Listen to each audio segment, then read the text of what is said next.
てるかって誰もが知らないレベル目指していく答えならこの身に証明残り数センチ派手にまた挑戦して超える通過点乗り越えていくだけ社会の手を通り替える不可能さちょいとなっても止まらない Ready for fight I'll be last on the standing word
Turn it back. Don't let go!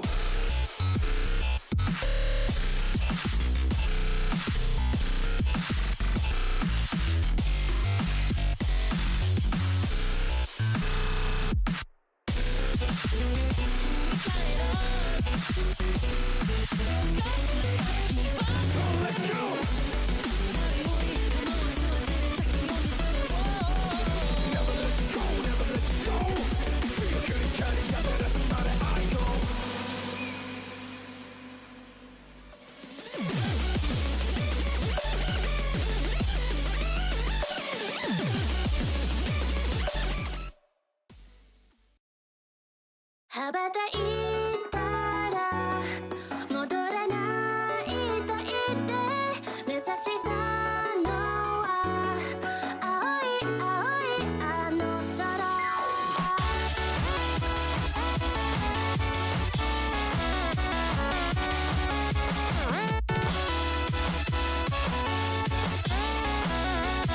悲しみはまだ覚えられず切なさは今掴み始めたあなたへと抱っこな感情も今言葉に変わってく未知なる世界の夢から目覚めてこの羽を広げ飛び立つ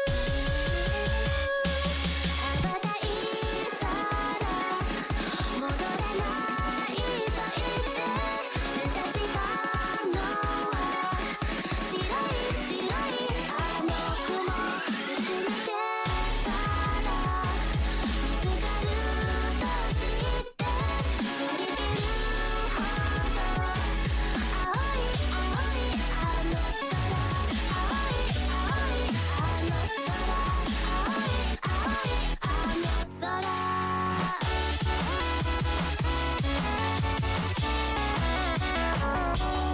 愛想をつけたような音で錆びれた古い窓は壊れた見当てたカゴはほら捨てていく振り返ることはもうない高鳴る鼓動に呼吸を預けてこのまま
光の節音が耳に刺す戸惑う心優しいんだけじゃ守れないものがある分かってるけど水面下で絡まれてをぶつけてみるくせに手間 I don't need you 一切の花より挑み続け咲いた君が美しい乱暴に敷き詰められた時だらけの道も本気の木陰に現れるかな乗り越えてみせるよ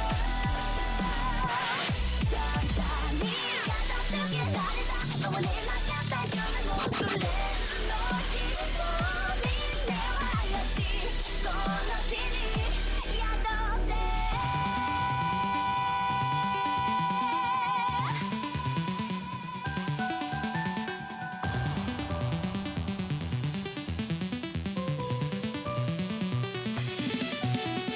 人知れず儚い散りゆく結末無情に破れた悲鳴の風吹く誰かの笑う影誰かの泣き声誰もが幸せを願ってるどうしたって消せない夢も止まれない今も誰かのために強くなれるならありがとう悲しみや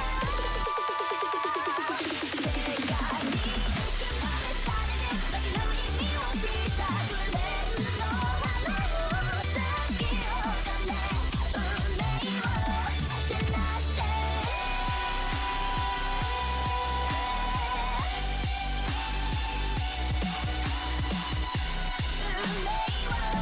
照らして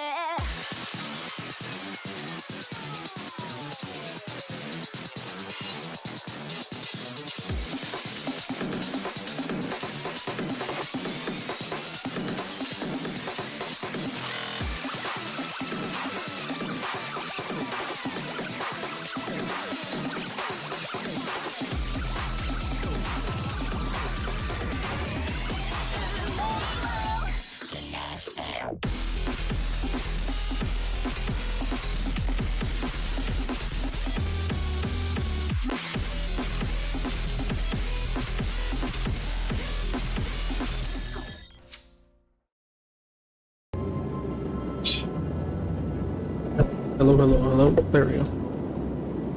Alright. God damn, my fucking pussy is dry. Alright. Back to, Lord of the Bannerin. For some reason my fucking save got reset, so we're back here. Demon's truly been fucking with me a little bit lately, but regardless. Whoops, did not mean to do that. Put you back there.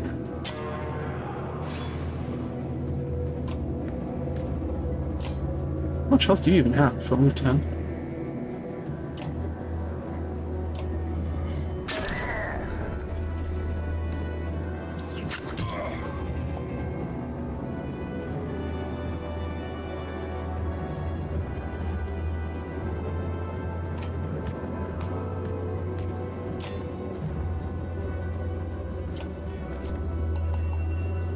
You know, this guy hits like a truck every time I do this. I want to get him damaged as soon as possible.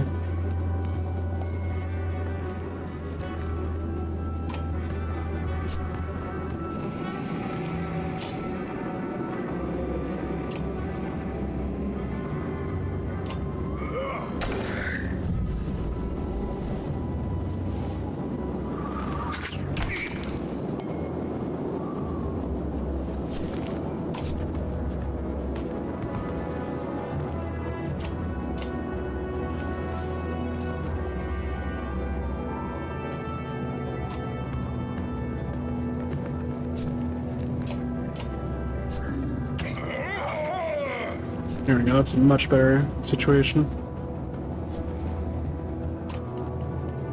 then you can come here and stab this guy.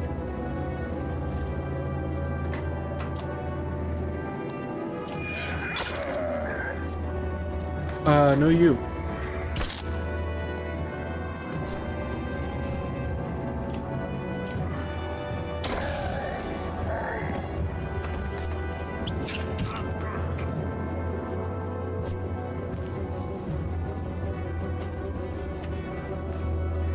Yeah, you doing good over there, homie?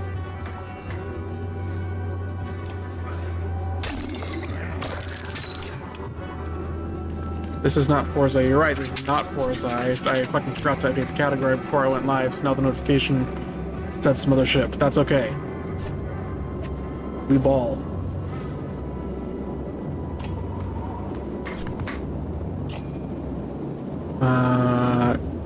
Yes, this attack is what I want.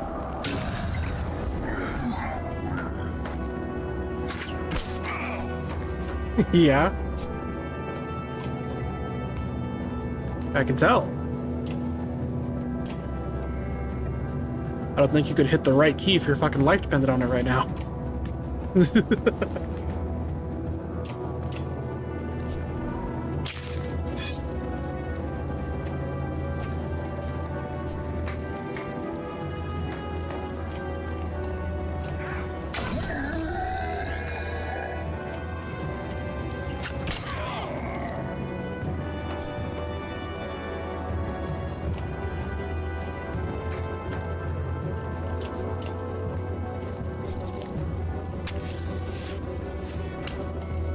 Throw your stupid rock, see if I care.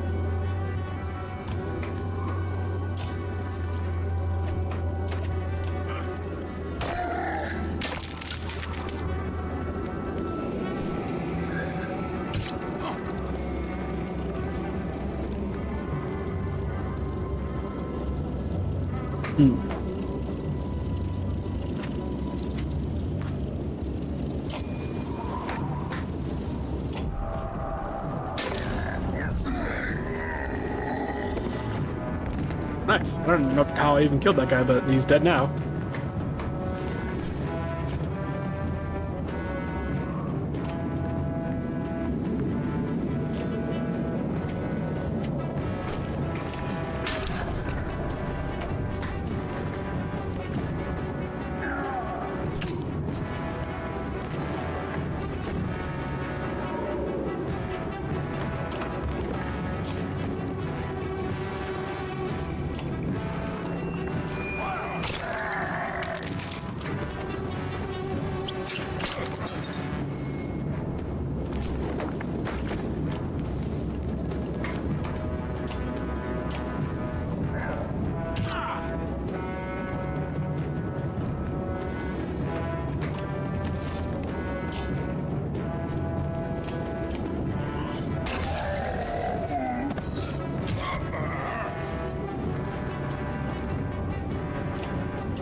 But if I do a manual attack on him, can I burst up to not to kill him?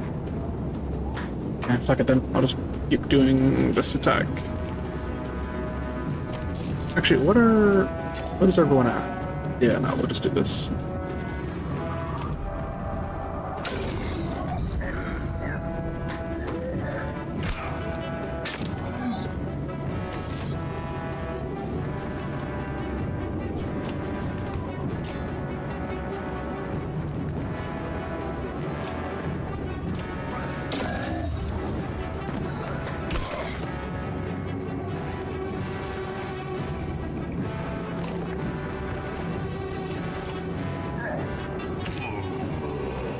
Alright, that guy is knocked out, we'll say. I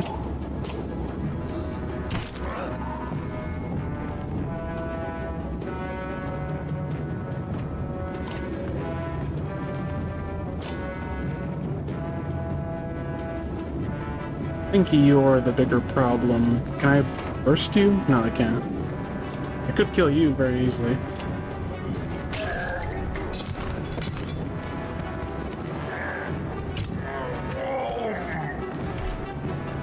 I can't even reach him now? That's annoying.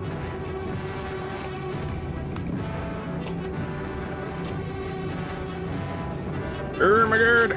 Give me somebody who can reach him, for fuck's sake. There we go.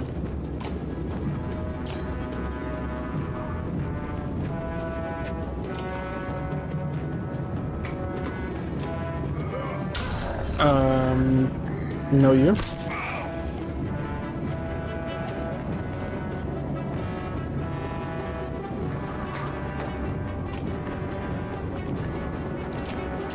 This fucking guy, die already!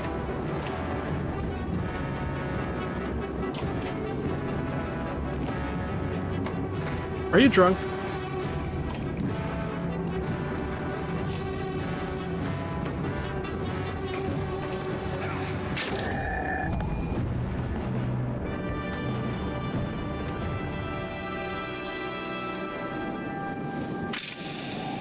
Nice.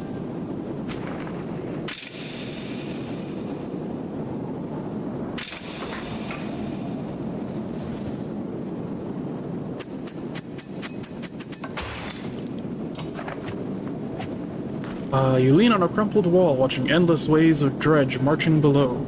Satisfied, Hacken? A vast number of dredge remind you of the Great Wars. I've seen enough. Let's get out of here. Mogre stands over the bodies of the man and woman.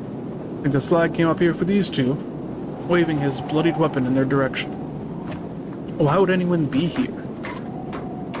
No clue. They're definitely not dressed for it. Nothing wrong about all this. The girl is definitely dead. Frown crosses his face as he bends an ear to the man's chest. This one's still breathing. The clang of metal reaches you from the courtyard below, muffled by the thick snow. Curse. Quick, back down. Bring the live one. You skip stairs as you descend, shouting orders to the Varl below. Hello, Flare. Why are you using so many Ys? Are you also drunk?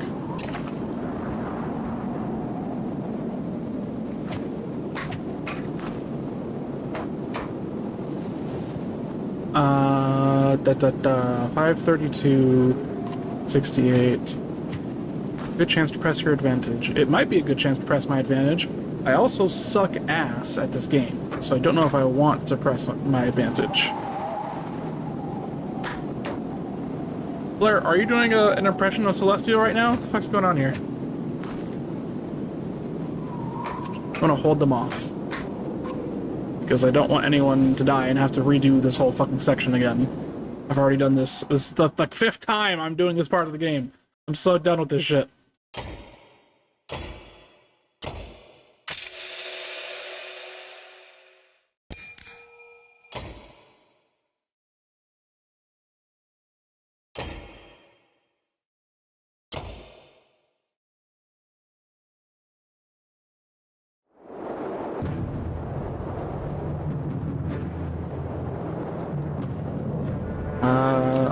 Alright, Big Chungus, you go over there.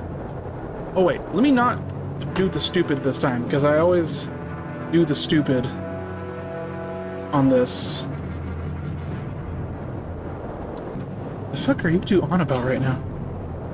There's only one big guy to deal with, because I chose the easy route. So, I just put you there. And then there's 3 guys over here. Probably honestly only need, like, this. And I'll put you here. All that ready. Okay, I cannot reach this guy yet. I'm gonna move forward. Like that. Hopefully he can't. Nope, I move forward too much. And he gets the first hit because I'm stupid.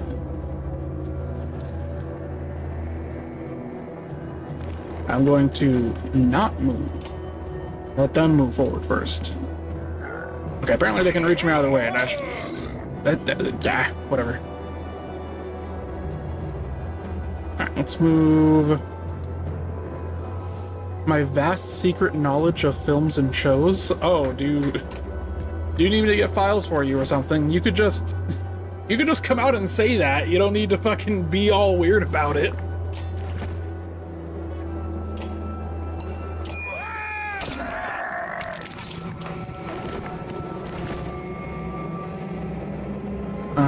da, da, da, get your ass beat.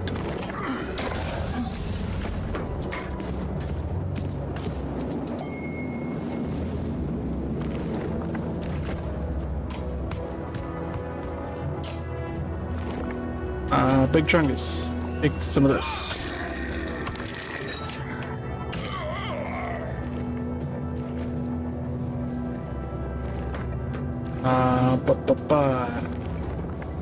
You're gonna stay still.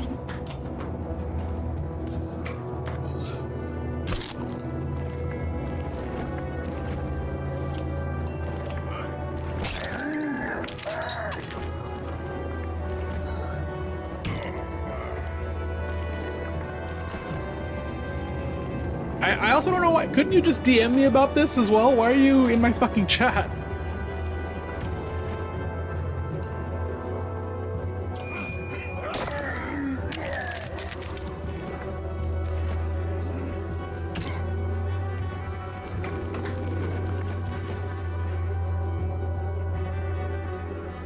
I guess, but you could just be like, hey, Sugoi, you should check your DMs real quick.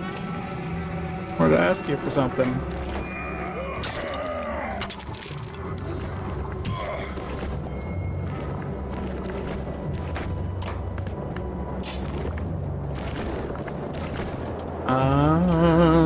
Let's do this.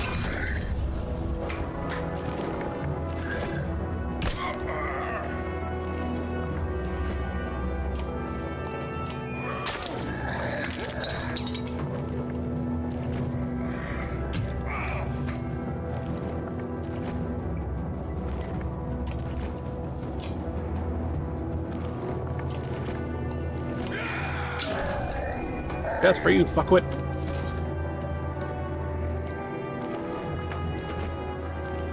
Yeah, motherfucker, why are you so strong?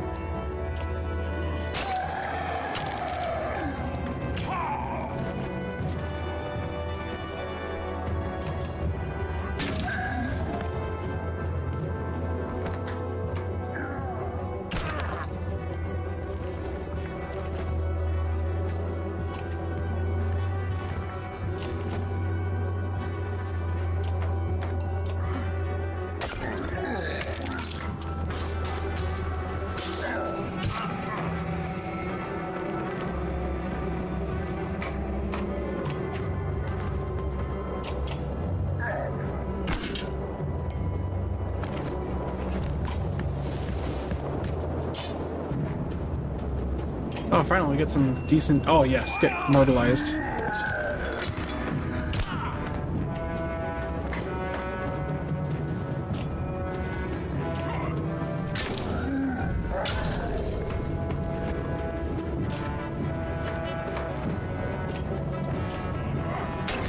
There we go.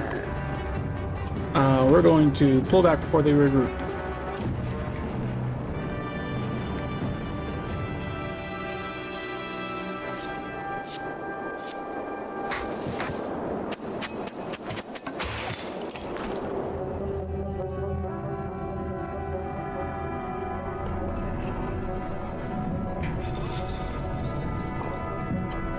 Alright. Fantastic Mr. Fox. I don't know if I've heard of this one in particular, but...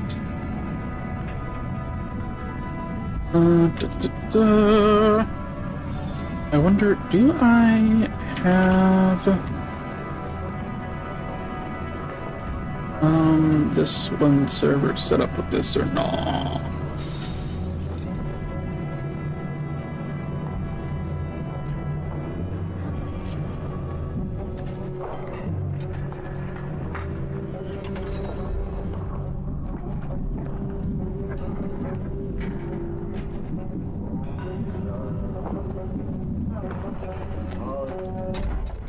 I do not have this server set up with this. Okay, I'll have to do this the more annoying way, but that's okay.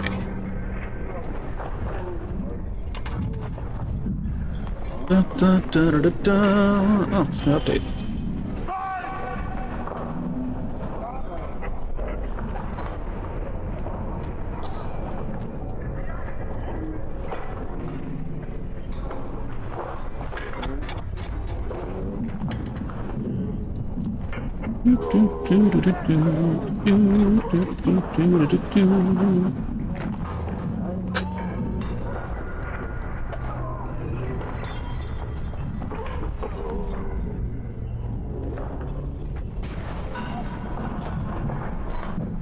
Da da da da da da da da da da.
Put that shit in there.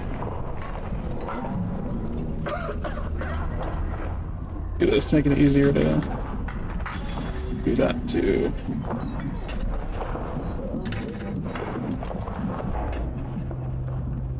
There we go. And then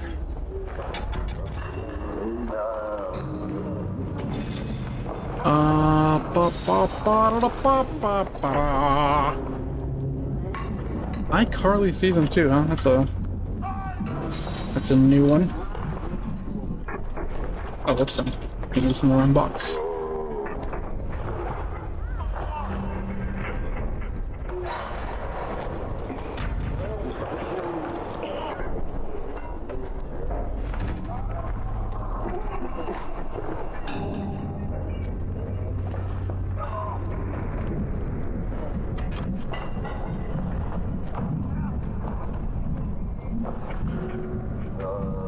You put it into your web browser, and then it should automatically open up in BitTorrent, how we set it up last time.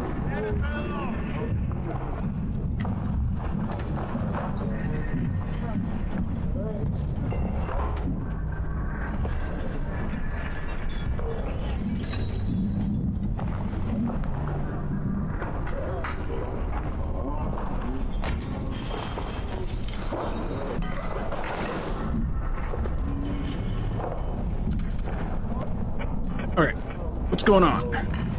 I had one eye on the fight. Next time I look down, dredge are swarming into the courtyard. Can't tell how many more are waiting out there. But it's a lot.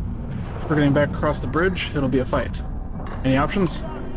Not really. Unless you want to wade into that valley, we're going to have to leave the same way we came in.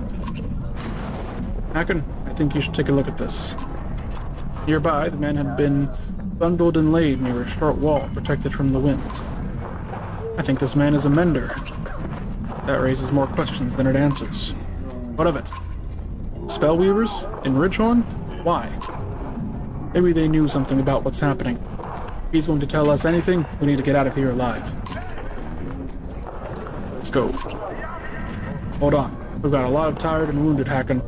This is going to be rough. Each day we wait means more dredge. Another ambush, or we get snowed in. Heavy snow may act in our favor if we can get past the first line of dredge and lose the rest. What difference does it make? We're all going to die here. Look, it's your call, Hacken, but we can't cut and run on this one. It's one way out. Tomorrow fall? If anyone falls fighting here, they'll be left behind. We'll wait for now.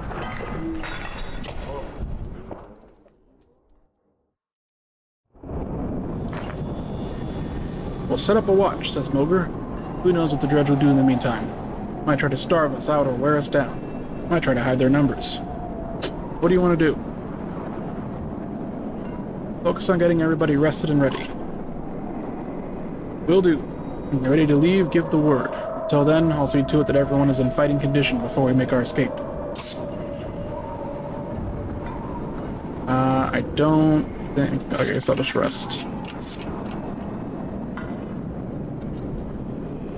Does that skull show up until... Like, does that skull go away once our soldiers are... Yeah, we need to rest for 2 more days in order to be okay. Yeah, there we go. Now we can leave and nobody's injured.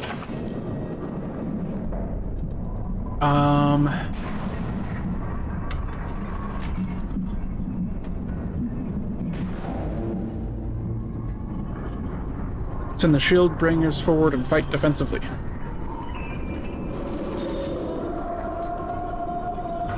We're doing this. Your shield bangers gather at the front of the group and push forward through bashing maces and exploding shrapnel. With few casualties, the caravan had crossed the land bridge. Now it just remains to fight your way out. As Mulder predicted, they surround you from every direction, start cracking heads as soon as the shields give way to the crushing of enemies pushing past. Alright, we got several upgrades or promotions we can give out here as well.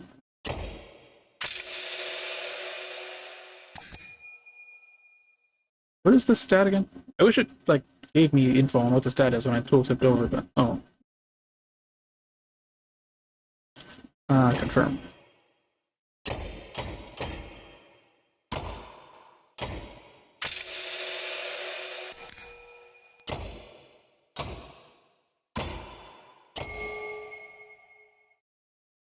Huh. I don't have the renown. Alright.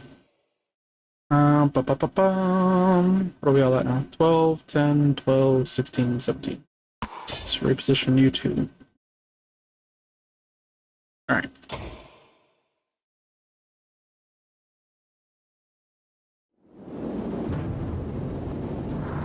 Okay, so I'm gonna put Big Chungus here over here so you can bum rush that guy. Next, we need to worry about this guy, which you're already in position to do pretty much. Then there's this guy. We can put... Oh no, that guy's already covered by that guy. Then we have this guy. So we'll put you here. And then we're worried about probably this guy here. And those that remain will just place in support of the others.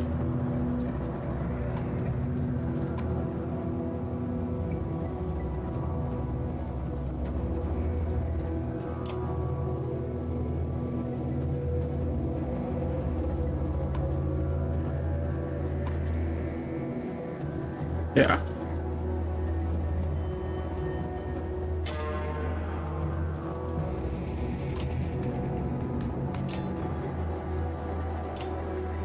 Absolutely, right off the bat, do some fucking major damage to this guy. Oh no.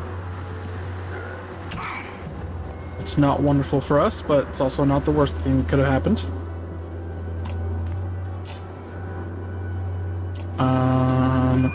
Not great though. Not great. Oh, don't you come over here.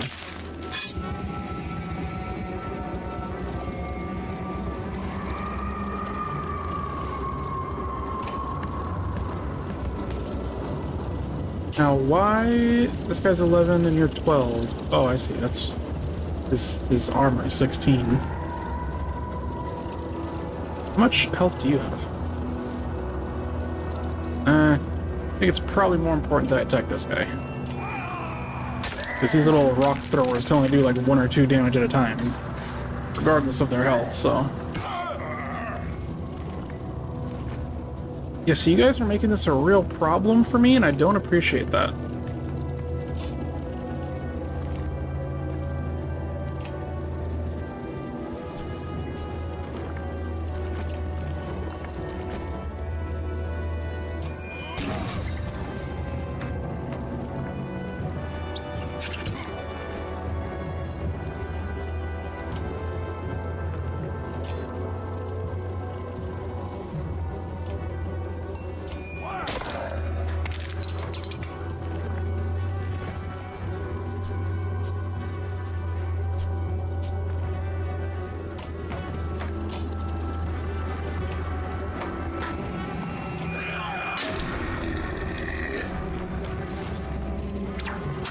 These guys will not stop calling me Genghis Chrysler.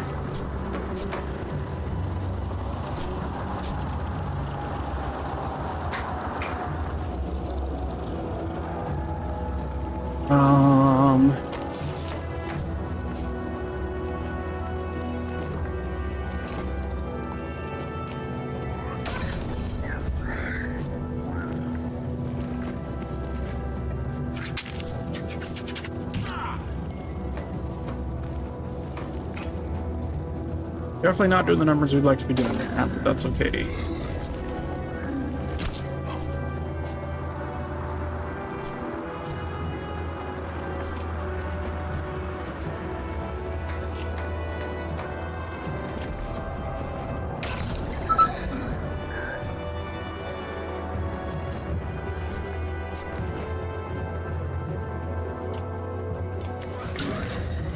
You guys done for?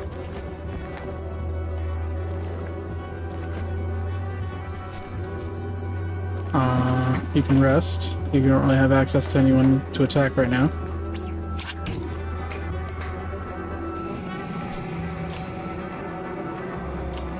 Kill this guy.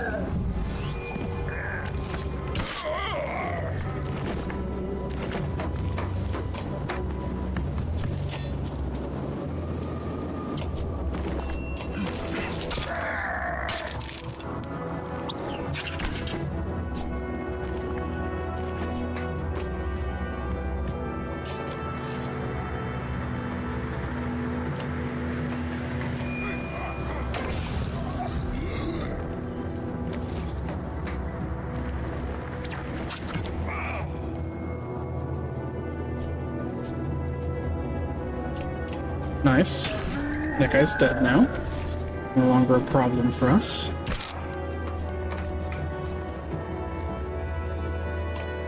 You can come over here and... Nope. Kill this guy.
Now you're dead. I just got two little rock breakers to deal with. Or not rock throwers, whatever.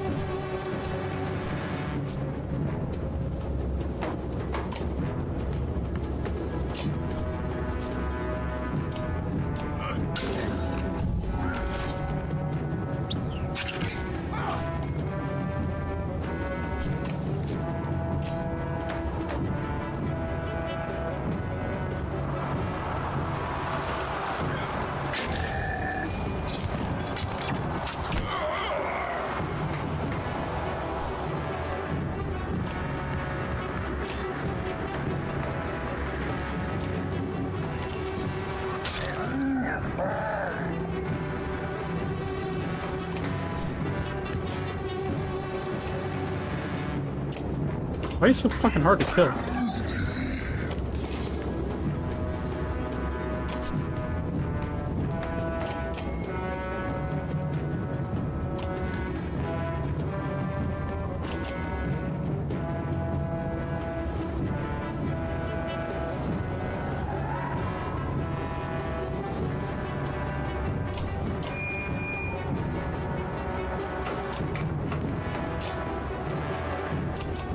There we go.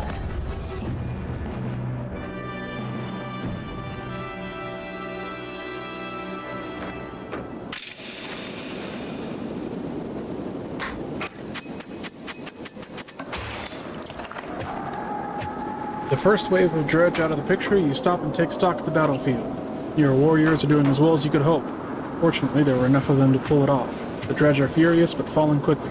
You think you could safely outdistance them at this point. You're almost free of this nightmare. Let's get out of here.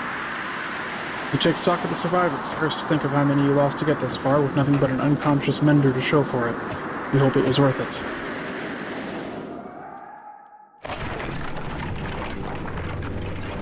Man, we cut down, we had, like, thousands of people when we started this. Now we're down to, like, a handful of soldiers and a few hundred, I don't know, Varl.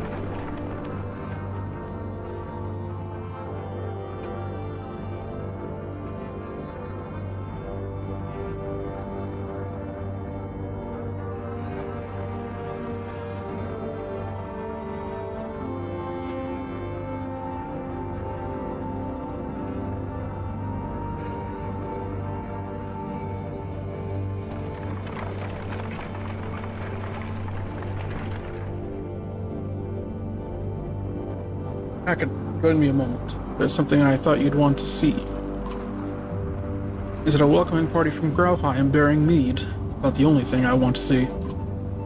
No such luck. Mender from Ridgehorn woke up. He says his name is Avent. Sounds like a Mender name. How is he? Not well. Where are you? A day or two from Graufheim. I found you at the Tower of Ridgehorn. What were you doing there? Graufheim. No, that's the wrong way. Juno, where is she? Where's the woman that was with me? She didn't make it, my friend. You only brought the living with us. No, we have to go back. I don't think so. We barely made it out 2 weeks ago. Do you know why the dredge were crawling all over Ridgehorn? Dredge! We have to go back! It's a damn graveyard, boy. I'm sorry, Ivan. The girl was dead when we got there. What we have to do is tell Jorndor what's happening and prepare for a bloody war. So she's dead. I couldn't save her. Ivan suddenly looks spent. He slips to the ground and you motion for some Varl to help him onto the cart. Not what I had hoped to hear. Not sure what I was hoping. Come on, Ubin. The sooner we get to Graufheim, the better.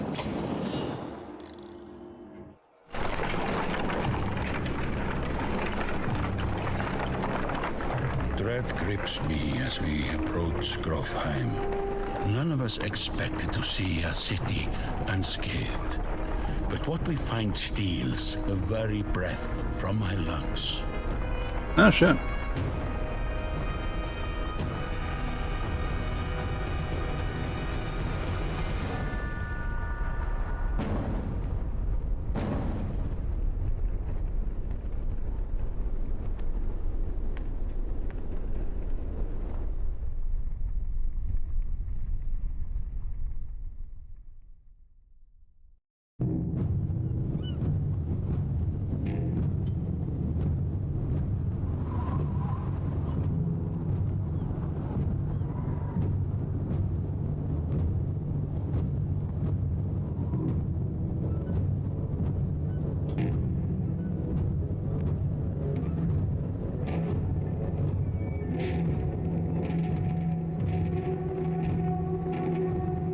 Give me a second, I'm replying to a message from this Honda dealership real quick.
Alright.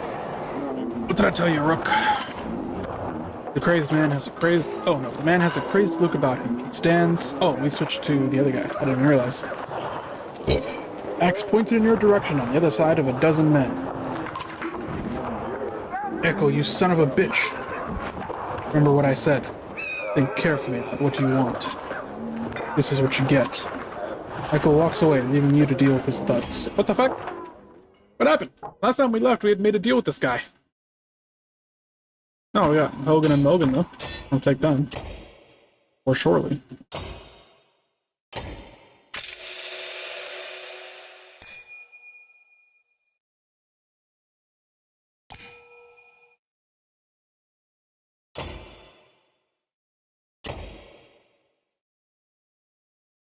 Okay, 15, 10, 7, 7, 8, 10. So you're gonna go up here. You're gonna go up here. There we go. As far as items go, we can have that. Just do. Will. I don't know what all these mean.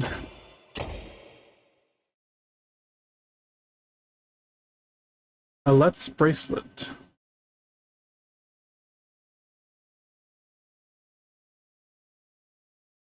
Oh yeah, of course Let's gonna wear that. Whalebone needle. Leather flask. Oh yeah, I'll get him that. So he's the only one that can carry that, because everybody else is level 1. Medallion 1 around the neck of some Varl to remind themselves of their worth as warriors. Interesting. I have one Varl when he's using the higher level equipment, so not on anybody.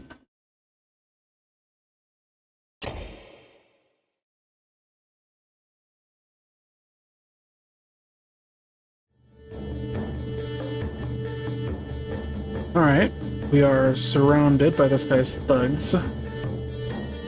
We'll make short work of them though. Who's the strongest here? Undoubtedly this guy. So we'll put you in a position to rush in.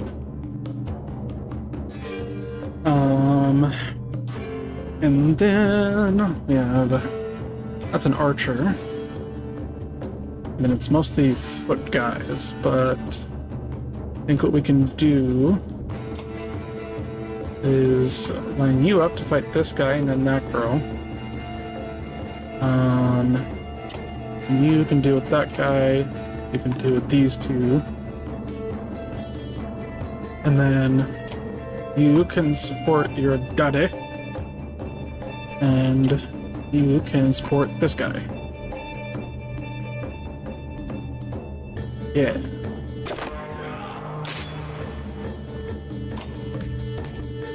What up, bitch? How would you like to have your cheeks beaten?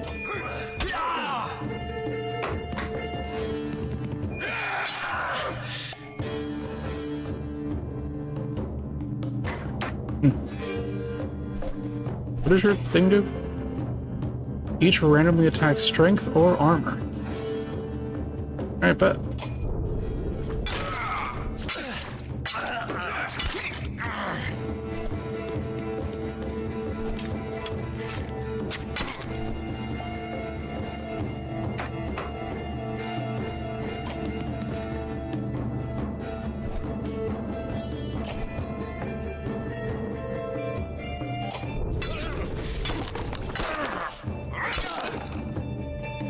I should have checked what damage I could do to him normally before I used my special attack, but I was too dumb for that. What is this? What did you just do?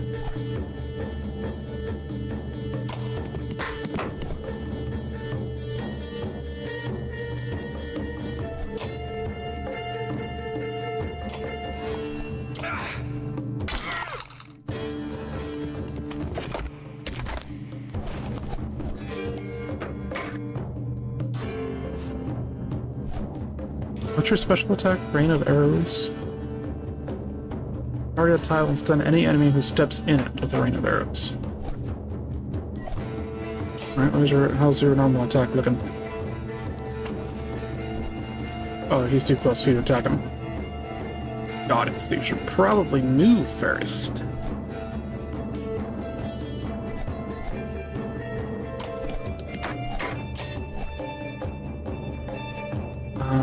You can do nothing to him for some reason. But you can kill this guy.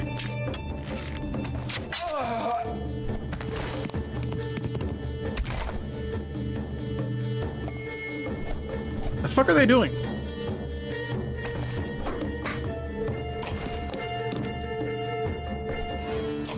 What does this do? Hit all units between the archer and the target doing bonus break damage. I am unfortunately not in a position to use that. So, my advantage. Why is this red?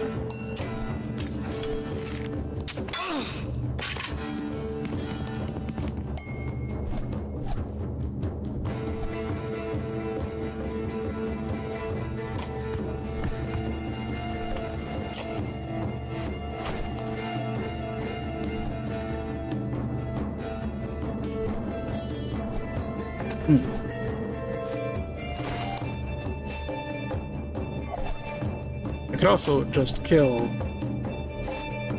one of these. Question is, who's the more dangerous one? This girl's level 6. I'm gonna say she probably is.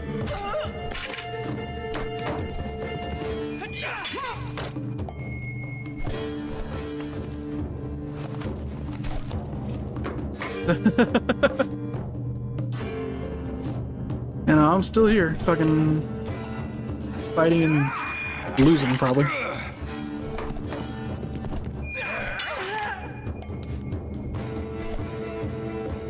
Why can't I hurt this guy? What the fuck did he do? What ability did he use that makes him just completely invulnerable to me? Because I'm not about it, personally. Might have a bunch of stuff for me. Nice. I am always down for computer-related things, especially.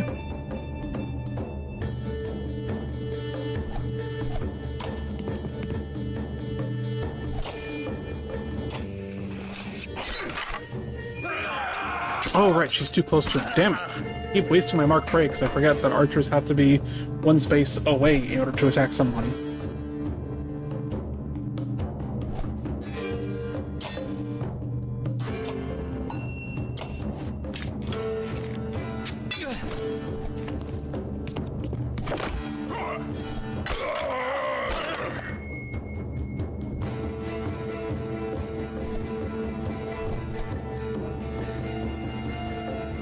Okay, let's move you.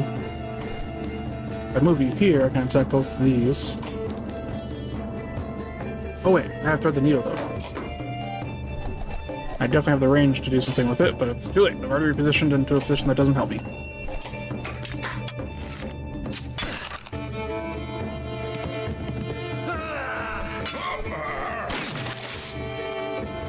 Leave Big Chungus alone!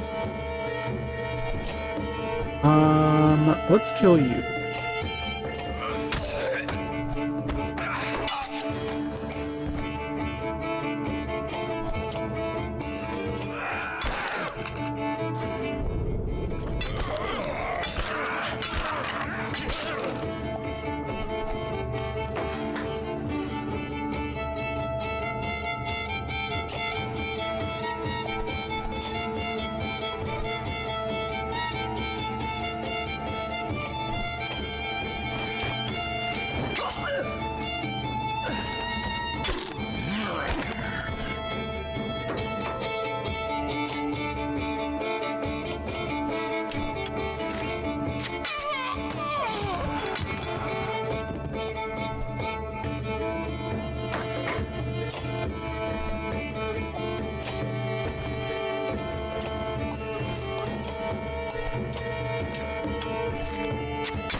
I have enough stuff to make a whole server. Hey!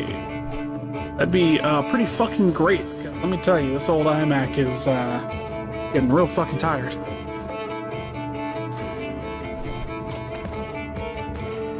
Rather, I'm getting real fucking tired of this old iMac.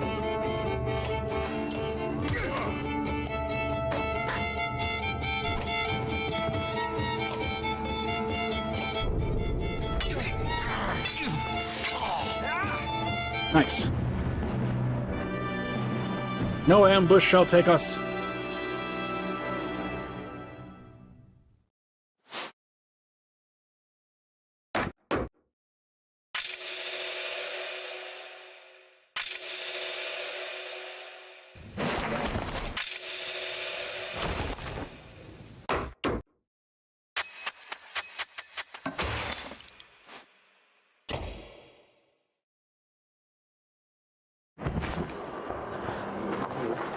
I hate to admit it, Rook, but you're right. Can't stay here. If we're not murdered in our sleep, it's only a matter of time before the Dredge find their way in. There's nobody defending these walls. Spotted that, looking at one of the thugs. She cocks her head to the side. Dad? I think he's still alive. Ivor lifts him to his feet by his tunic. He groans from the pain. This guy again. Why did Echo try to kill us? He's a damned lunatic. Figure that yet? Why would Frostrello's chieftain put a madman in charge of his guards? That what he told you? He never put Echo in charge. As soon as those gates were shut, Echo walked into the great hall and sliced open the chieftain like a narwhal. Saw it myself. Echo wasn't a captain, look at him. He was playing us.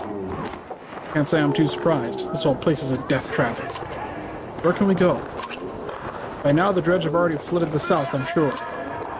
Rimtoe's the only thing that makes sense across the wastes. I might know someone there who can help us.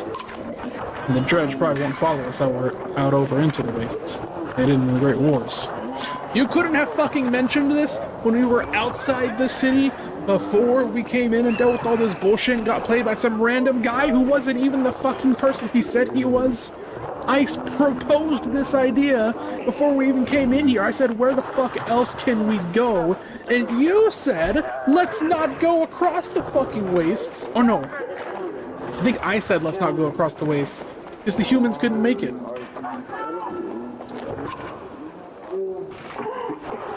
It's a death sentence. Food's already running low. I know where Eco keeps his supplies, I'll tell you. Nice, if you take me with you. Down. How do you know where the supplies are? Echo would have us bring scraps to the refugees. Why would he do that? If the Dredge found live bodies, he thought they'd leave the city alone. That's the worst thing. Get the supplies there, and there are plenty of fighters who are desperate to get out of here. That might solve a few problems. If we're lucky, I'll get a chance to put a dagger in Echo. Either way, he's going to feel it. Suddenly running out of food might change his plans a bit. What's her name? Onif. Why do you... So I don't know whose face I'm going to break if things go wrong.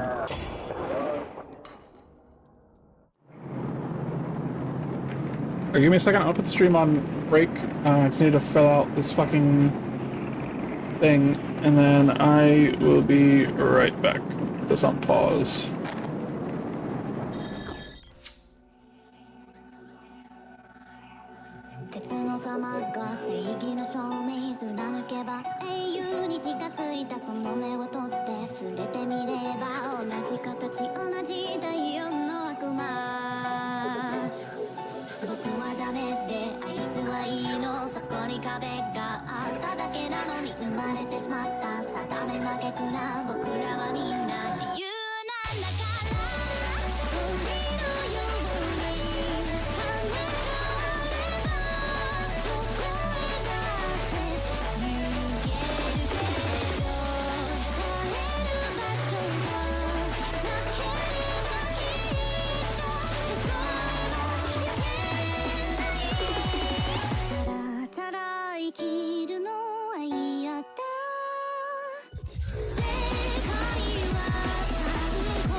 1, 2, 1.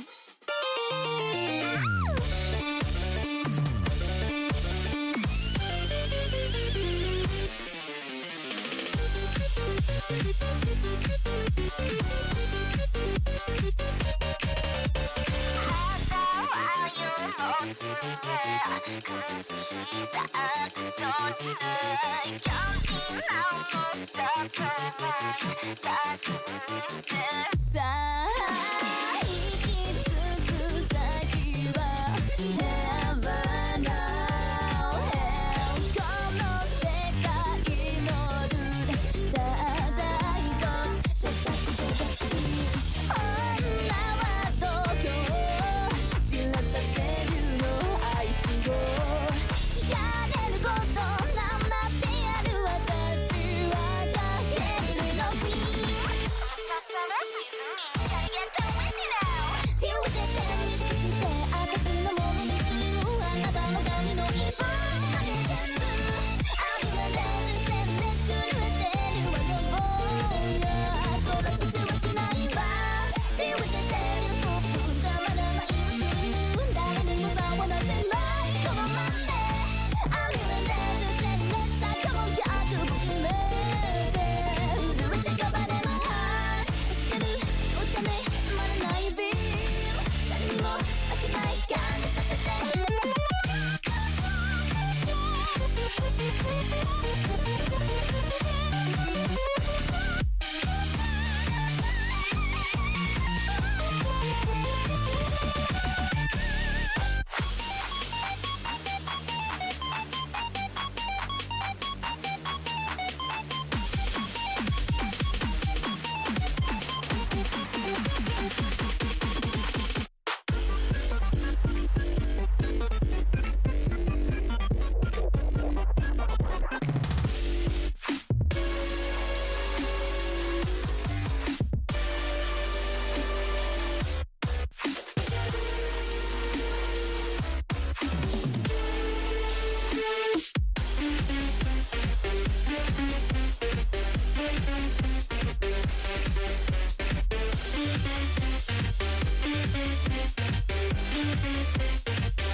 Okay, we're back.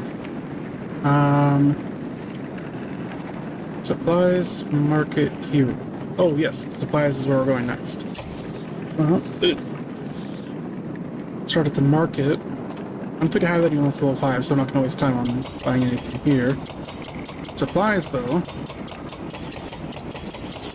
Damn, this time it'll let me buy all the fucking supplies I can take. I'm gonna hold off on buying supplies, because we're about to go pillage some supplies. This is them, he says to the handful of guards inside who lower their weapons. In a concealed basement you found an enormous store of food and sundries. Grab what you can.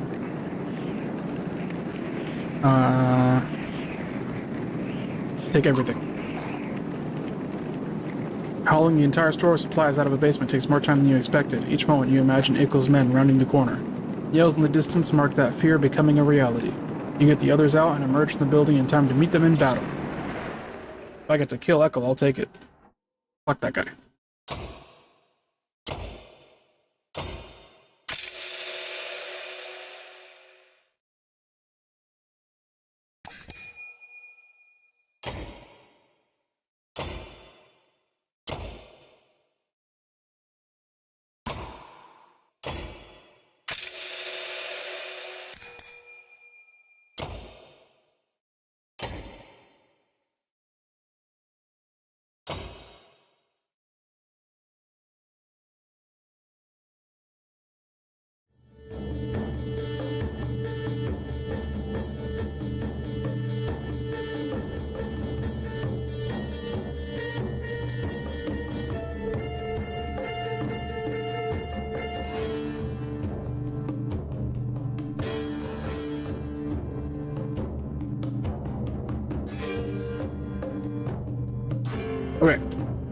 Interesting layout here.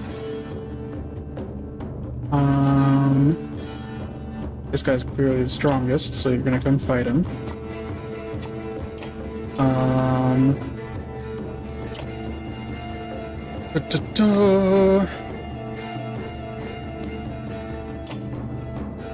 And then...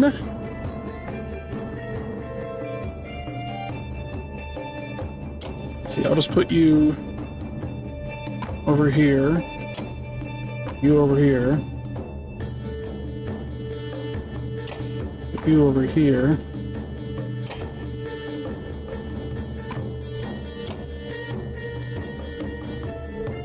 Put you over here. Actually, no. We'll put you... we'll swap the positions of these two.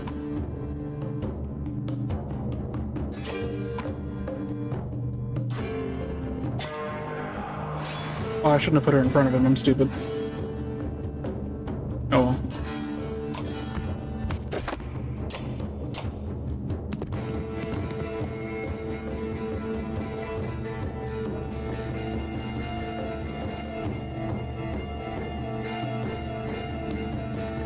What, can I attack this guy? I can.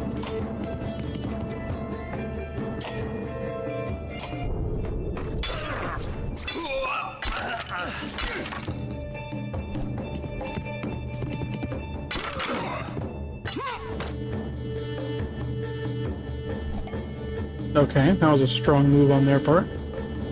Let's head up here.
Alright, that's not wonderful.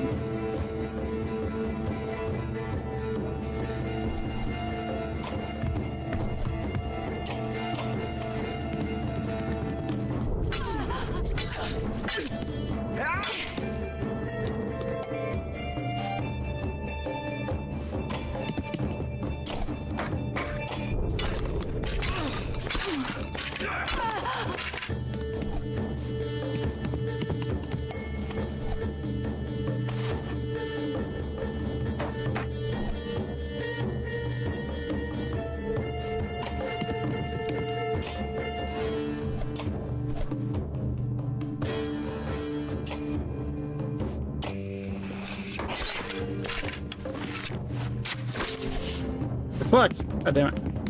I just attacked normally.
Nice.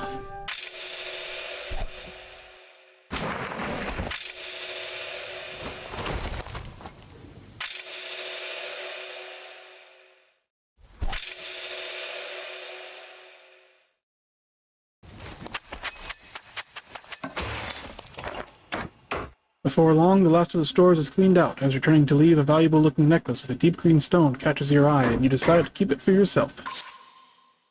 Odd Leaf lends you and his trusted fighters out of the leads. Odd Leaf, one. I can fucking read.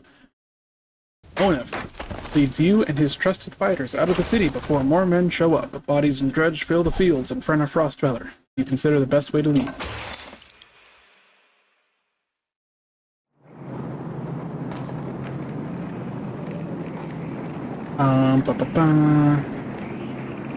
Market, heroes, leave. Okay, let's go to market.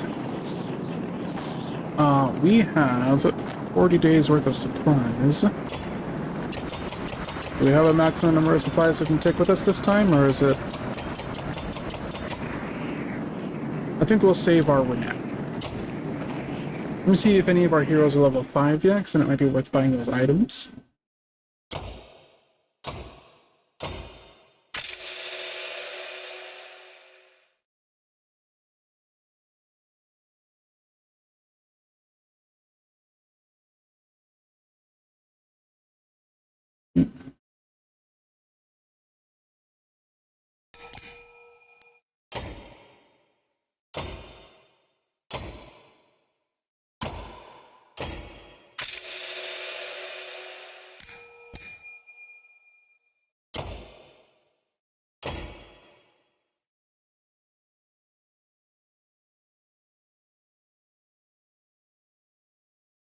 Okay, so no one is level 5 yet.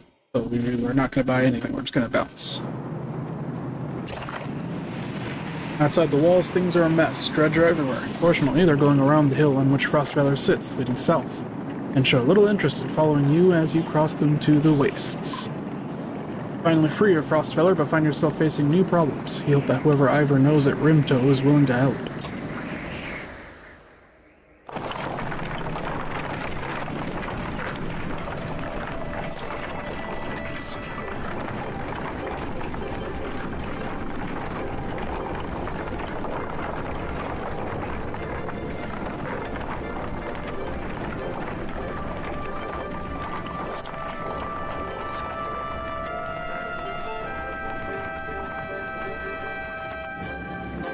Ahead, you find what appears to be a good number of peasants surrounded by brigands. One of the armed men looks over his shoulder and says, "Gods be damned, this is all I need. Listen, don't interfere, and one of these supply wagons is yours." While remaining silent, the peasants plead to you with their eyes. "What's going on here?" "Nothing concerning you," he replies. "And before you start telling me otherwise, these are my clansmen. Thought they could run off with every scrap of food in the village. Now all I want is you to move on. So take your share, or don't." Okay, I'm taking the supplies and leaving. You nod, and a few of your men take hold of the supply wagon, bringing it into the caravan. Other clansmen take a bit of coaxing.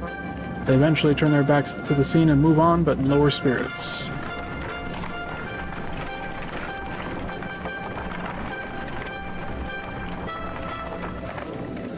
The caravan is buzzing with worry. In the distance, someone has spotted a large number of dark figures following you. "The Dredge," cries one woman, but something about it tells you they don't quite look like Dredge. "Gods be damned," chokes Onif, staring at the carts to get a better view. "Worse than Dredge, that's Echo." The news spreads through the clansmen like wildfire. "Echo? Why would he... Unless he's after you, Onif." "He's insane," interjects Onif, "and unpredictable. That's a good number of fighters with him. Your mind races considering what to do."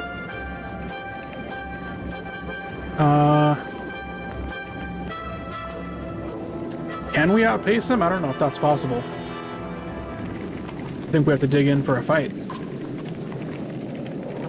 Get ready. Turn the wagons to form a wall. With weapons drawn, you wait. Eventually you hear a shout on the wind. "Rook, my good friend, we come to parley." He throws his weapon on the ground and approaches alone. Interesting. "Why would I believe a word you say?" "Rook, we were good friends. What happened?" You're a psychopath. You tried to kill us. Just go back to Frostveller and leave us alone. Ah, Rook, it's your pretty girl. Glad nothing happened to her.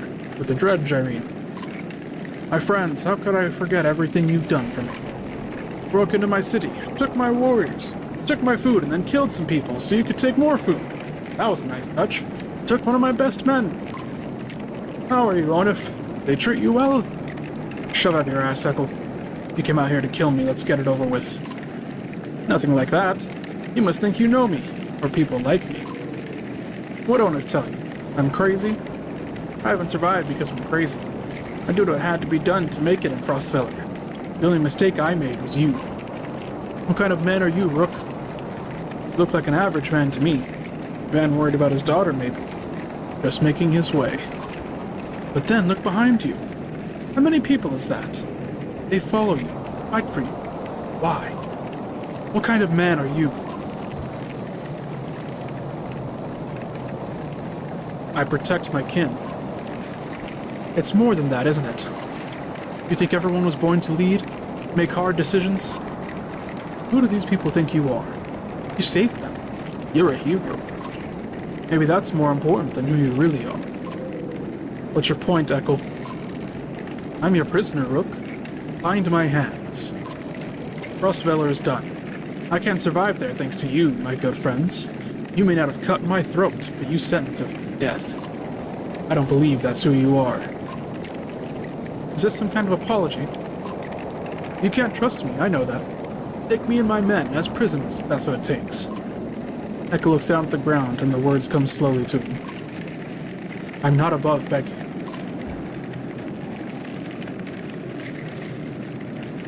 What do you think, Onif? I'd be a hypocrite if I told you to leave them. I don't know, Rook. You don't know me. How could you trust my word any more than his? I'm behind whatever decision you make. What? I lost the option to kill him. I would love to kill this man. I also don't know why I would bring them with me. Even as prisoners. What fucking use are you? You're a... You fucking stabbed me in the back when I was trying to save my people. Yeah, you're fucked.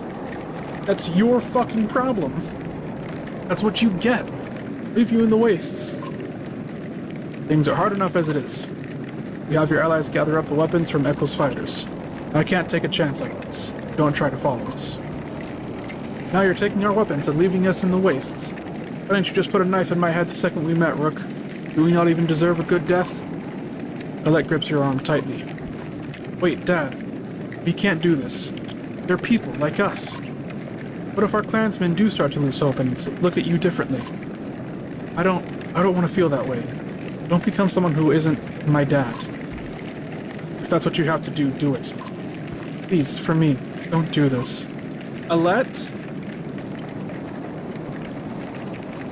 Alette, I swear to God, if you're mercy for them, you know what? Either way, I'll take them as prisoners.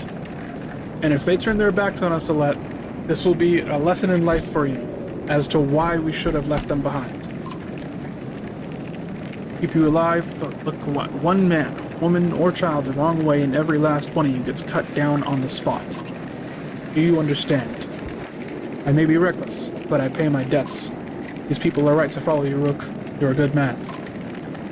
You have each man's hands bound tightly and your bodies checked for weapons, making sure no mistakes are made. Things are certainly starting to feel complicated. Yeah, complicated's the fucking word for it.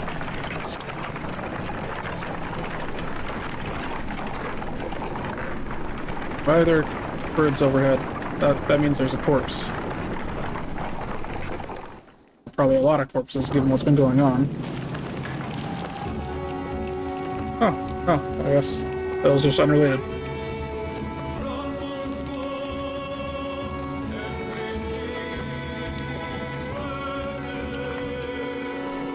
You find a surprising number of people camped out at the Godstone. They've been here quite a while, ever since the sun stopped. Apparently, they think Radomir, the sun god, has come back, worshipping him despite the bleak environment. They welcome the caravan, mingling and swapping stories with the others while you rest. They have almost nothing of value to trade, but their leader approaches and offers you to join in their tribute. What does this tribute involve? Villain-free. One says, showing you a golden liquid in a silver bowl. He places some on his chest, which almost sounds like it's sizzling, and explains through clenched teeth that the gift from the sun god, an oil that burns like the sun and lets them see things clearly. I'll try it.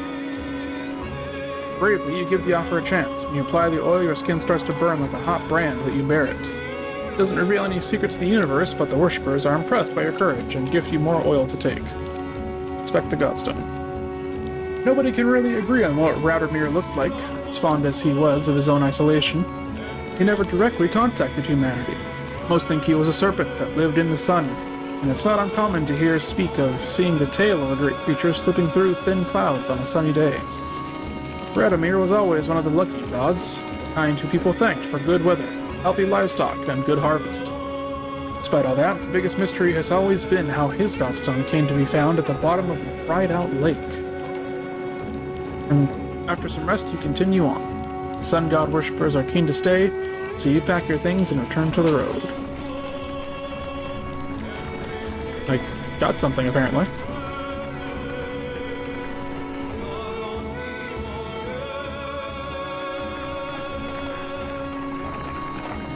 Okay, now are the birds going to turn out to be something, or was it really just there for shits and giggles? Why don't we rest longer if our morale is so poor?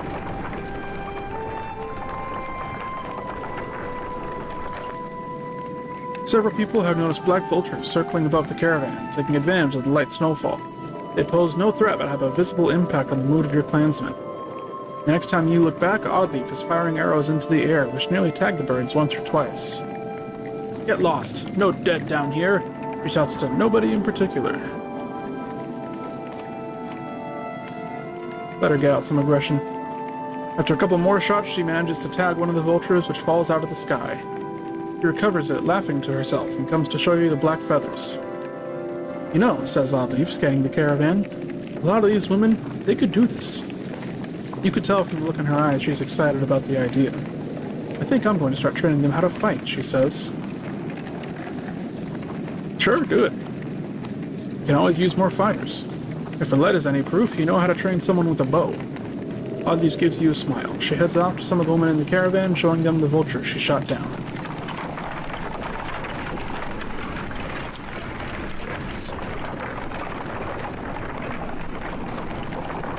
Dude, our morale is so poor, I wouldn't be surprised if a fucking rebellion started halfway through this trek. While walking, the words of a mother's song reach you. It's soothing, nuanced, and about your current journey. When she finishes, a man begins a tale of his own in verse. The woman quickly responds with another poem. The entire caravan slows to listen to the entertaining competition.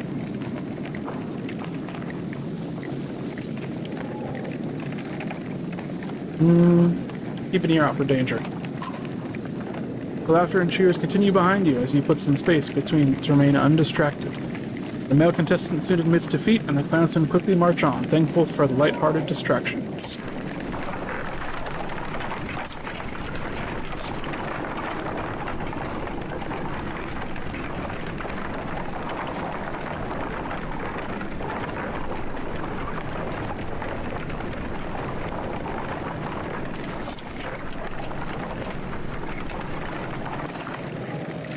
Some clansmen have discovered a large patch of wild fruit. When you approach, you see some people have begun to sample them. A mother frets about whether they're safe after overhearing one of the children say that it tastes funny. Others start gathering by the basketful. Observe someone who already ate some. After a short time, you note the slurred speech of a young man partaking of the fruit. Besides a little drunk, he seems perfectly fine. Take a bite. Several watch as you taste the fruit. You pause after swallowing and feign choking. The light rushes to your side in a panic, but your laughter soothes everyone concerned. Soon everyone is a little tipsy from the fermented fruit and spirits are high. Alright, take it.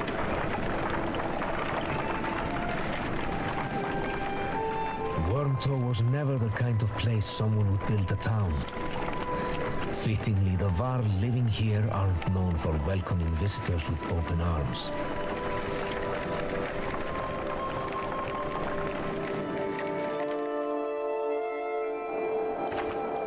The Var will find you before you see them. Not surprising with this many people behind you. With weapons drawn, they demand to know why you're here, but back down when Ivor tells them he's come to see someone named Krumer.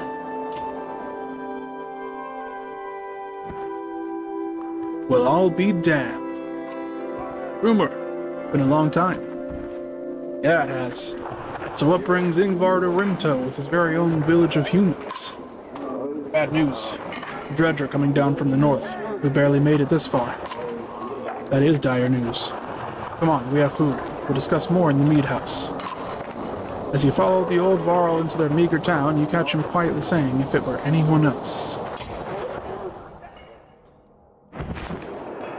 I've talked with the warriors here.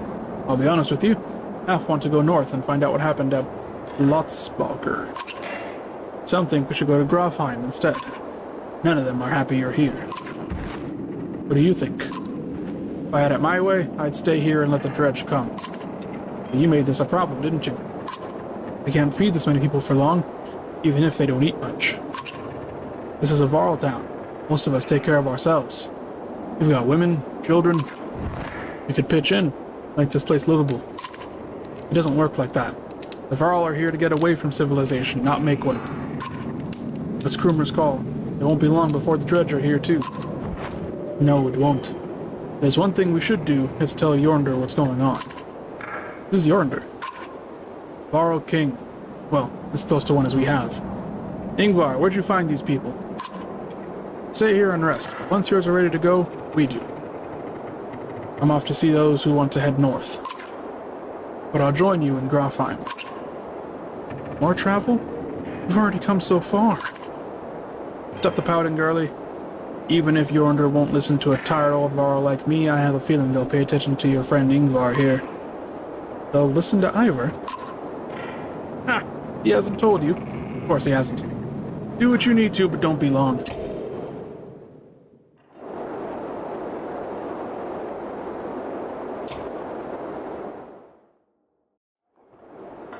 Can you spare a moment? Mostly no, but I'll try.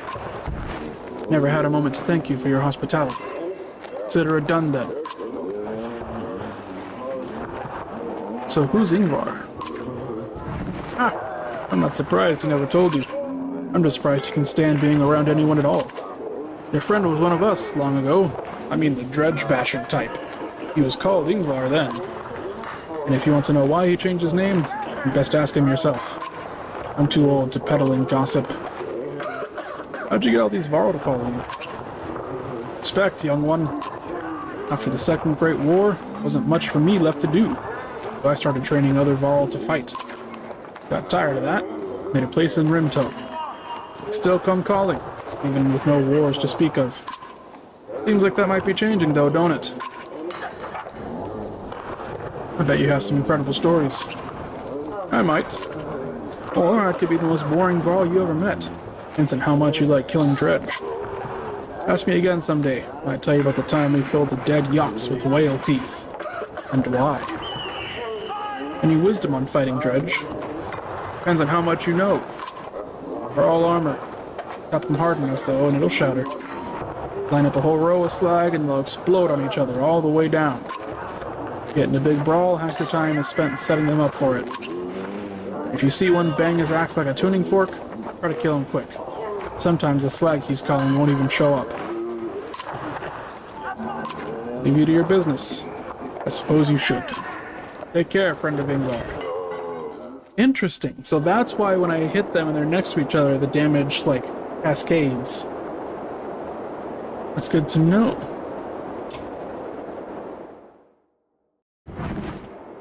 Just take it easy for a while. People are noticing. Oh, they've noticed, have they? We're on the edge of dying daily, and you want me to take it easy? Gods, I should be plowing twice as many fields. You understand? Don't get us thrown out of this caravan, Mogan. Not just you who suffers. Right, so you get married, have kids, now I'm supposed to settle down too, yeah? What happened to... The two brothers clam up as you approach. That's right, I've got a kid to take care of. Cool your head, Mogan. Mogan departs, leaving Mogan looking awkward. Rook, what brings you around? Started yelling, came to check it out. You come running every time you hear yelling? See why you look so tired. Look, not secret. I like women, Rook. They like me. They like the scar. Yeah, forget it. Listen, all this death, every night half the caravan cries itself to sleep. Pathetic. Come on, Rook. Be honest. This is good living. Half the world just tilling soil till they keel over. What kind of life is that? We're lucky. You could go your whole life with no goals, no purpose, nothing to fight but the boredom and hunger. I'm glad for all of this. I'm not sure I agree. Look at it like this. We're fighting to the death almost every day, yeah? You can curl up in a little ball of fear. You can go hide in the woods eating nuts and appreciating leaves or some nonsense. Or you can enjoy the struggle. Know which one I pick. Anyway, just so you know, I'd never go for a let. Promise you that. Or I'll leave. All yours. Appreciated, Mogan. You depart unsure whether your opinion of Mogan changed for the better or worse. I hope my voice acting isn't like the worst voice acting you guys have ever heard. Because I am not a voice actor by any means. Also, what the fuck is that sound?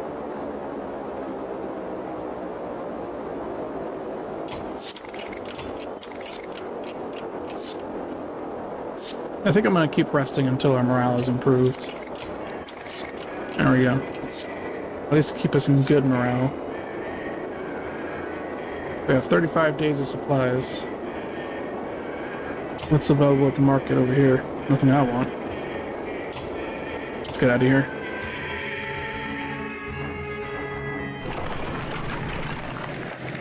Grofheim's quite a few days out, says Boomer. Nothing worse than crossing the wastes, I imagine. If there's anywhere you might be safe from Dredge, it's there. You steel yourself for another long march, and half the town of Rimto joins you. Nice. We got Varro with us now. I had hoped I would see some Varro soldiers, but I don't see that happening. I mean, I guess all the Varro here are fighters. Maybe they all count. A flurry of snowfall seems to come out of nowhere and quickly thickens until you are unable to see the man in front of you. You shout a complete halt, but the screaming winds drown out the sound. A day passes before the blizzard abates, and clansmen start to reappear from the snowdrifts. It quickly becomes apparent that not everybody is where you last saw them, and a quick search of the area is not enough to recover all the missing clansmen.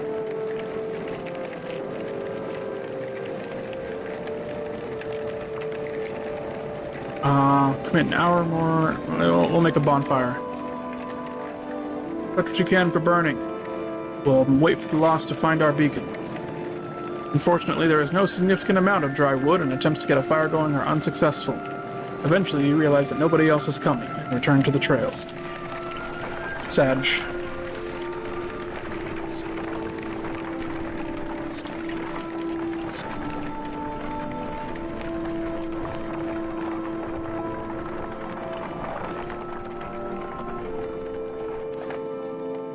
A gaunt man and woman approach the caravan, hands held high. A word, friends. We are poor farmers, down on our luck. The woman hits him and says, "We're outlaws, plain and simple. 10 of us and we'll help you in a fight. Or some food up front." "What are your crimes?" "Misunderstanding," the man says.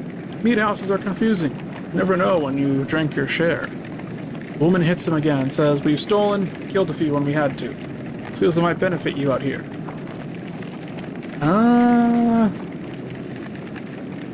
Fine. The two quickly shuffle to a supply wagon as 8 more bandits emerge from the wilderness. They gorge themselves on salted fish and cheese, taking time to thank everyone. After eating, they politely keep to themselves. Alright.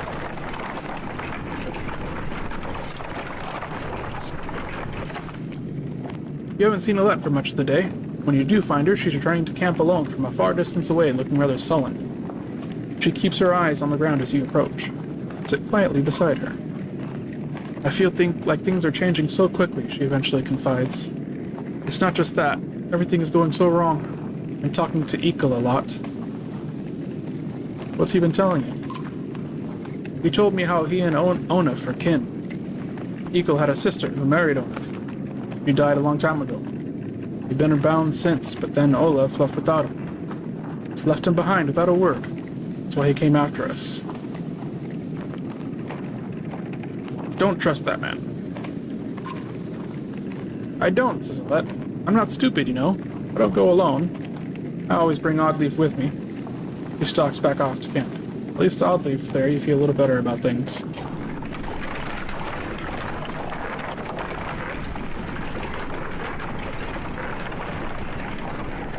I just mean that he's a liar. He's already proven himself to be. Don't let his words get you down, of all people. Probably not even telling you the truth. He just wants a pity party.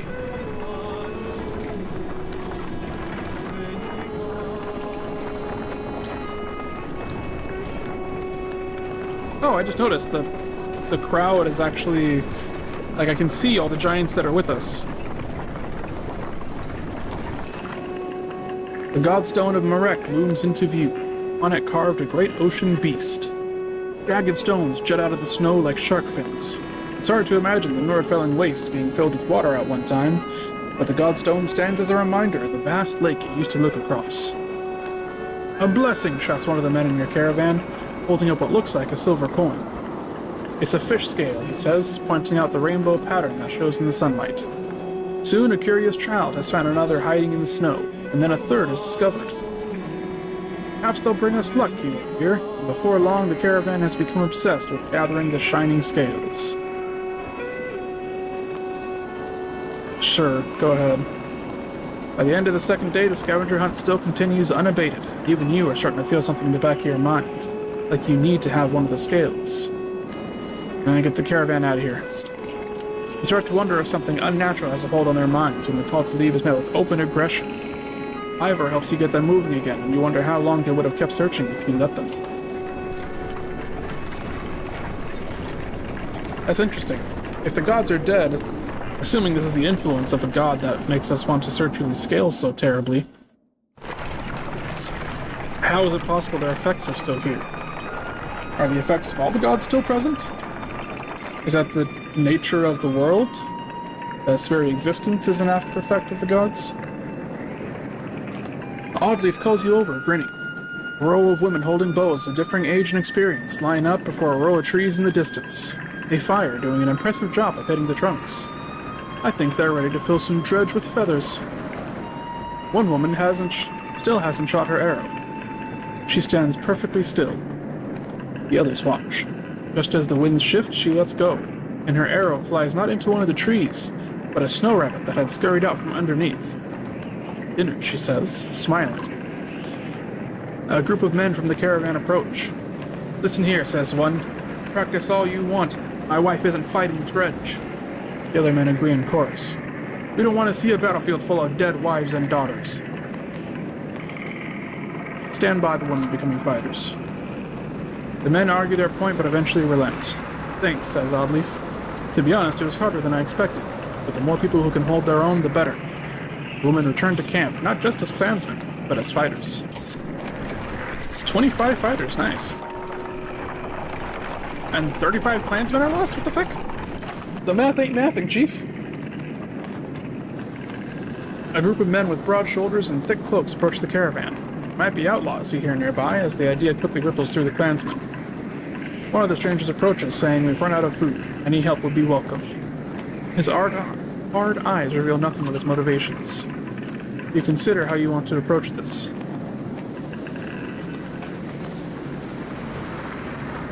How'd you come to be here?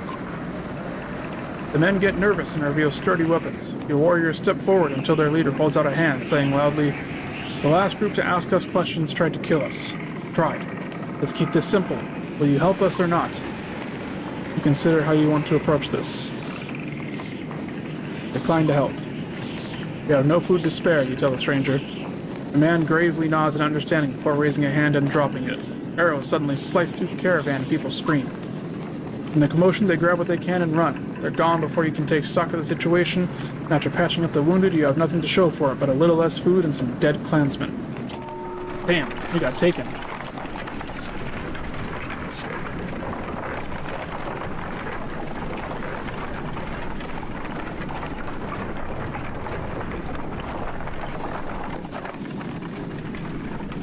You hear a whistle in the wind and spot a long line of Varl far up ahead, heading towards you. Behind them is a swarm of dredge and a trail of bodies leading off into the distance. Get down here, barks Groomer.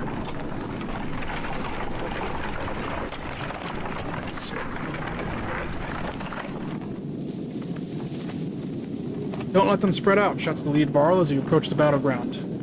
Soon you almost regret finding yourself fighting alongside them, facing off against a daunting number of dredge. Oh wow, there's a much more... Wait, the two forces are about evenly matched. There's no guarantee of victory. Hold them off.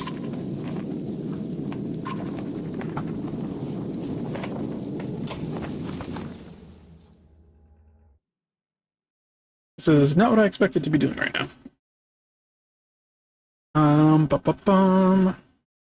13. Damn, everyone's strong motherfucker.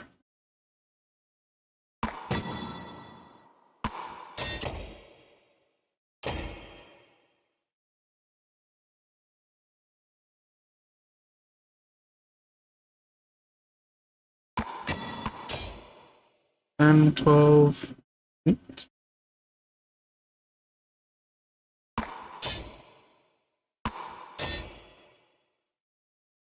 There we go. 9.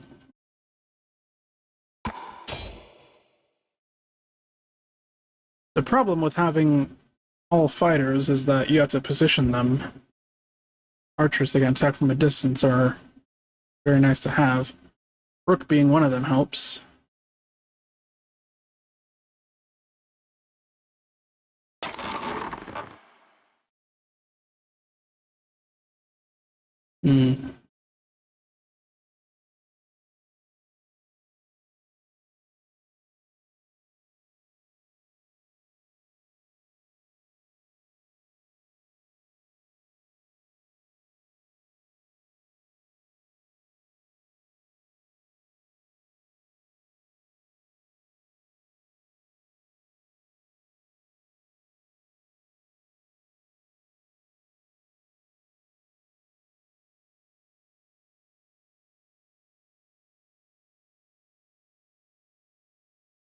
Sorry, I'm just checking some messages real quick.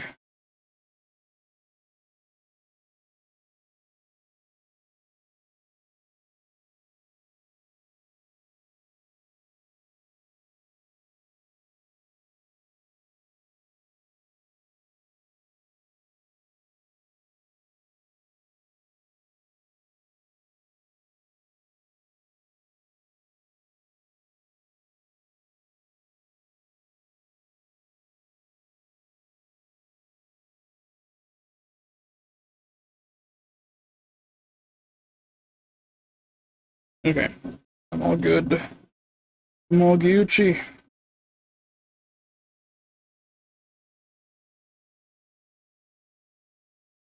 Oh, man. Nothing like going into debt to have a fucking normal quality of life. Where am I at? Right, I was trying to decide who I want to put on the battlefield. Let's put in one of our archers here.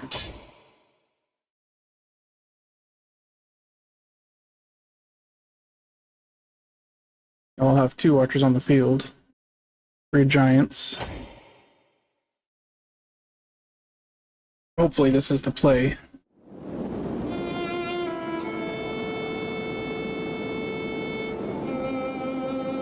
Although given his ability, it might be better to have more archers, because if they're in range, then he can combo attack with them, but we'll wait for that now. 11... Okay.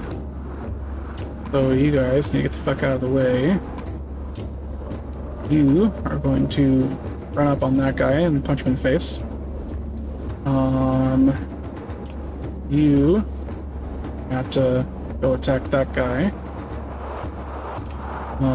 You are going to support Giant here. You are going to probably just also fight next to the Giant. You put you over here. then archer behind you. And we'll just go like this.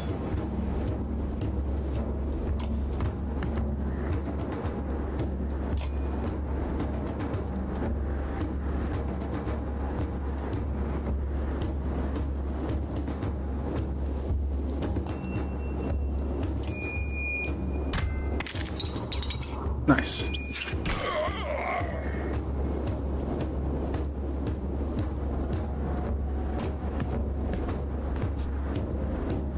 What does this do? Select an ally to move forward in initiative. Ah, that's cool.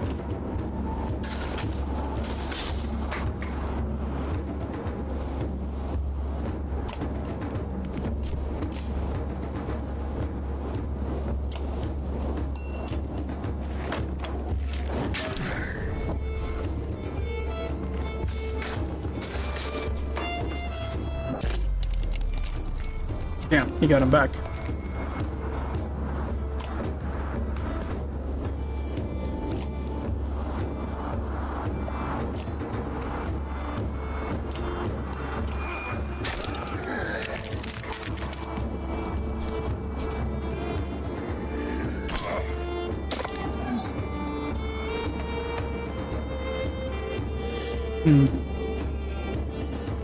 I'm not sure your strength should go against these guys. But it's not much else I can do with you.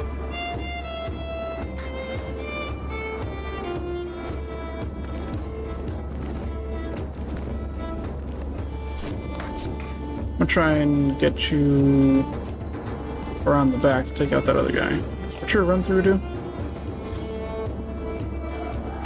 Ah. Could have checked that before I moved you. I could have actually used that.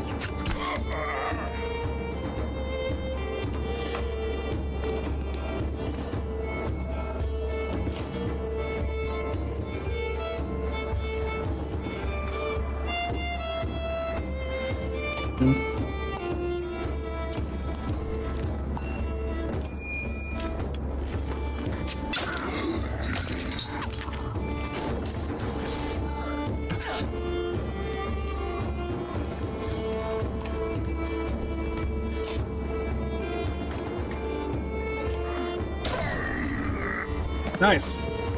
I don't know you could crit in this game.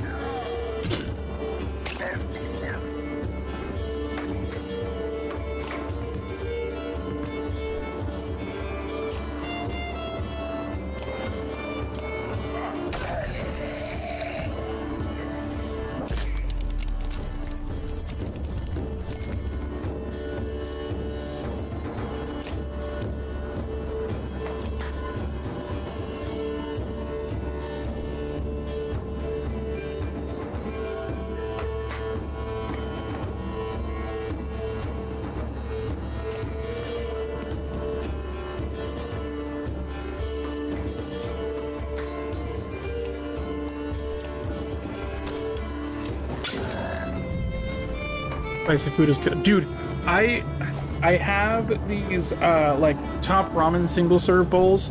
They're relatively large. I ate a spicy one this morning or last night, and I woke up today feeling like I had to puke. I think they might have expired or something. I don't know if these things expire, but like it was all bad.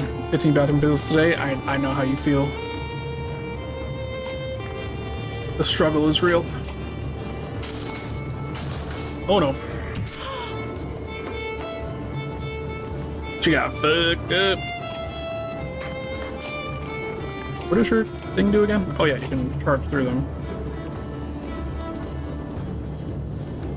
Now you can just attack normally.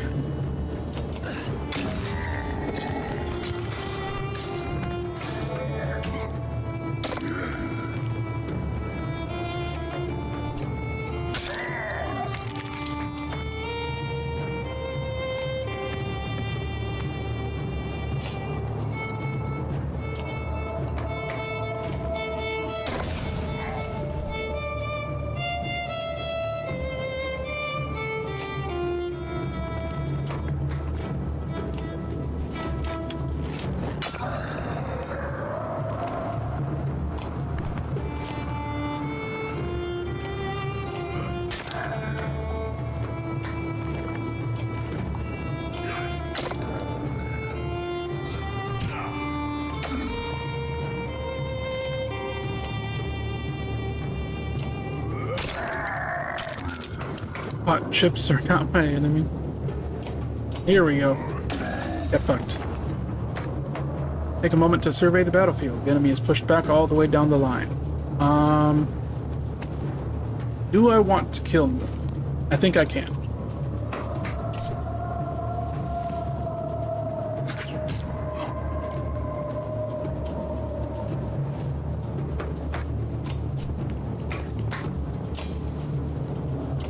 Not in range to attack anybody. There's a few more than I was expecting to fight, but I think I'll still be okay. They're mostly not tough guys, so should be alright. These little rock slingers are no threat to me.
Here we go.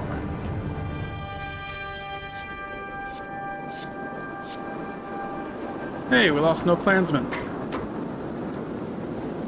What is this? How dare you post links in my chat? What the fuck is this?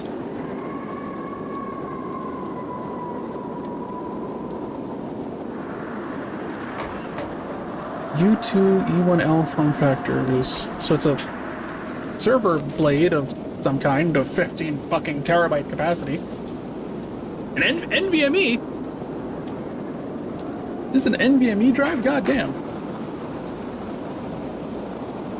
It's a big ass NVMe drive. That's crazy.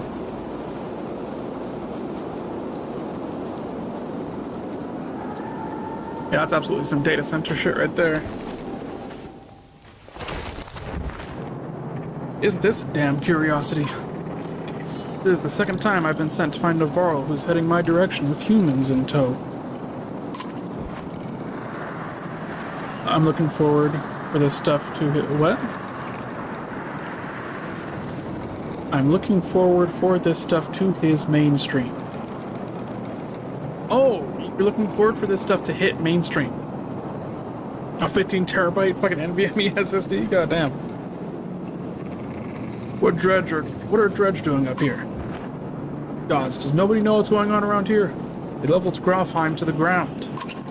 We've been losing ground for days. Jorunders and Ironhearth now. They sent me to gather Krumer in the west from Rimtow when they ran across this bunch of slag. It's definitely a lot more where they came from. You can finally fit COD on one SSD. Absolutely. Is this all for all you've got, Krumer? What have you been doing? Eating each other? Then he went to Blotzbalker. Are you telling me Grofheim is completely gone? And Vognir's dead. Slag on our heels. Varl you sent off north are probably dead. The world's ending. Come on, this is old news. Gathering in Einhartoft. That's where we need to go right now. Wait. Well, it takes a long moment to look out over the caravan of men, women, and children behind you. Not them. What do you mean, not them? Unless you're a king or a mender, humans don't step foot in Einhartoft. Now, this isn't the time for this discussion. Damn it, Fasolt, who cares about that? What in the depths happened at Grofheim? Before Fasolt can reply, a low rumble grabs your attention, growling louder by the moment.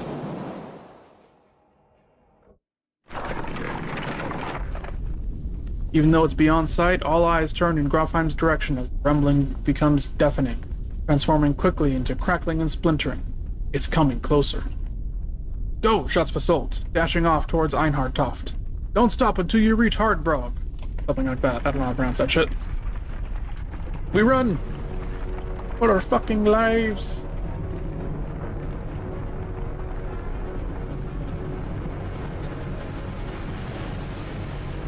That is side of a fuck.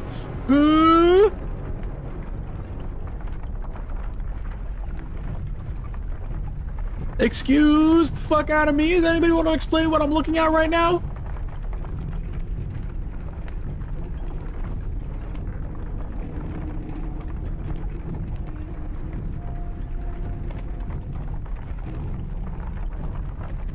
Are we just glazing over that shit? Did I not just see the fucking world serpent knock the side of a mountain onto the ground? Like, what the fuck was that?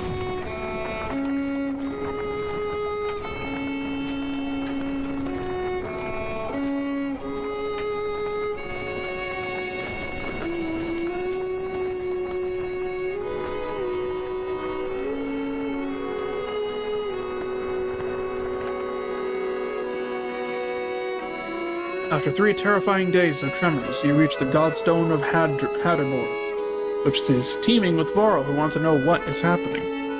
Others busily mend makeshift defenses set up around the Godstone of Hadderborg, creator of the Varl. Hold up, pants Fasolt between long gasps of air. We're going to have a talk.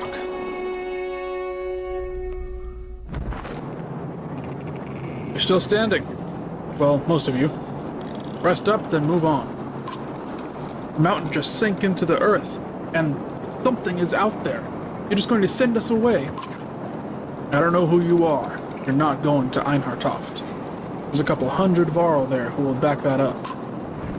Where are we supposed to go? Back the way that we came? We're stuck between 2 mountain ranges. In one direction, a few thousand Varl. In the other, an army of Dredge and whatever caused that quake. Einhartoft is a Varl city. It shouldn't be news to a Varl. Give it a rest, Fasult. Don't you recognize who you're talking to? Surprise suddenly flashes across Fasult's face. The other Varl are starting to come closer now. You hear Ingvar being whispered between them. I think this might be the one person you want to let into Einhartoft. The humans come with me. All of them. Fasult glances between Ivor and Krumer before stalking away, pushing past the mob of curious onlookers. Ivor, who are you? Some other time, Rook.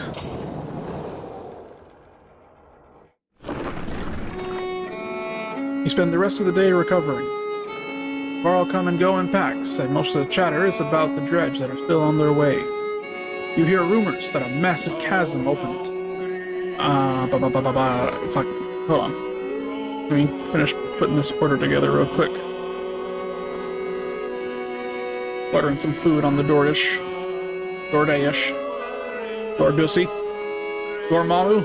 Have come to bargain.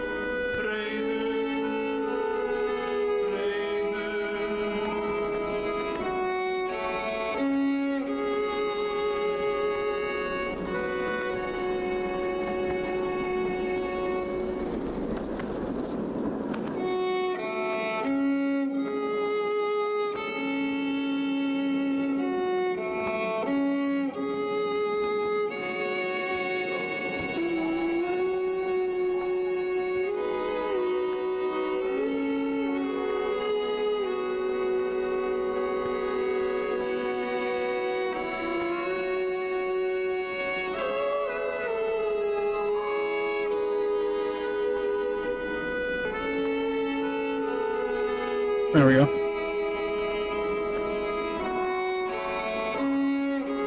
Alright, Varl come and go in packs, and most of the chatter is about the quake that just sank mountains into the earth, or the dredge that are still on their way. You hear rumors that a massive chasm had opened where the earth split. See what other news you can pick up. You get a lot of unfriendly looks from the Varl. They're not the sort to warm up to humans, having probably spent most of their lives in the north. All you learn is that they're very distressed about losing Grofheim, their capital. Einhartoft comes off as a last-ditch effort. Suddenly, there's a lot of activity. Word comes from below to retreat to the next village over, and you soon see why. A black shadow is sweeping down the valley from the direction of Grofheim, where the quake, or whatever caused it, has obliterated the mountainside. On closer inspection, it's a veritable ocean of dredge, more than you imagined possible.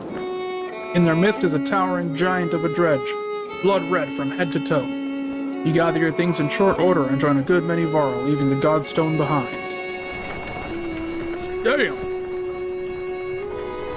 This is the fucking apocalypse. The world really is ending.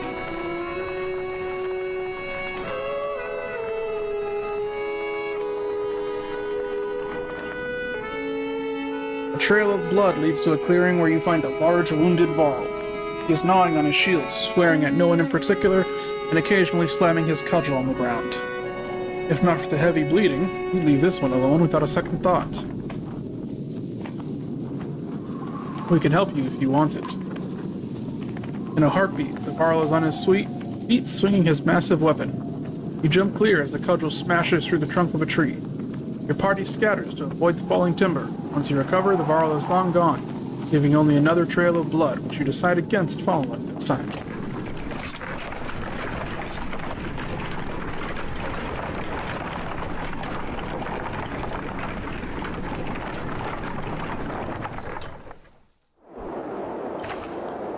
Ivor tells you we can't stay here long.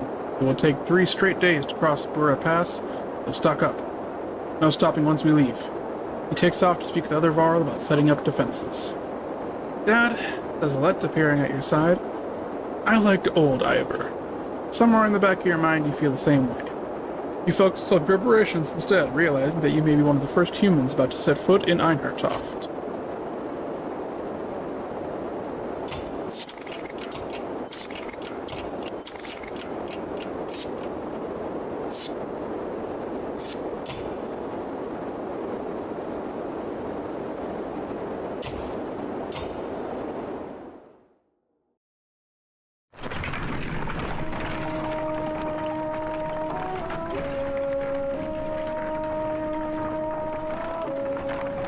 approach a city that only Varl have seen and cross a bridge that only Varl could build. Let us hope that we are the only unwelcome visitors to pass.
All these warriors, another great war is upon us. It is the third time I have seen such a thing.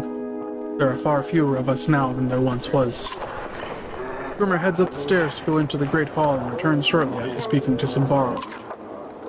What did they tell you? By all accounts, the Dredge are coming here.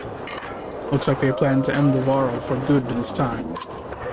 This place will become a killing field soon. They say the Prince of Men is here. They've got a mender, too. Prince Ludin is here, from Aberrain. In any case, we'll be given no audience today. You remember the last time you were here, Ingvar? It's Ivor. Yeah, I remember it. What now? We find somewhere to rest. I'd recommend keeping your people out of trouble while you're here, Rook. In fact, keep them invisible. Jorundr wouldn't be happy you're here. You're shown to quarters, but could wander the city while you wait for an audience. You feel like you could sleep for a week straight. I'm gonna take their advice and make myself invisible. Go ahead and have that week straight of sleep. As you settle in, you receive word to come to the Great Hall the next morning. I would suggest not speaking unless addressed, and even then, keep it short. In your dreams that night, you see Varl kings fighting with Dredge lords. An ominous feeling lingers as you prepare to enter the Great Hall.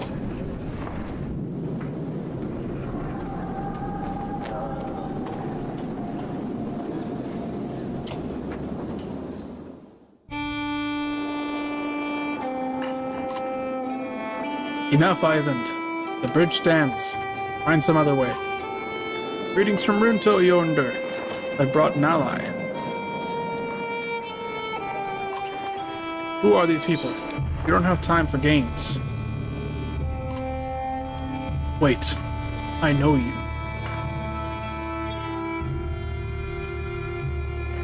Ingvar, among us again. Is this what the end of the world looks like? Jorundr steps down from his throne to get a closer look. In the light, you spy deep wounds on the Varl king. It was my last option. You look like death, Jorundr. The Sunder came through Grofheim. All of them. Or we would still be there. A few thousand Varl remain. Bellower has been following us since Grofheim. This is what he does. What will you do? Remain. There's no better place for us than here. We make our stand in Einhartoft. But even if Einhartoft falls, the Varl won't be wiped out. Hakon has taken our best warriors to Aberrain, as we were discussing. I'm not going, Jorundr. We're needed here. This is not a debate. A messenger bursts through the doors, cutting the tension. He says a stone singer has been cutting a path across the bridge. Gods, can we not have a moment's respite? They should not be here already. A stone singer is with them. Let me bring down the bridge, as I said. It will buy us. I said the bridge stands, Mender. I say again to you, and the Prince of Men, and the whole Mender Council, were they here. I will not say it again. Hakon, you go to Aberrang. Ivan, do not even touch that bridge. Am I understood? You are. And I'll confront the singer myself. Nobody tries to stop Ivan, but many follow as he leaves the Great Hall.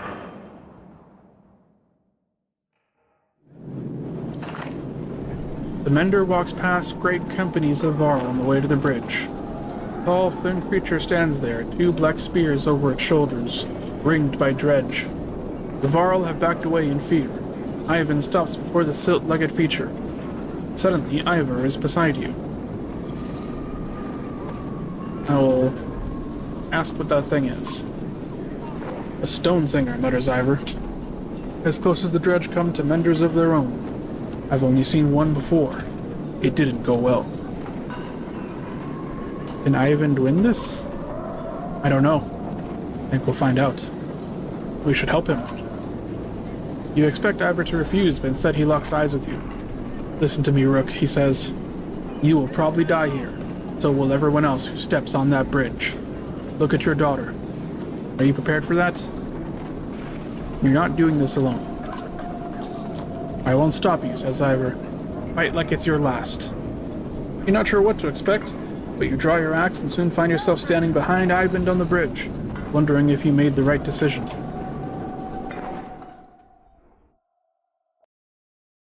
Oh boy.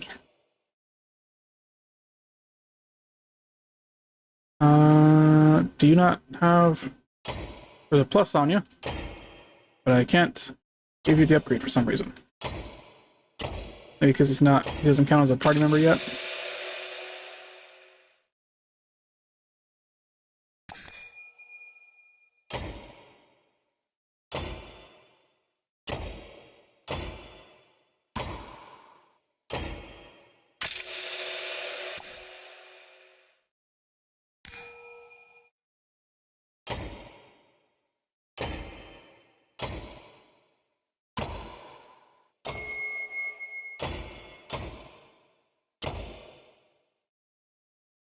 Alright. 7, 15, 12, 11, 9, 7. Are any of you down here higher than 7? You two are. Oh, and Krumer is very high.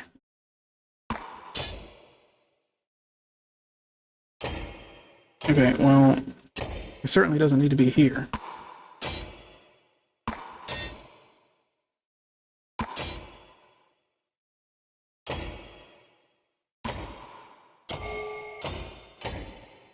Yeah, I should have promoted him first. His stats are crazy.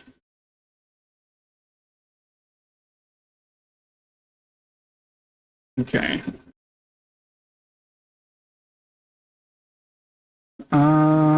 Yeah, I guess we'll go like this.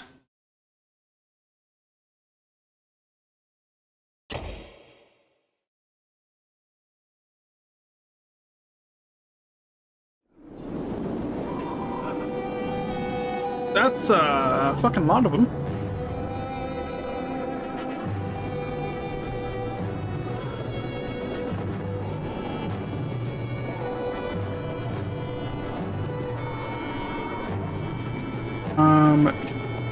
Okay.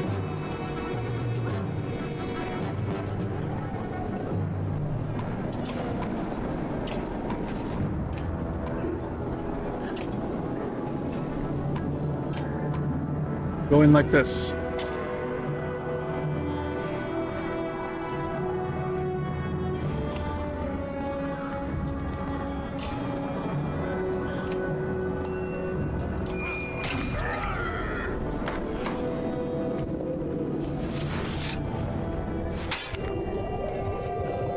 Did he just fucking stab himself?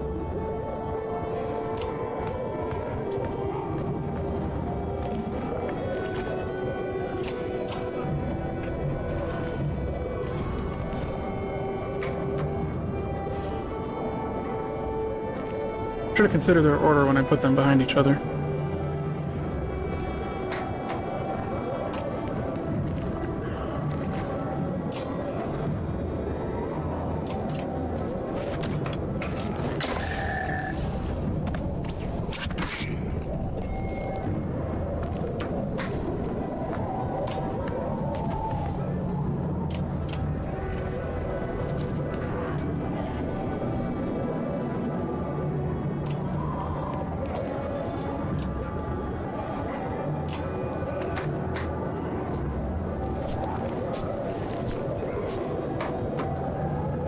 Wait, so what's your willpower? 9? I should definitely save that then.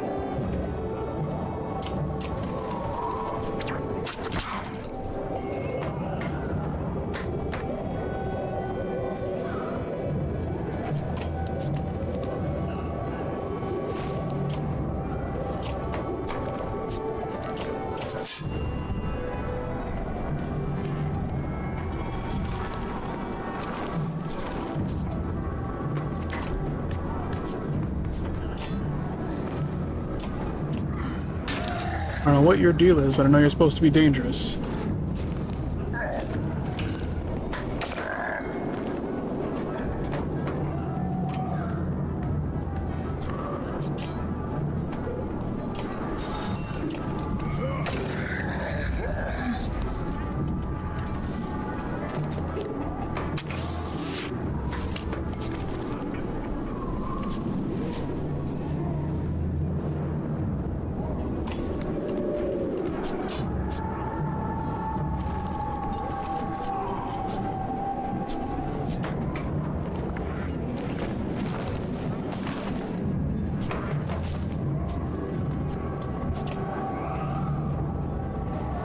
Give me 1 second. I think my food just got here. It did. I'm gonna go grab that. I'll be right back. 次の笑顔でラスメディア知りたいその秘密ミステリア抜けてるとこさえ彼女のエリア完璧で嘘つきな君は天才的なアイドル様今日何食べた好きなのは遊びに行くならどこに行くの何も食べてないそれは内緒何を聞かれてものらりくらりそう淡々とだけどさんさんと嘘で言えない実は蜜の味あれもないないないこれもないないない好きなタイプは相手はさ答えて誰かを好きになることなんて私わからなくてさ嘘か本当か知り得ないそんな言葉にまた一人落ちるまた好きにさせる誰もが目を奪われてく君は完璧で究極の愛とこにさえ現れない一番星の生まれ変わりその笑顔で愛してるって誰も彼も虜にしていくその瞳がその言葉が嘘でもそれは完全な愛はいはいあの子は特別です我々は花からお化けですお星様の引き立て役 B です全てがあの子のおかげなわけないしゃらくさい妬み嫉妬なんてないわけがないこれはネタじゃないからこそ許せない完璧じゃない君じゃ許せない自分を許せない誰よりも強い君以外は認めない誰もが信じ崇めてるまさに最強で無敵の愛と弱点なんてに当たらない一番星を宿してる弱いとこなんて見せちゃダメ試したくないとこは見せずに唯一無二じゃなかったいやいやそれこそ本物の愛得意の笑顔で沸かすメディア隠しきるこの秘密だけは愛してるって嘘で積むキャリアこれこそ私なりの愛だ流れる汗も綺麗なアクアルビーを隠したこのまぶた歌い踊り舞う私はマリアそう嘘はとびきりの愛だ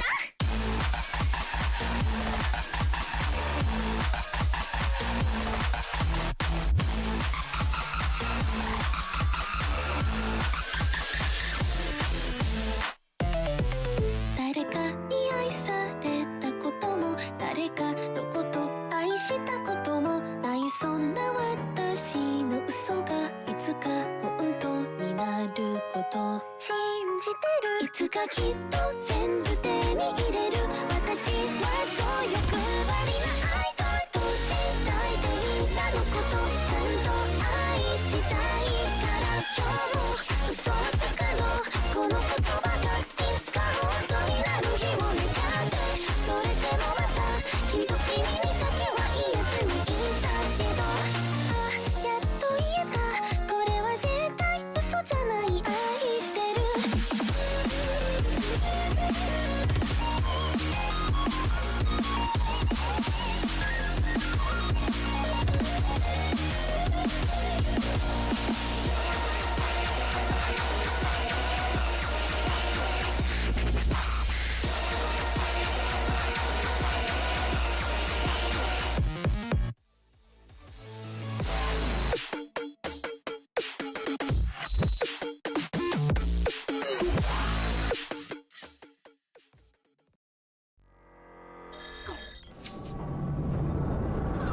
Okay, we're gonna have to break a little bit to chow down, but let's continue this fight.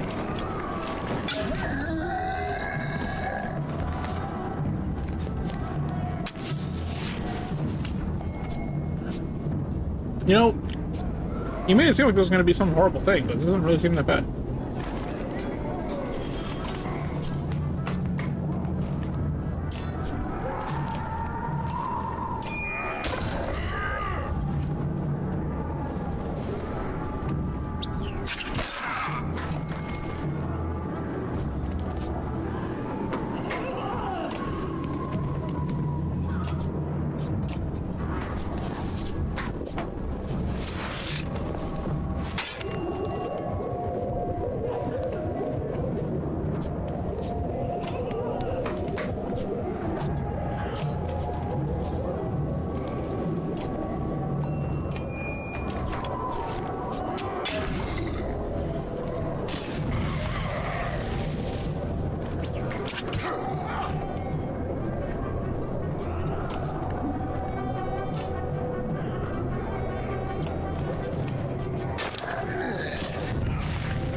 Who the hell's calling me?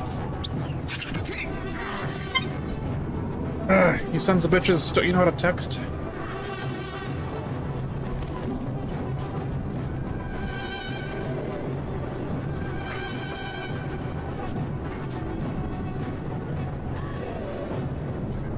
Are they in her range too? I don't know if they are.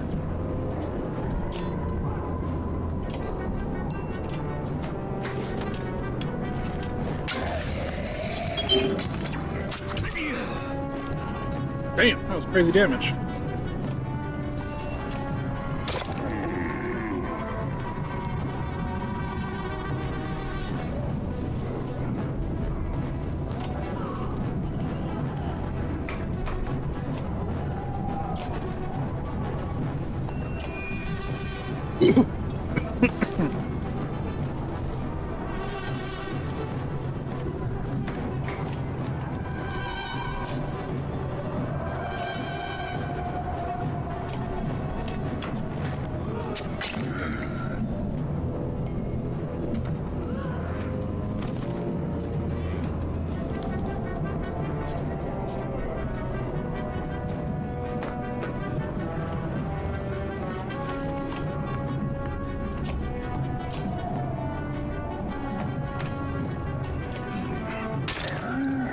No more armor for you.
Stone Singer falls hard.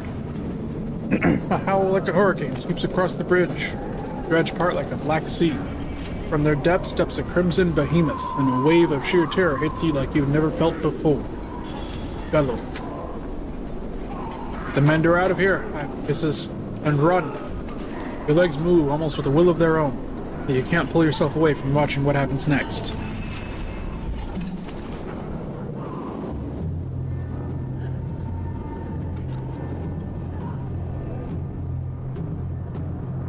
What?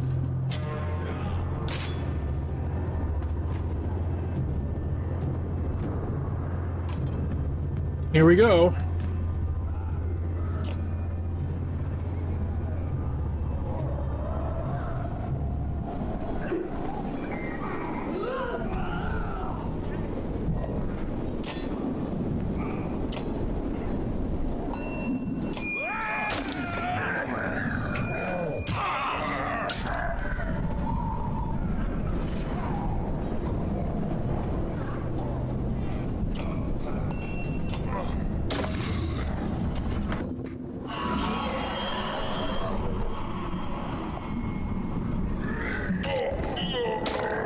Yep, that's the end of that. There was no other way that was going to end.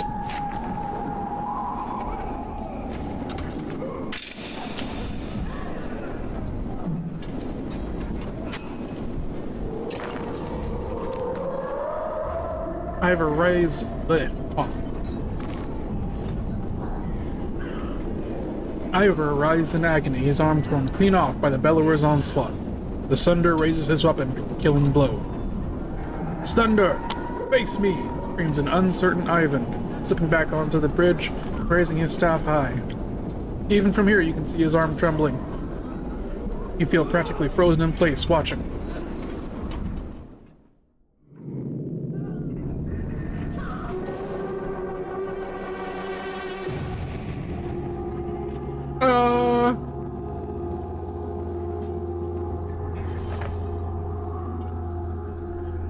Ivan recoils in terror from the massive serpent that has appeared in the distance, and even Bellower backs away.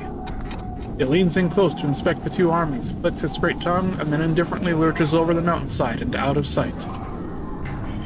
The Dredge are a knot of confusion. Some cower, others crouch in what looks like worship. Hacken shouts orders above the din. Varl rush forward. And bowling over a surprised Dredge gaining ground. Bellower has receded back into the horde. Yornder watches from atop the stairs. Hurry, says Ivan, suddenly pulling at your arm, snapping you out of the moment. You rush over to Ivor, laying on the ground amidst the fighting, still breathing despite missing an arm, and drag him back into the city.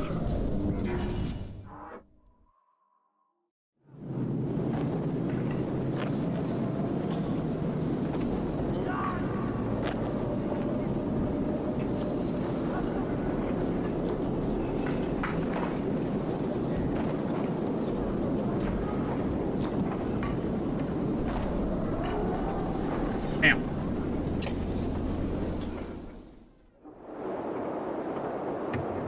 Can you save? Yes, probably. Give me silence. Nearly 3 hours pass silently. Ivan plies his trade. Flesh slowly forms, then closes across Ivor's torn frame. That is as much as I can do. He should make it. Thank you. The mender looks exhausted, leaning heavily against the bed. When was the last time you slept? A couple days ago. I'm okay. I just need to sit. Before you can catch him, the mender crumples to the floor. Weary the weight of the sun.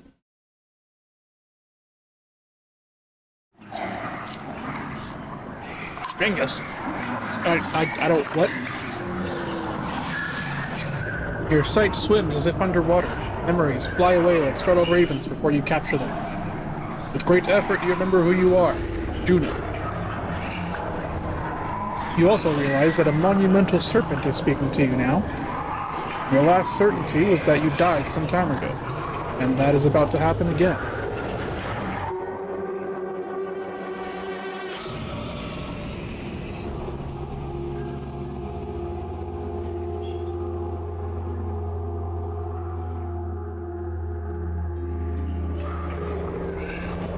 Frustrating. You are slow to understand the serpent. It speaks a language that recalls very ancient memories of words you learned long ago. You are not going to die. I suppose we must speak instead. Who are you? My name is Juno. You are a Juno. It means nothing to me. Maybe I have asked the wrong question. What are you? What is your purpose? I am a mender. Mender? Ah, Valka. Now the picture is forming. Do you not know me, Valka? Though your memory is still fuzzy, you're certain you know nothing about an enormous serpent. What do your prophecies say? The gods gave you prophecy. Fate. Destiny. Is there no child coming to slay me with a magic sword? Are there no stars in the sky foretelling this disaster? Do you truly not know? I will know if you tell me. Must the prophecy speak of itself, then? So be it. Listen carefully now, for I will give you a prophecy. I am the end. Do you understand? This world and this tapestry I would devour. It is my purpose. But I cannot. Instead, now comes a wall of night to consume your pitiful world. Wall of night? The dredge? Dredge. Stone men marching across a long bridge. No, it is darkness. The egg white that has turned black. I am meant to devour the tapestry itself, not idly witness the dusk smother this rock. I am incomplete, a worm crawling through a dung field. Because of you. Who are you to take my destiny? What are you? Return what is mine.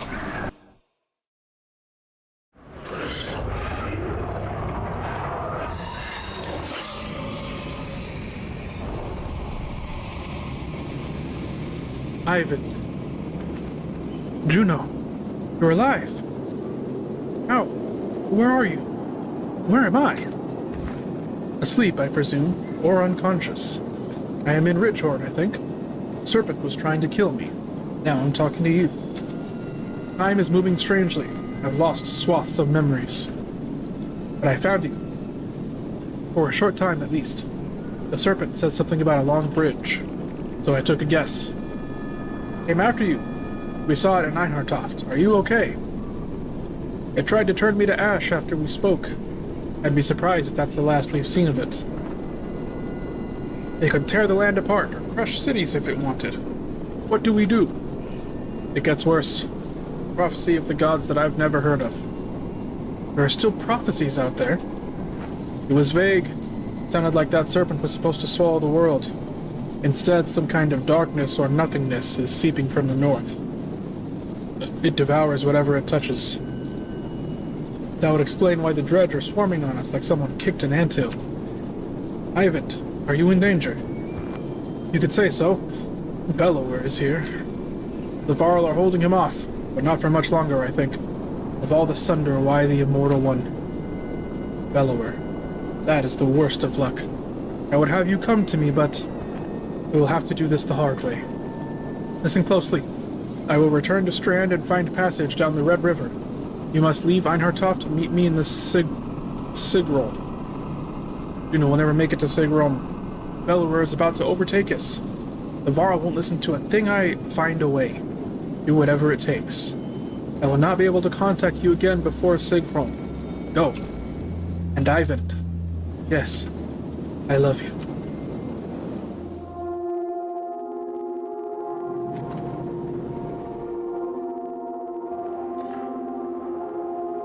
You spent a lot of time next to him since he's passed out. Just to keep an eye on him. Not like that, Dad. He saved Ivor. He might save the rest of us. Can he hear us? He just moved. How long was I? We were out for a couple days. How do you feel? Juno. He's alive. I need to meet her in Sigro. Hold on, slow down. Who's Juno? She's my mentor. On the Mender Council. She contacted you how? She's not like most menders. What happened here since I passed out? The Varl are holding the dredge back, just barely.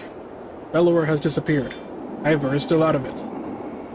Jorundr sent Hakon, Luden, and a couple hundred Varl away to Aberrang. I don't know how long we'll be able to hold out here. Rook, need your help. Take me to Sighorn. Juno is waiting to meet us there. Sighorn? That's got to be a week away at least. And just abandon Einhertoft. Maybe you're... No, I could destroy that godforsaken bridge myself.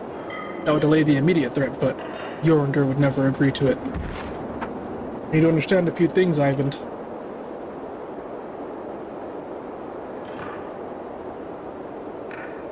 What's going on around here? That serpent? Bellower? Look, I know things are... It's a long story. How well do you know history? We're from a very small town in the woods. I'll keep it short. You know how men and Varl were made, the Loom Mother, the other gods. In the First Great War, the armies of men and Varl hated each other. They fought bitterly for land and dominance. Then one of the gods created the Dredge, and they were such a threat that unless men and Varl set aside their differences, they threatened to wipe out both races. So they did. They ended the war, pushed the Dredge into the north, and formed an alliance that has held ever since. The Second Great War began generations later. The Dredge rallied their forces, defeated the Varl who watched the borders, and laid waste to unsuspecting settlements throughout the world. They were led by Sunder, powerful Dredge warlords and weavers, like Bellower. He was there in the Second Great War. Humanity was on the brink of extinction when the inner circle of Menders went forth and finally set the Sunder and the Dredge deep underground. For the most part, the Dredge haven't tried to return since. Well, until now. Those Menders were called Valka. Una wasn't there herself, but she's from their bloodline. So another great war has begun. If I didn't think the world was ending, it would be incredible. Ancient history is playing out before us. What about the serpent? That's another story. There's nothing in the Mender's libraries about that thing. Must have something to do with the Dredge return. Seems likely. How could you destroy that bridge by yourself? Not by myself. I could blast it apart. This bridge wasn't made to fall. It'll take time and concentration. But I need your help. And the Varl will try to stop me. It could mean holding off both the Dredge and the Varl. Why will the Varl King destroy the bridge? I completely understand it myself. Last time I mentioned it, he made his mind very clear. He'll let the city and the rest of the world fall before that damn bridge. What do we do about Bellower? I can't stop him, but I believe Juno can. That's why we need to go. We could just leave. Let the Varl die to give us a head start? It's not my first choice. I've done everything I can on my own. I need time to think about this. I understand. Be quick, Rook. There has to be some way... I can't believe the Varl would be so stubborn. Speak to Jorundr yourself from the Great Hall. Maybe you'll have more luck. Or maybe he'll put your head on a spike. Look, I hate to put all this on your shoulders, but I've got few friends here. Come to a decision quickly. Either way, we can't stay. We have to make it to Sighorn. Juno will know what to do. I know I'm absolutely mispronouncing the fucking name of that city and everything else in this goddamn game, but... it be what it be.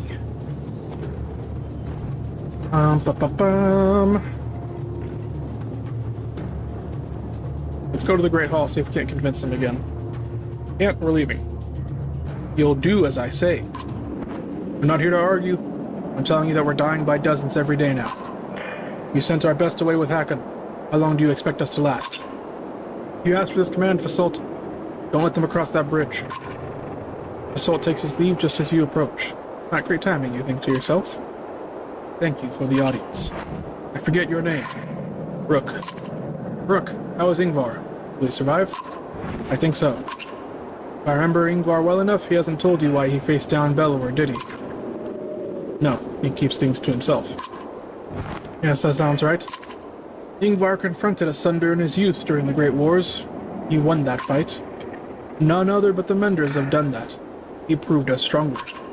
Maybe he thought to do it again. Ivor killed Asunder? How did he end up in Skogar? You'd have to pry that from him yourself. I don't know. He disappeared when the last king tried to name him Kender. It occurs to you that Jorundr would not be on the throne now had that happened. But why are you here, Rook? Be brief. That bridge needs to be destroyed. Oh, you have the answers. Wonderful. Come, sit upon the throne. Every man I've ever met thinks he'd rival the gods himself if only he were in charge. I'm over 400 years old, and I know that I know little. You are a child, an infant, know everything.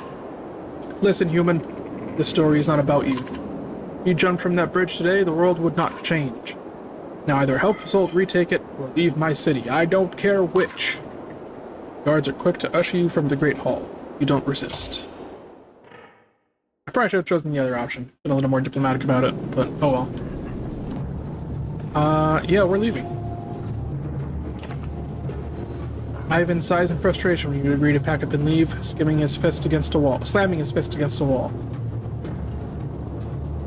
Are you certain you'll not help me on the bridge? Listen, an entire race is about to be wiped out. I know, they haven't been very cooperative, but we can't take this lightly. Do we really abandon them to history? We'll extend the offer, but we have to go. There is silence between you for a long moment. Alright. Get Ivor and your caravan ready, I'll speak with Yorander. Soon he returns, shaking his head. You know Yorander refused any offer to flee. I won't be coming with you, says Krumer. They put Fasolt in charge of the warriors here. He'll need help. Gods, we all will. Give Ingvar my regards. The giant returns to his warriors. They send some Varl with you, a few volunteers, and those wounded on the bridge. You begin the long trek to Borsgard with a crippling ache in your heart. Damn. Of our bones, the hills.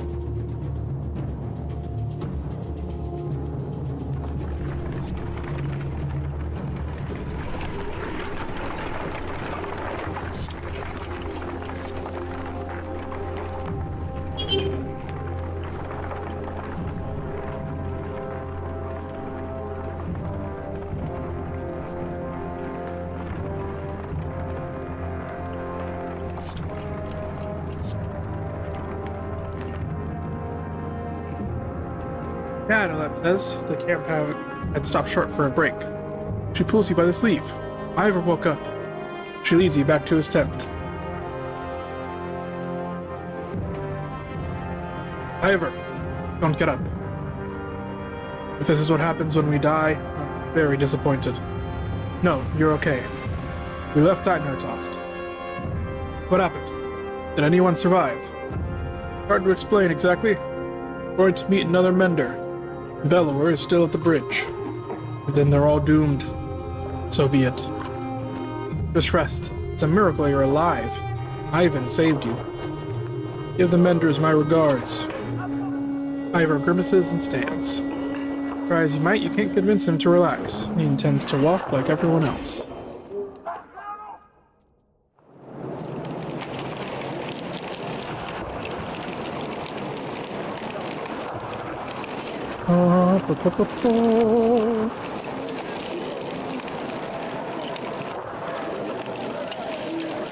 Okay.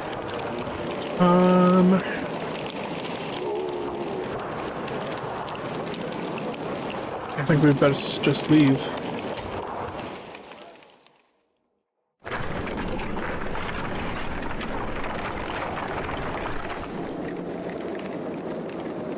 As you're nodding off to sleep, shouts of fire pull you back to attention.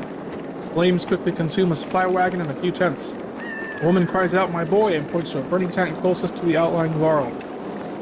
You, the giants, are motionless, staring at the spreading fire with terror in their eyes.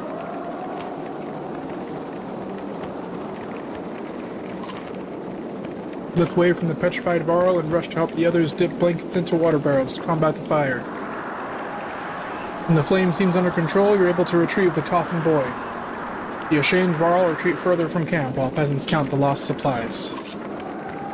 What in the depths was that about, you mutter to yourself. Something about the fire, Oddleif tells you. I've heard of this before. They don't like it. Doesn't change what happened to yourself. Alright, noted. This guy does not care for their fear of fire.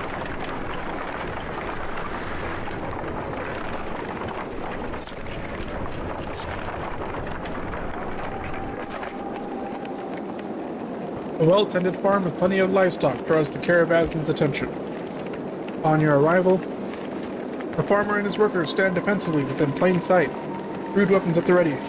Their crossed arms make their thoughts clear without a word.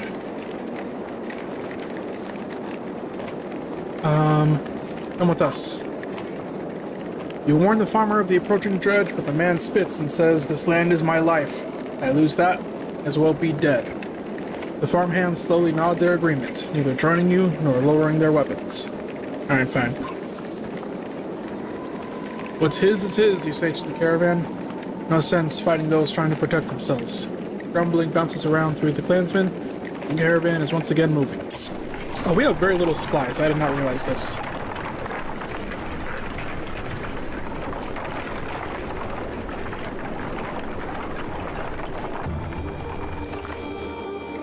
It appears that large figures following from the direction of Einharja. Oddly, it watches intently before finally saying they have a cart. I can hear it. You slow to get a better view and spy a small caravan of Varl. Eventually, they catch up. Greetings, Ivor. Been quite a while since we talked, hasn't it? I know you. Ubin. Never imagined you'd be the one to defy the king. What made you leave? Someone had to. What do you mean? Bellower is heading this way. Already? How is that possible? A group of Varl from Rimto showed up around the back of Einhard Toft. The long way. Bellower and his army chased them across the summer path, they said. Past Rimto? That doesn't make sense. Bellower was at the bridge. He must have doubled back after that serpent appeared. While we fought on the bridge, he led half his forces around to approach Einhard Toft from behind. The attack on the bridge was a feint? Don't let anyone tell you the dredge aren't clever. Einhard Toft will fall within a day. Maybe not. He's following you. I thought one of you might know why. You exchange nervous glances, but nobody speaks up. Must be me, then. There's something I don't know. That's quite a grudge he's holding if he's coming for you, It doesn't matter. Our only chance is to get to Sinkerholm. Juno will know what to do. We'll join you. I bring supplies and warriors, and my friend Gunnulf here bears a heavy sword. I believe he'd be happy to swing it for you.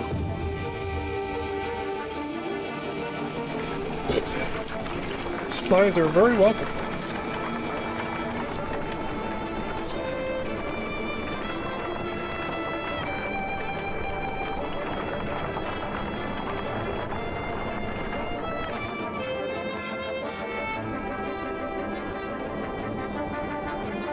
The caravan stops at a split in the road.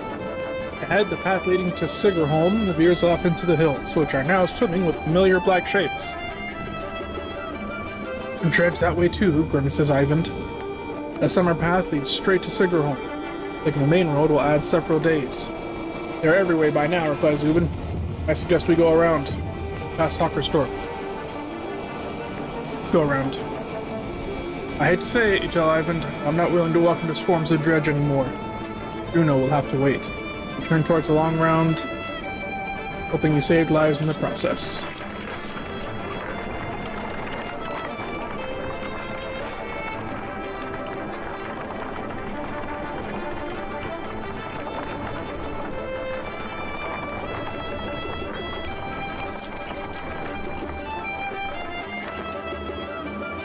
A scout returns with a nearly frozen child.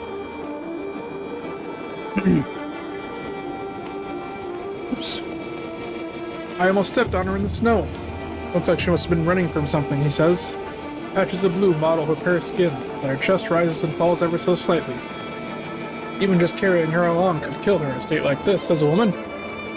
We could be in danger here, points out another. Stop and rest. As the caravan's tents rise, a fire is built beside the girl, who is covered in furs and ointments. Progress is slow, but soon you see the girl alive enough to swallow water and some heated broth. When you wake the next day, a healer tells you the girl should be fine in time.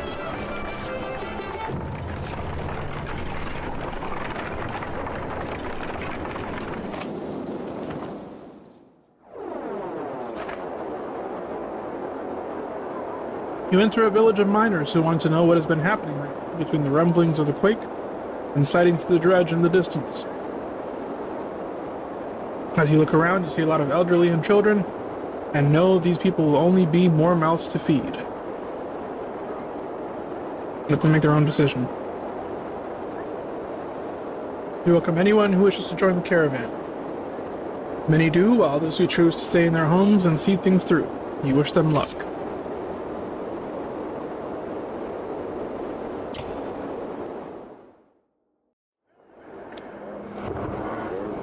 Don't talk much, do you? You approach the massive green-clad Varl who is sitting quietly by himself eating bread. So, I don't know anyone who can cleave a dredge in two like that a little better. I'm Rook. What to know? You've been asking me to chop a dredge in two, I chop them. I'll let you finish your meal. Want to be friends with Gunolf, Rook? He pops the last hunk of bread into his mouth. Keep food in the cart. Alright. Let's buy any supplies we can get here.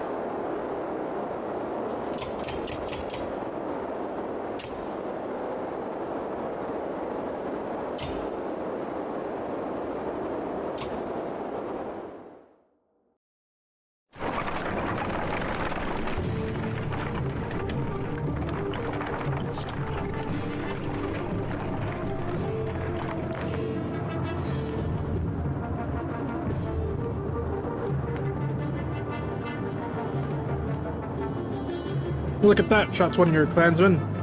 Caravan stops to watch dredge pulling into the village you just passed through.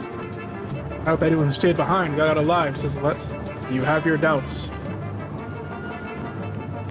They're coming, says Ivor, pointing at a line of dredge leaving the village and marking toward you. As you watch, the dredge in front falls over, then the one behind it falls as well. You hear a twang to your left.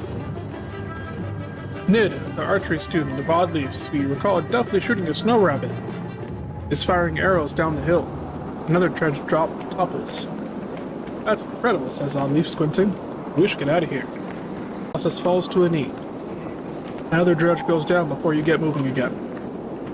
Why don't you come along the next time you want to try out that bow, you tell Nid, who nods with a smile on her face.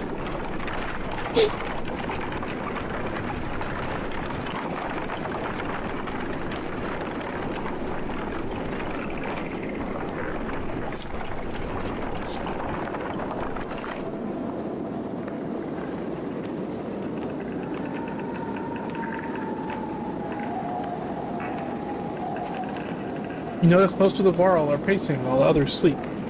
Their brief conversations with each other and other clansmen grow shorter and sharper.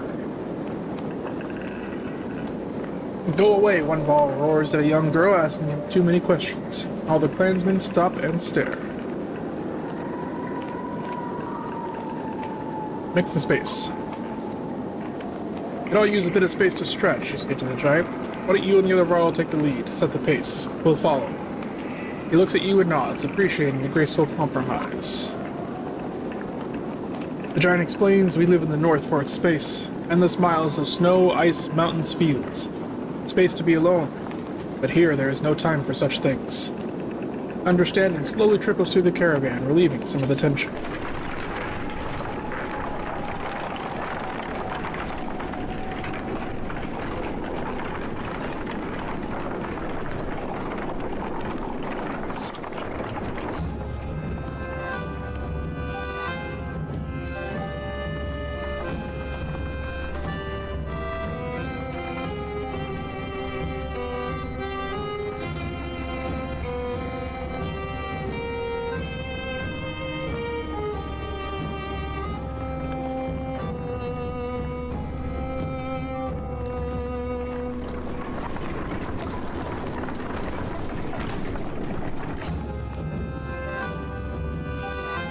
The Godstone of Dunder passes around you.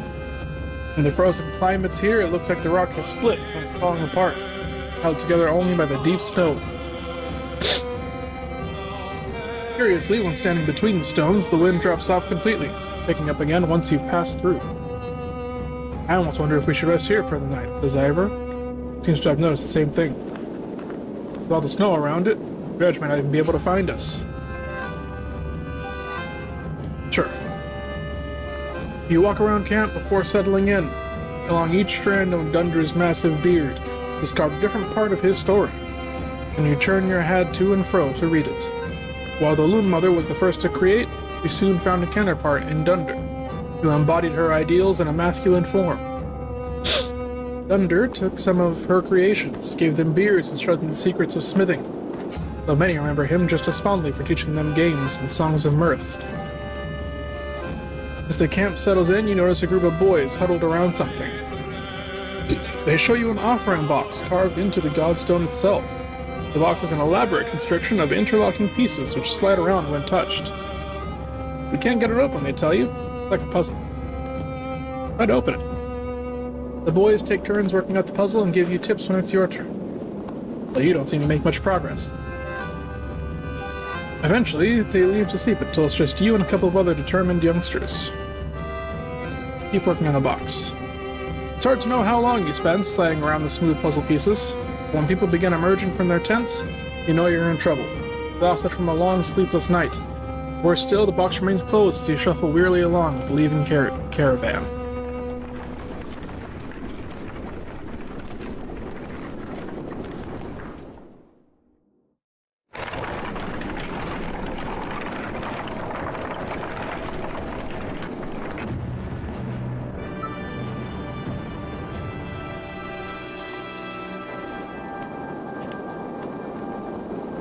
Sound of a skirmish alert you to Varl surrounding half a dozen armed fighters. One man spots you and shouts, "Leave us to our business. This Varl killed my father without reason." The Varl is about to respond when a man attacks. The giant swats the blade aside and silently watches for the next assault. Let him speak. The Varl shrugs as if unconcerned, saying, "This one's father and I had a business deal. He lied. Now he's dead." "Lies," shouts the man. "You murdered him over a lie, you coward." The men wildly attack the Varl, who deflects them well enough, but you're uncertain of how long he can keep it up. Let them deal with it, I don't know. You quickly decide this minor scuffle between man and Varl is not worth the caravan's precious time, and none of your business besides. Your warriors return with you, some more reluctantly than others.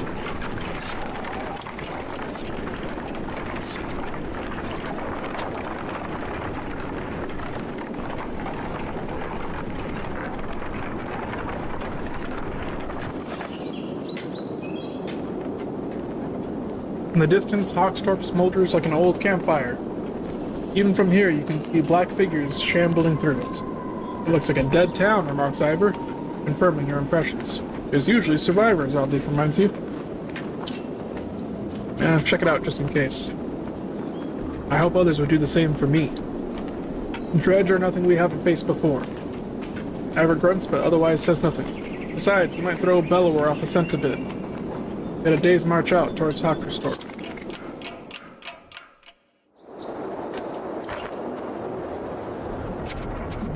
As soon as you step foot in the small town, you think you've made a mistake. It's thoroughly littered with corpses. Within moments, the dredge are upon you as you stirred up an angry hornet's nest. I didn't realize I was walking into a fight. I thought it was just an empty town. I thought all the dredge were still behind us. I don't want to fucking fight these hoes.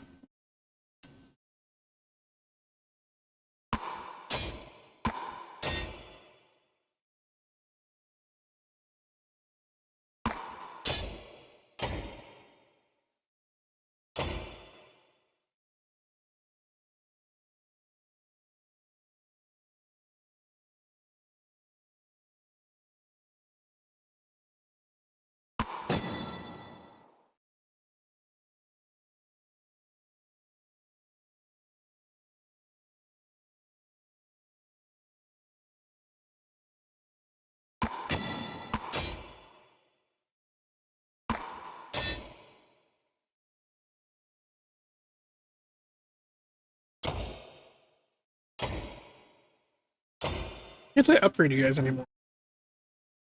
Oh wait, 6 points available. Yeah, that's why.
Oh god, excuse me.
Nice.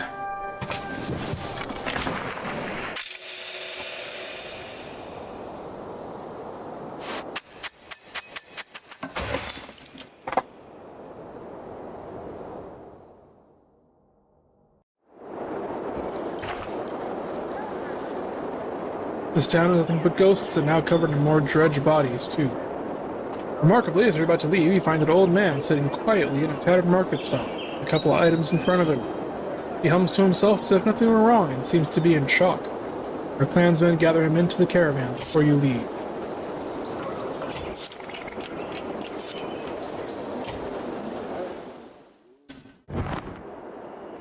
don't know if you've ever spoken. I'm Nid. You're Rook, I know. We've actually been traveling together for a long time. Isn't it strange how you can be so close to people and not know them? Every day I pass people I swear I've never seen before. I wanted to thank you for letting me join you. Where are you from? I don't think you're from Skoger. I knew most of the people there.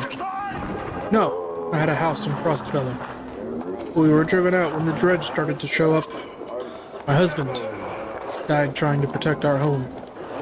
My sons and I were thrown out into the fields. I'm sorry. Eccles' men killed my husband. Now Eccles is traveling with us. For a long time I was angry.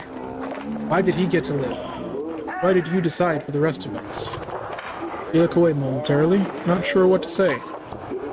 But I've let it go. I have 3 sons, and I don't want them to grow up with hatred in their hearts. That's why I wanted to thank you.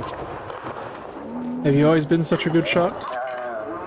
Honestly, I never even tried before Oddleif made me. I spent my whole life making clothes, cleaning.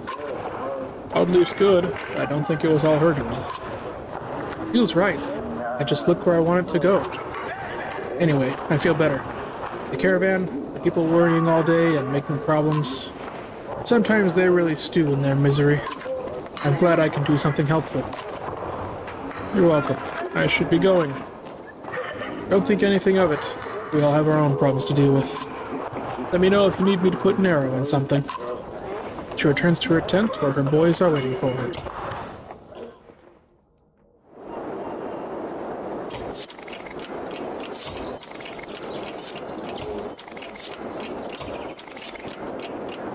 Alright, now let's get the hell out of here.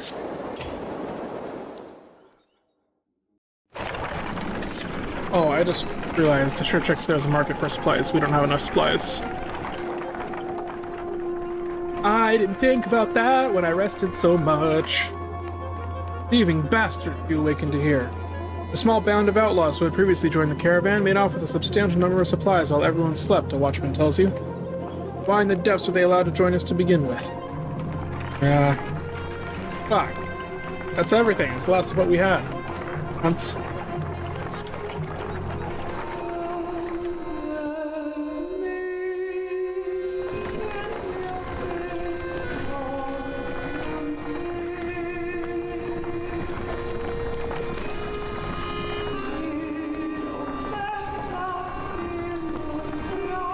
Playing the Boner Saga indeed, and may have just fucked myself a little bit.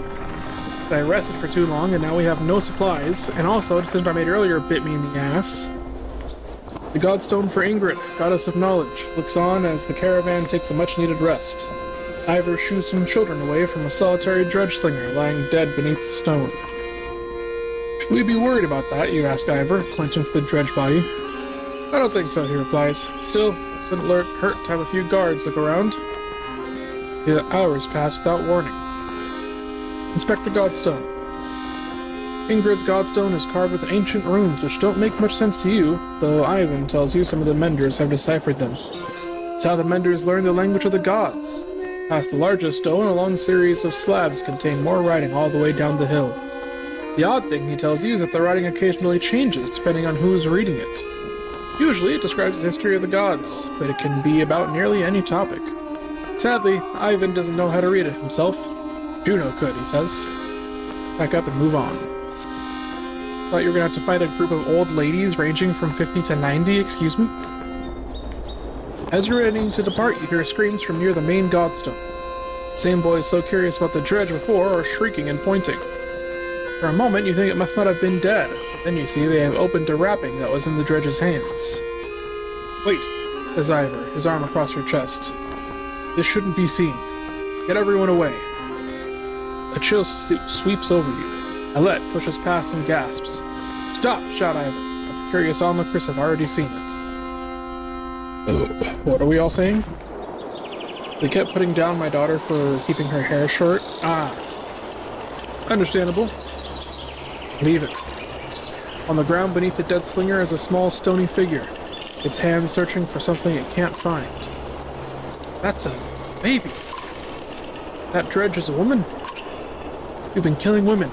You've been slaughtering women and children this whole time, leaving them to die. In a war, it's only the males who fight.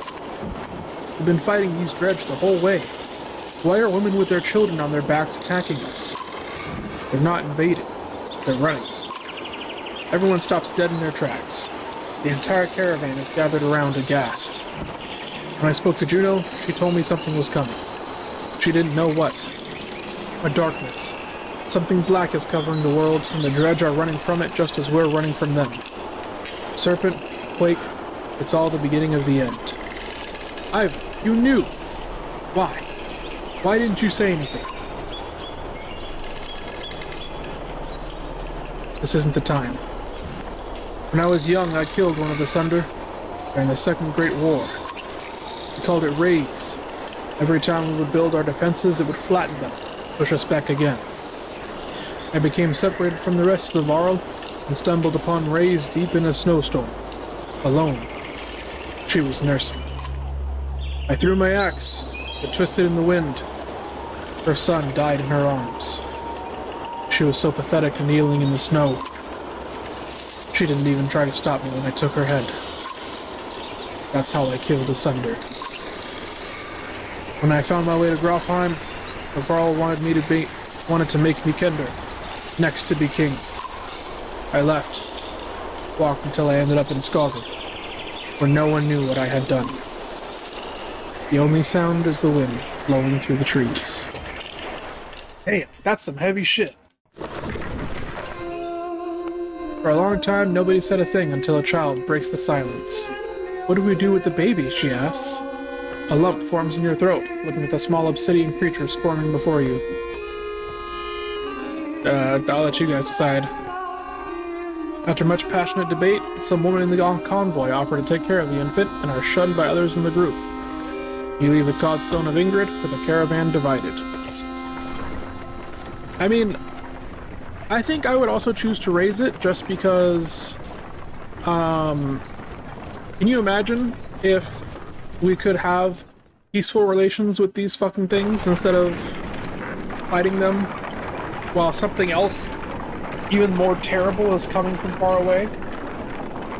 You know how fucking strong they are? What if we had, you know, some of them of our own who were fighting on the side of the humans and giants instead of this whole fucking race of monsters chasing after us? What if we had monsters of our own? New headcanon. This dude has fruit by the foot in his hair.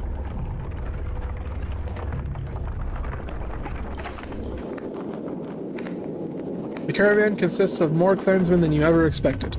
Accusations of stolen chickens, missing heirlooms, and concerns over daughters' virtues, the sorts of things you hear relentlessly. Even fighters complain of spreading too thin to protect everyone.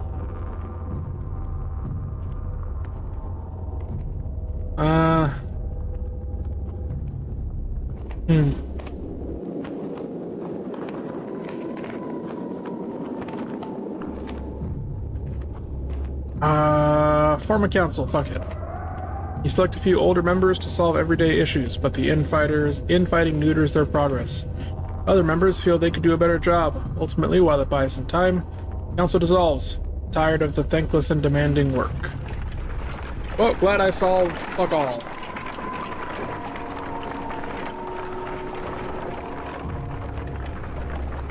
Really hope Sigholm has some fucking supplies for us, because we are hurting bad.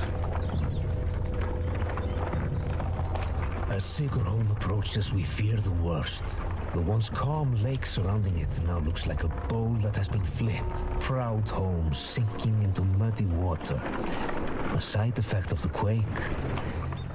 What has the rest of the world become on the other side of those mountains?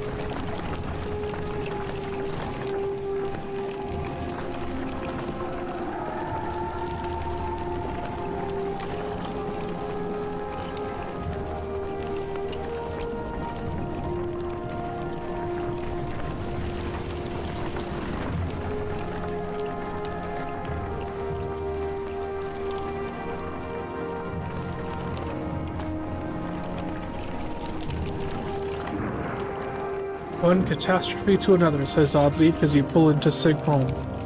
The town appears to be sinking into the lake. Townspeople peek from dark windows in makeshift hovels further up the hill. No, says Ivan, looking frantic. Where is she? He runs to the front of the caravan, looking over the water. Juno isn't there, and you get the creeping feeling you're not welcome either. Going upriver looks out of the question. The beach is bare aside from the occasional skeleton of a ruined fishing boat. We reluctantly set up camp in the sinking town. All I'm saying is, how long are you willing to wait? While taking stock of Caravan, you inadvertently walked into a debate between Oddleaf and Ivan. As long as we need to. And I think we need to get out of here. I don't feel good about this place. Why? What's wrong? Something doesn't feel right. People here are staring at us like those vultures in the wastes. I'm sorry, Ivan. I think Oddleaf is right. I saw a man. The whole time we were setting up, he was just watching me. In a creepy way. And how long before the dredge find us here? Juno will come. Just give it a little more time. Rook, listen to me. I need you to trust me in this.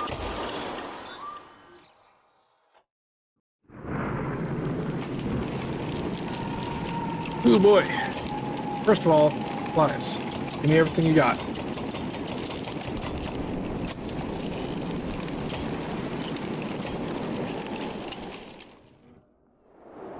You're really worried about her, aren't you? What? Oh, Juno. Worry doesn't begin to describe it. If she doesn't find us here, or something has happened to her, are you sure what you saw was real? Could have been a dream, or I don't know. You were pretty exhausted. I don't know. To be honest, I'm not sure anymore. Everything is a blur. Don't tell the others I said that. I have to hope it wasn't just a dream. What's it like to be a mender? I guess I never really thought about it like that. Just part of me. They knew very young that I would join the order. Born into it, you could say. My mother and father, both menders. The guild is for lots of people now. Builders and healers. Do they all pull lightning out of the sky? No, that's not normal. It's one of the reasons I know Juno. She's one of the council. She helps me control things like this, so we don't end up scaring people. How exactly does weaving work anyway? Well, the hardest part is usually seeing the threads. Everything is part of the tapestry, made of threads woven together. If you can see the threads, you can manipulate them. I don't know how to explain it really. It's like trying to play a harp with invisible strings. Look at my staff, for example. Some menders carve intricate patterns in the wood, to help them remember the shapes of... Like I said, hard to explain. Why is Bellower still following us? I saw Grafheim as it burned. Iwan gets a faraway look in his eyes. The sunder blew through it like a tempest. The Varl fell in the thousands. Most of the sunder left the city and headed south. Who knows where they are now? They might be destroying every town they come to, or heading toward Aberrane. Bellower stayed in Grafheim, just for the sport of it, I think. As he fled to Einhertoft, thought he must want to wipe the Varl off the map completely. But then he came after us. Maybe he knew Ivor was the one who killed Reyes. Maybe, but let's just make sure he doesn't catch up. You think this is the end times? I don't know what to think. I wish I could give you a better answer. Even if we escape the dredge, that serpent set of darkness was covering the world. I don't know how long that will take, or what it means even. I'm just trying to solve one problem at a time. The Menders are in Aberrane. If we can find ships and make it the capital, we might have a chance. I won't take any more of your time. No, it's okay, Rook. I appreciate the talk. It's good to stay grounded. I spend all day worrying about serpents or sunder. I think a lot of people are intimidated. Scared, maybe. Of me. Don't worry, it's nothing new. I'm used to it. Maybe sometime we could talk about things that don't include the world ending.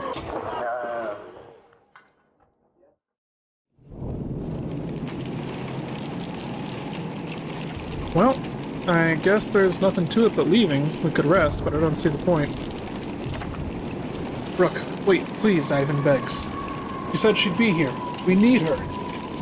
You can tell he's terrified of leaving, as though he'd be giving up on Juno. Just a little longer. You tell Ivan to stick it out a little longer, but you're not certain how long you're willing to wait yourself. Every day lost becomes more precarious. I could wait 1 day, I guess, but we only have 8 days of supplies. I don't know when we'll get the chance to get more. I don't have the renown to buy any more from here.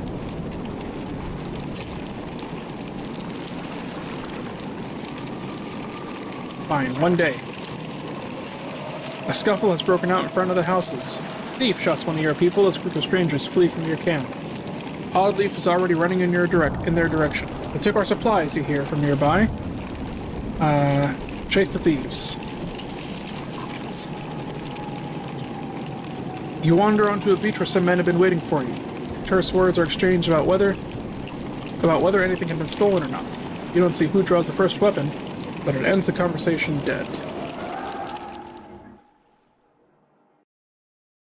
Yeah, well, should have gotten the fuck out of here.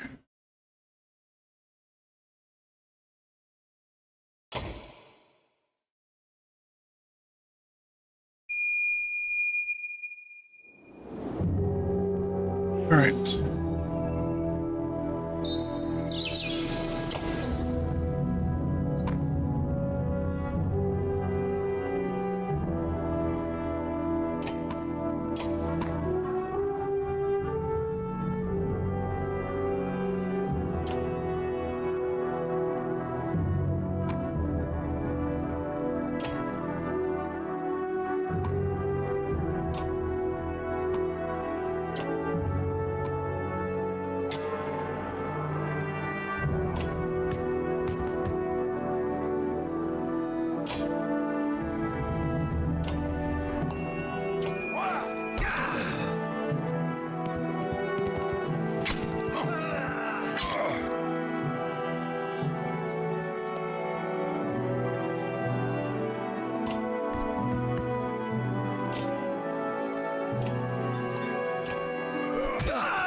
Hey, what's up, Dale? I will try not to.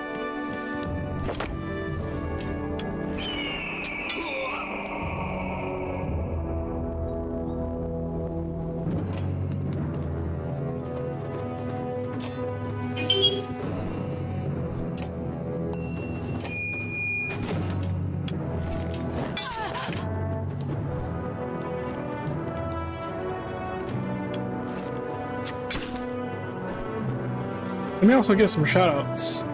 I got 2 more people here. The homie /_stash. And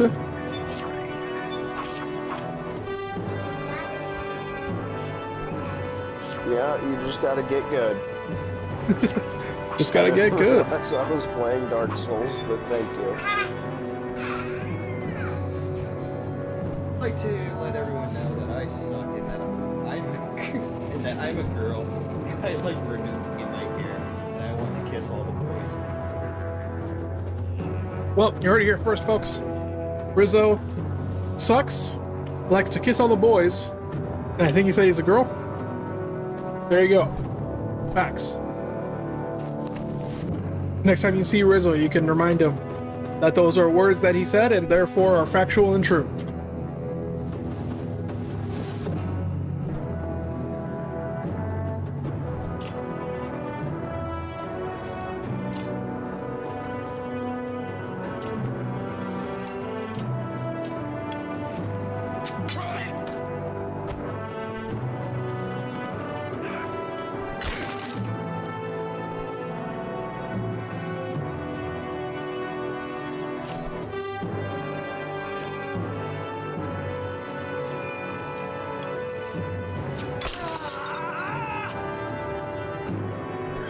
What did it show? It showed Phantom Rizzo saying that he sucked and he's a girl and he likes to kiss boys, or something along those lines.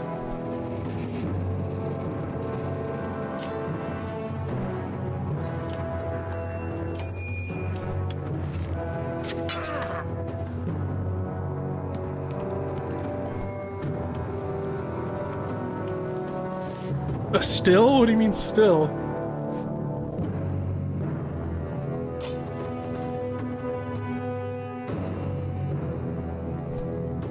Need to feature more clips, damn.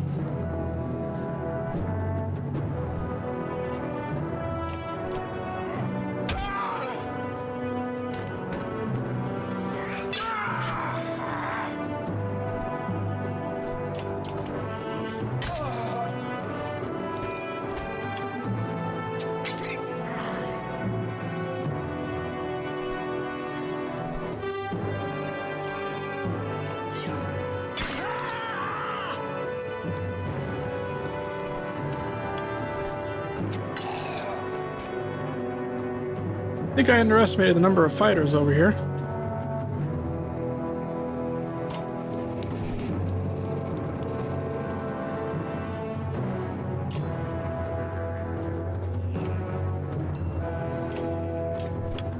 Pulling from the featured list is neat and all, but if you only have like 1 to 5 featured, yeah.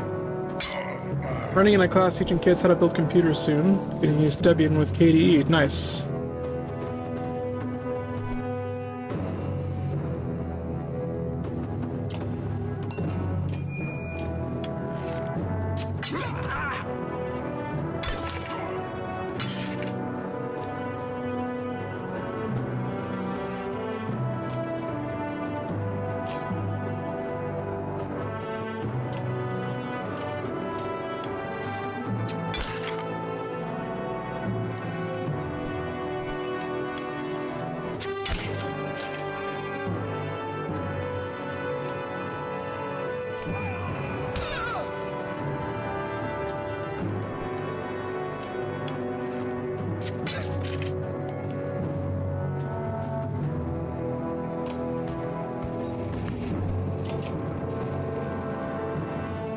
Also because I know these kids are coming off Windows, Chrome OS, and iPad, so yeah.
Roblox doesn't have support for Linux. Yeah, no, I found that out the hard way. Thing is, Roblox used to work on Linux with Wine, and then they specifically blocked it. Fuck knows why. They made a statement that was complete BS. They're just being assholes.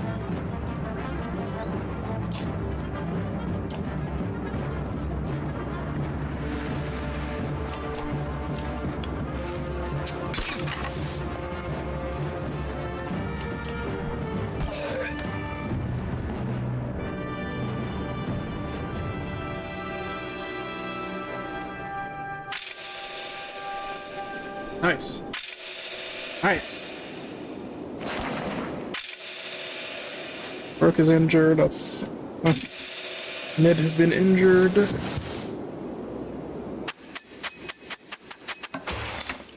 I think having a bunch of ranged people is definitely worth it, although maybe a bit excessive at the moment, but it's alright.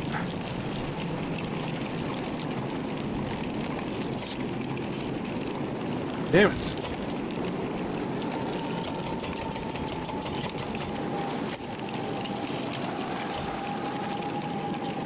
Gotta go.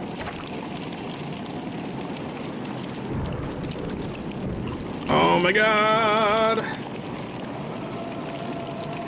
If I rest again, are these motherfuckers gonna rob us again?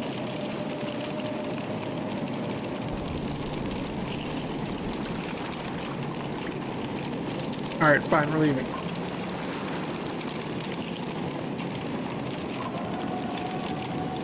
The whole place is flooded. We could try to walk the muddy parts, but it'll be slow going.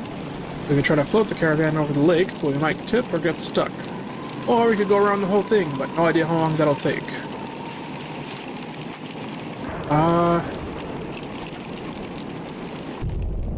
What if I pay some locals to help? Give you small fishing boats to borrow and show you the area with the best chance of making it across. Alright. Despite, or you suspect because of your vigilance, the locals don't try anything underhanded as they take you in their small boats to the other side of the lake over several trips. You leave them with a gorgeous, generous amount of food and they row back to their town. Hope it's worth it to buy some space from Bellower, who will have to drag his armies through the mud on foot. Man. Well, we still have 8 days of supplies, so hopefully that's enough that we can make it.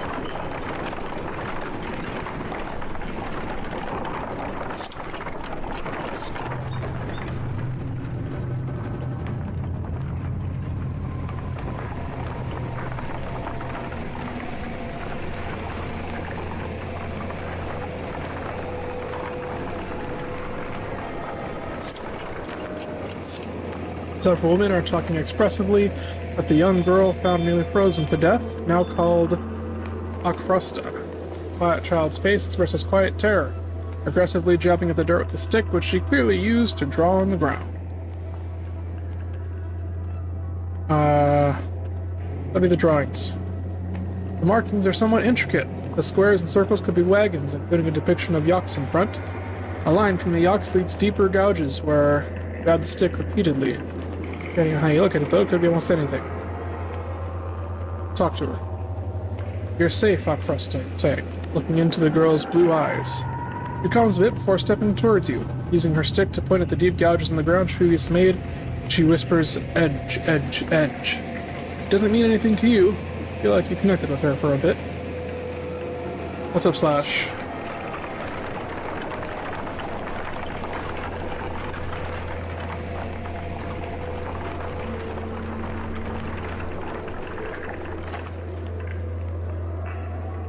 Why do you have a bone to pick with me? What did I do? I didn't do it. It was, it was Rizzo. Where the fuck is your... Oh, yeah, that's right. My bad. I was streaming from my Steam Deck, and I had to disable some rewards. Let me turn those back on.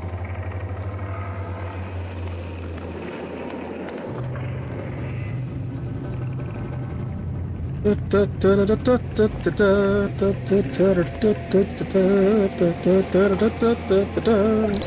must make sure that you do not appear here again. Bailiff, whack his pee-pee.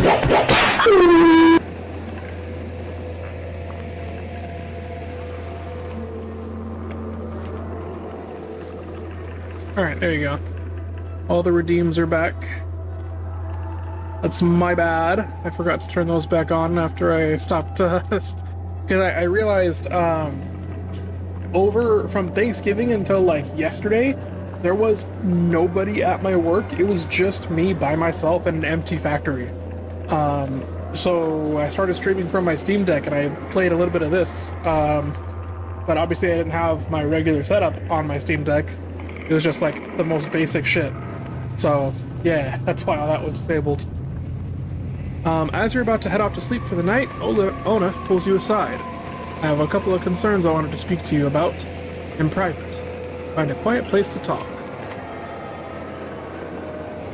What's on your mind? How well do you know the people traveling with us? How many strangers are in the caravan?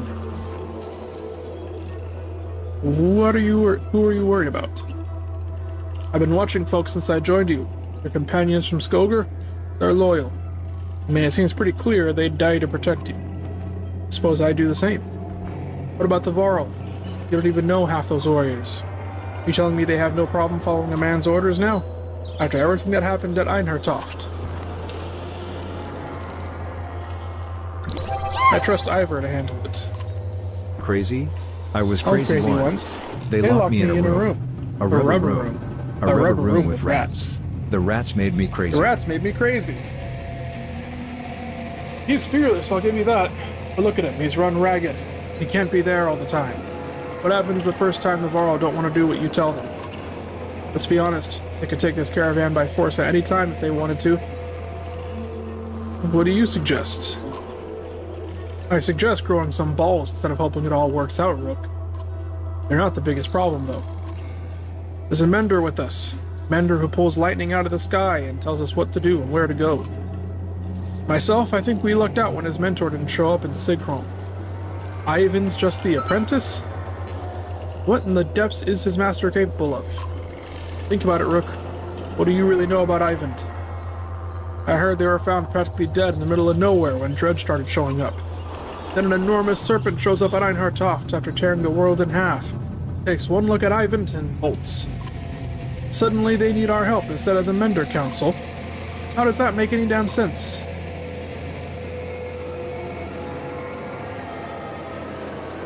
You might be distorting what happened. Or Ivan might be. I'm grateful for what you've done to get us this far, Rook. But it's always been about trust. I think it's time to part ways, so to speak. Nothing personal. Suddenly, you gasp for air. When you look down, Onef is holding a knife buried deep in your ribs. You son of a bitch!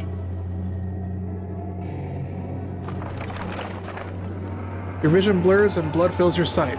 You gasp again. There's a bird whistle, and the camp becomes a blur of motion. Onef's fighters from Frostfire leap into action, cutting people down. As Oddleaf turns to fire on the men, Onef runs her through, pulls the blade from her back without even breaking his stride.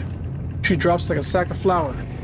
Onef heads straight for Alette, and breathes an unbridled terror. You rise to your feet through the pain. Oddleaf is dead. Somehow you find the strength to cleave the nearest traitor in two, but you can't find the breath to shout. You think your lung might be punctured. Onef clutches Alette's wrist amid the commotion, tosses her bow aside, and pulls her into the deep woods. Her eyes meet yours across the campsite. No, her lips say, as though you can't hear the words.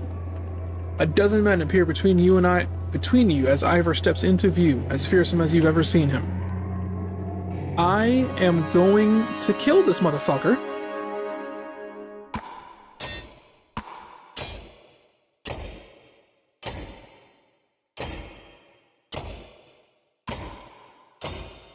Can't promote either of them.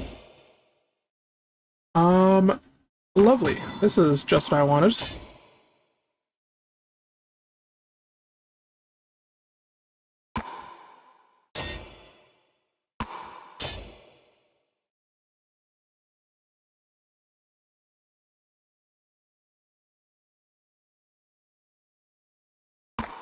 I think these two should go before this guy, because he's the mender.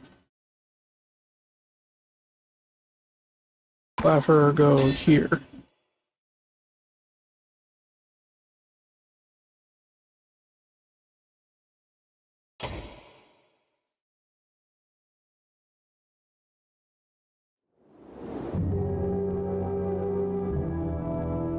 That son of a bitch.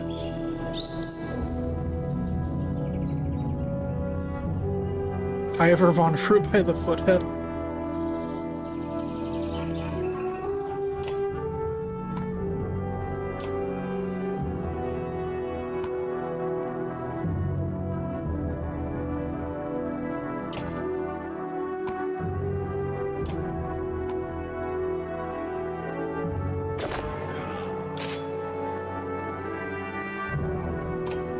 Kitty is cool. Turns your phone into a Wii remote for your desktop. Yeah.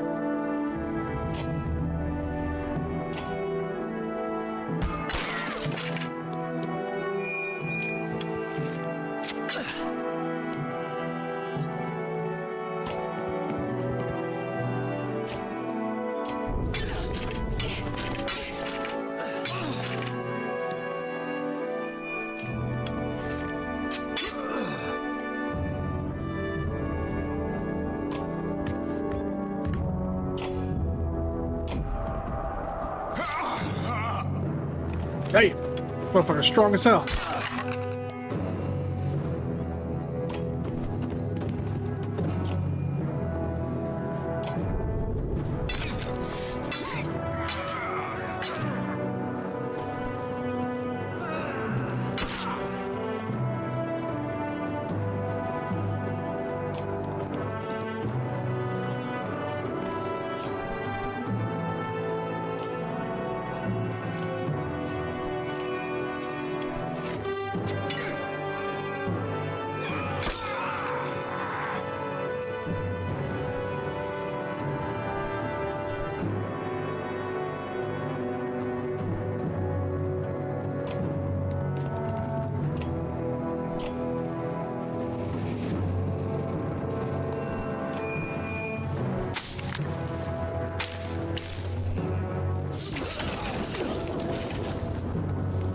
Boom shakalaka, goddamn!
These motherfuckers.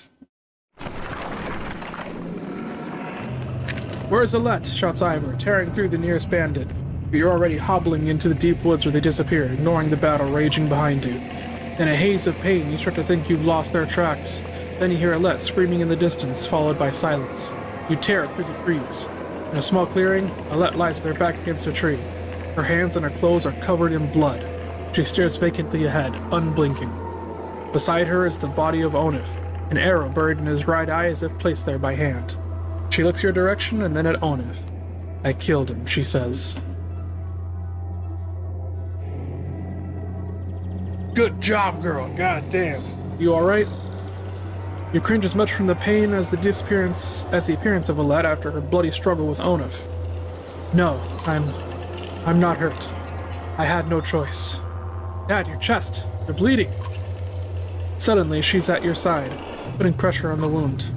I can I can fix this. Where's my needle? Oddleaf. Anyone? Ivor, I found them. Just as your sight goes black, you see Ivan, Ivor, and Alette standing over you. He's going to make it? Your eyes open to the sound of Alette's voice. Normally, a wound like that, I only hope I did enough. I'll survive. Dad! Alette stops herself for hugging your bandaged chest, pulling your head to her instead. The words come out easier than you expected. Oddleaf.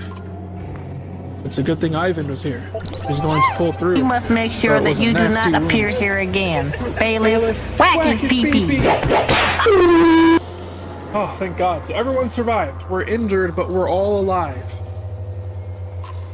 You managed to kill most of those traitorous sons of bitches, and the rest fled into the woods. There were a lot of people I couldn't save. You did everything you could, Ivan. Nobody expects you to raise the dead. Ivan frowns deeply, putting a hand to his forehead. Why did Onif do this, Rook? He was talking to you right before it happened. He thought my leadership would get us killed. Utter bastard. All this time we had no idea. Ekkel killed a good half dozen of Onif's men by himself. He told me Onif was running Frostfeller the whole time. He left Frostfeller behind when he saw a better opportunity. Guess that relationship was over. Ekkel was always just the barking dog you put in the front yard to find out who your enemies are. It was no accident Onif went after those of us from Skoger. He must have thought with us gone he'd take the banner and the rest would fall in line.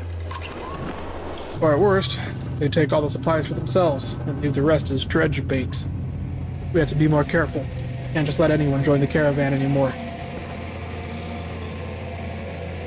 We'll be more cautious. None of this changes the fact that Bellower is out there somewhere following us.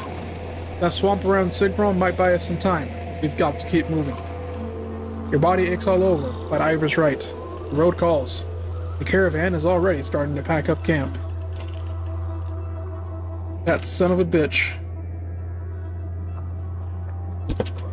Oh, please, what do you have to say, you psychopath? Look who it is, still not dead. How are things, Rook? I could never guess with you, Ekkel. I heard you helped drive off the traitors when Onif attacked us.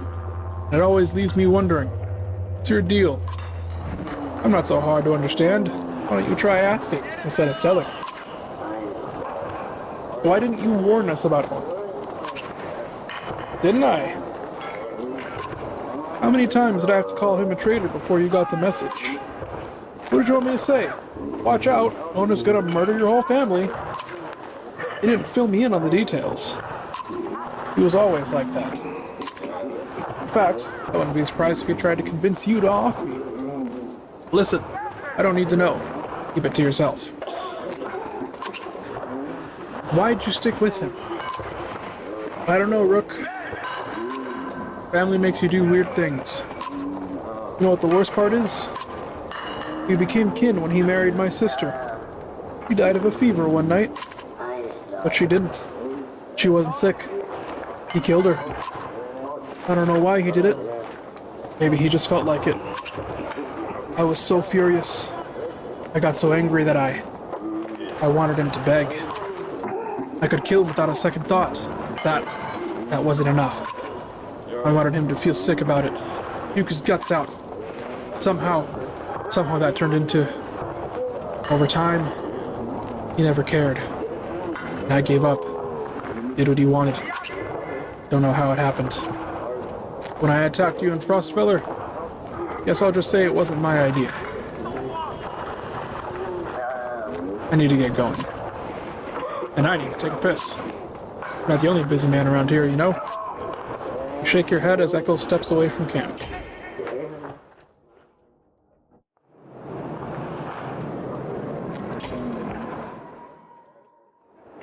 How's the wound? You notice Oddleaf wince as she rises to greet you. Doing a lot better. When I saw it happen, I thought for sure. Well, I'm glad you're... You would have missed me, Rook. He smiles. Without Ivan, that's all you could have done. Instead, you'll have to put up with my crap a little longer. Still aches like you wouldn't believe, though. Well, maybe you would. Heard you took a stabbing yourself. I guess things could have gone worse. How are you doing? I'm doing alright. Sometimes it's lonely since my husband died. I guess I'd say it's more like being alone, even surrounded by all these people. Not like I don't have enough to worry about, though. Glad to have a letter around. And you, Rook. What do you think about the caravan? You mean, should we start kicking people out? It's a tough one. Usually I'd be the first to give you a dirty look for suggesting it. On the other hand, I got a sword in my back. I'll leave things for a long moment before sighing. Don't send anyone away. Just make sure nothing happens to Alette. I'll let you get some rest. Okay, thanks. I'll take you up on that. You know, you're welcome to keep me company. When I'm a little more awake. I mean, I'll talk to you later. I'm gonna fuck Oddleaf. Let's, fuck, I want to rest, but I don't know if we can afford to.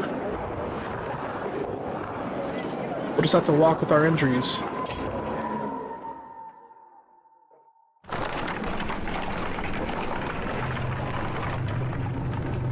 We'll rest next time we can get our hands on some more supplies. Yeah.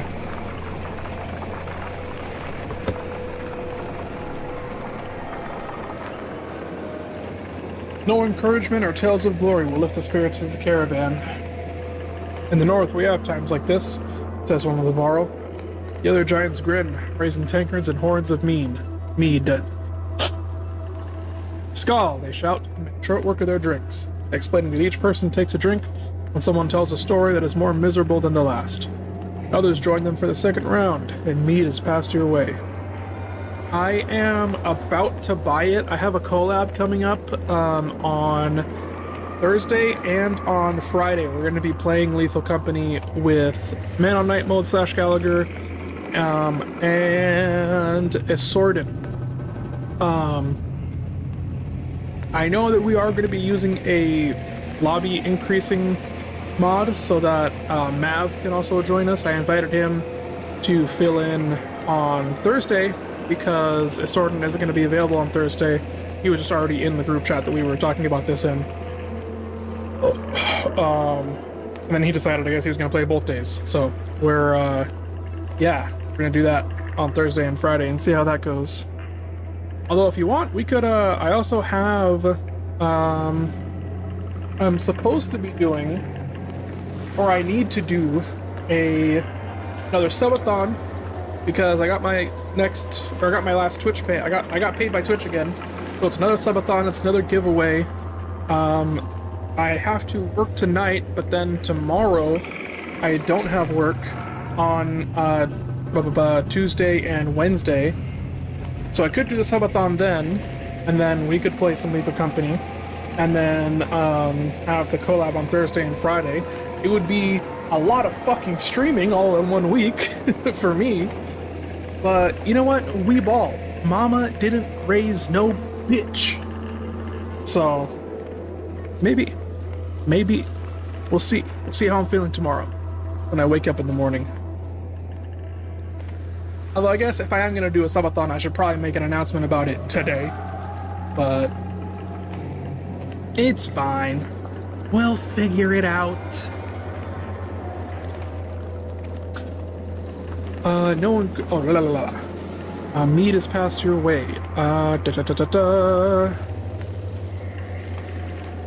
Leave them to their drinking game. Declining the horde of mead with a smile, you leave the others to drink as they wish. Bawdy songs lull you to sleep while moans of regret wake you. Clansmen are slow to rise, but a few bouts of laughter pepper the air for the first time in recent memory. There you go, improved morale. Wow, that was supplies lost. I didn't realize that was a thing. That was gonna happen. Whoops.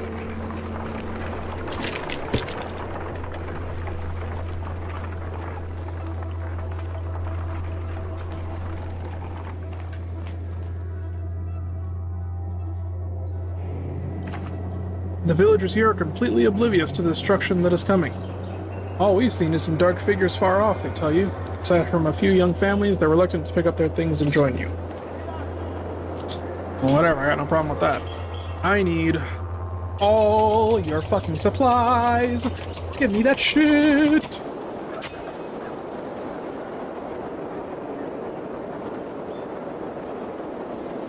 You'd ask if you could, I mean, you could join, like I said, if I do a subathon tomorrow, we could play then.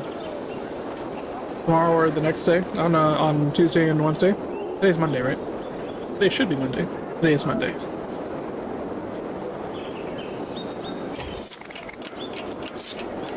Alright. Now everyone's good. It's time to leave.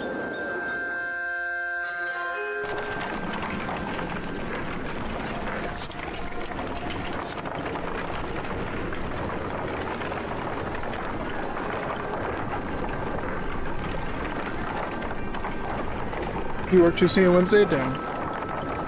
I mean, maybe we could set up a rotation for Thursday and Friday. I guess we'll see.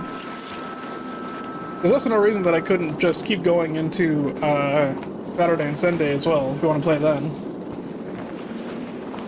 Harsh words from one mother to another draw the attention of the entire caravan. Or I could do the subathon next week on next Tuesday or next Wednesday, and then not overload myself with a bunch of streams, and we can play the company then.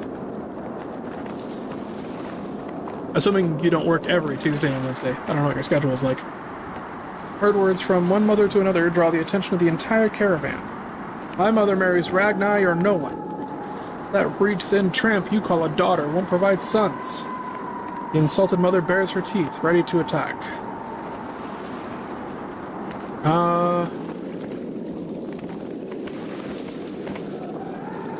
Let me see.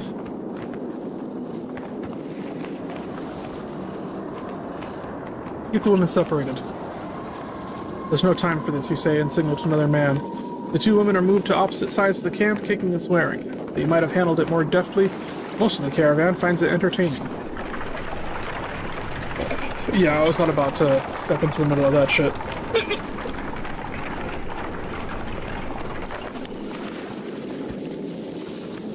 Someone's been nicking extra goods from the supplies, a concerned woman tells you.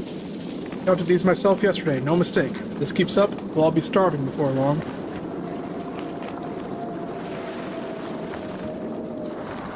Extra guards.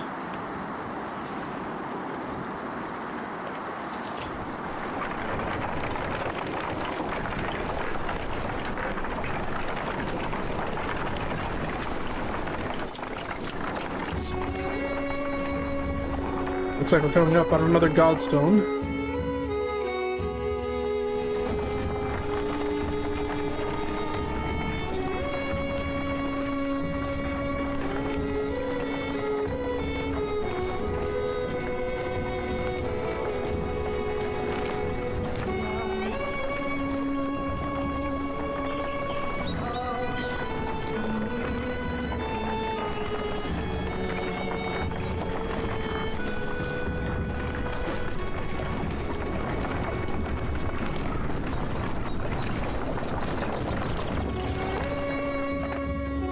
The imposing godstone Nobrielf approaches. His severe visage makes it like he's watching you even now. The caravan spreads out, happy to be free of the confining forest and in open fields. Hogan pulls you aside to show you some red berries growing on an ash tree that looks like it was chopped down long ago. These shouldn't be growing here, he said excitedly. I haven't seen these in a long time. He and Mogan busily go about collecting the berries. This game's art style got me bricked. It's very nice. What's it called? I think it was Debauchery that pointed out this game to me. He said he pointed out that it was on sale, and so I got the whole fucking trilogy. To, you know, I got to work my way through right now. But apparently, every one of these games, everything is hand-drawn and animated.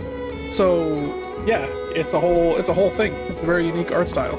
Not unique necessarily, actually, but it's very good looking. A lot of care and effort was put into the crafting of this game's visual design.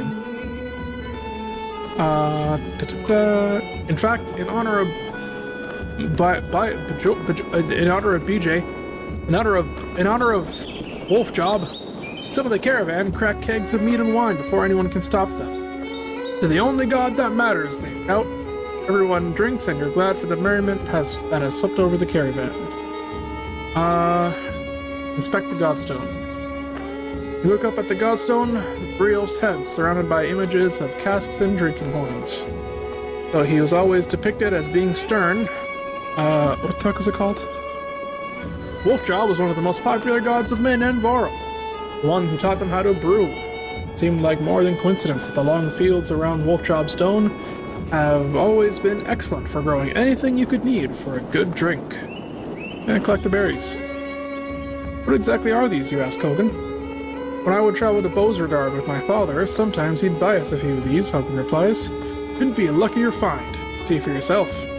You try one and can feel energy returning to your limbs. Not taking a few more would be a wasted opportunity, you figure. As the hour becomes late, the caravan is eventually ready to get back on the road. The day by Brio Stone is one of the few memories that hasn't been tarnished by the specter of bad fortune, you think to yourself. Thanks, Wolf Job.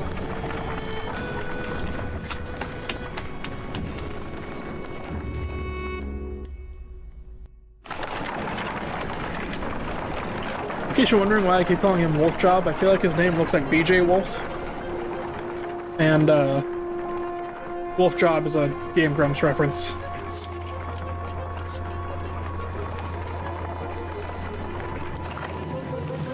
A mother screams flood the caravan. Her daughter lies dead in a tent. We all know who did this, she spits, staring directly at the woman she scuffled with previously. Murder over a marriage. In these times, something must be done. The accused woman remains silent. Leave it to a vote. You listen as the clansmen deliberate over the death. They finally agree to banish the accused mother and her family, but take no joy from it. You don't expect to see them again.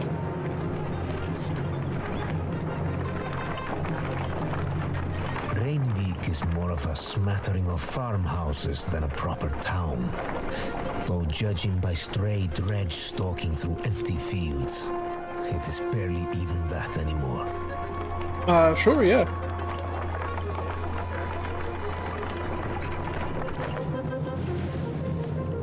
Reinvik comes and watches comes and goes, Reinvik comes and goes as a long series of farmhouses abandoned and crawling with dredge. The farmers have probably already fled to Bozardard. You can try to hurry past, but are eventually spotted. Dredge start ambling in your direction. What is that? Points out Oddleaf up near one of the longhouses. In the distance, a large person, clothes seemingly covered in blood, is cursing loudly and stumbling about. He staggers into a longhouse, laughing. Alright, let me see this.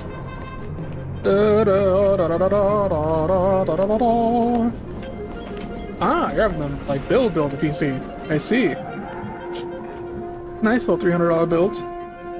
Or at least $300 for me. I don't know how much it costs for you. Oh, including the keyboard.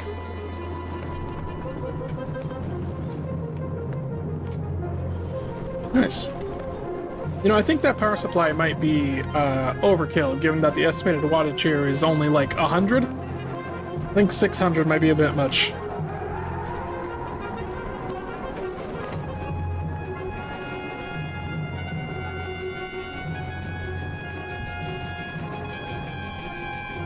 Other than that, though, interesting build. Athlon 300 Gs. Man, fucking Athlons. Ah, nice.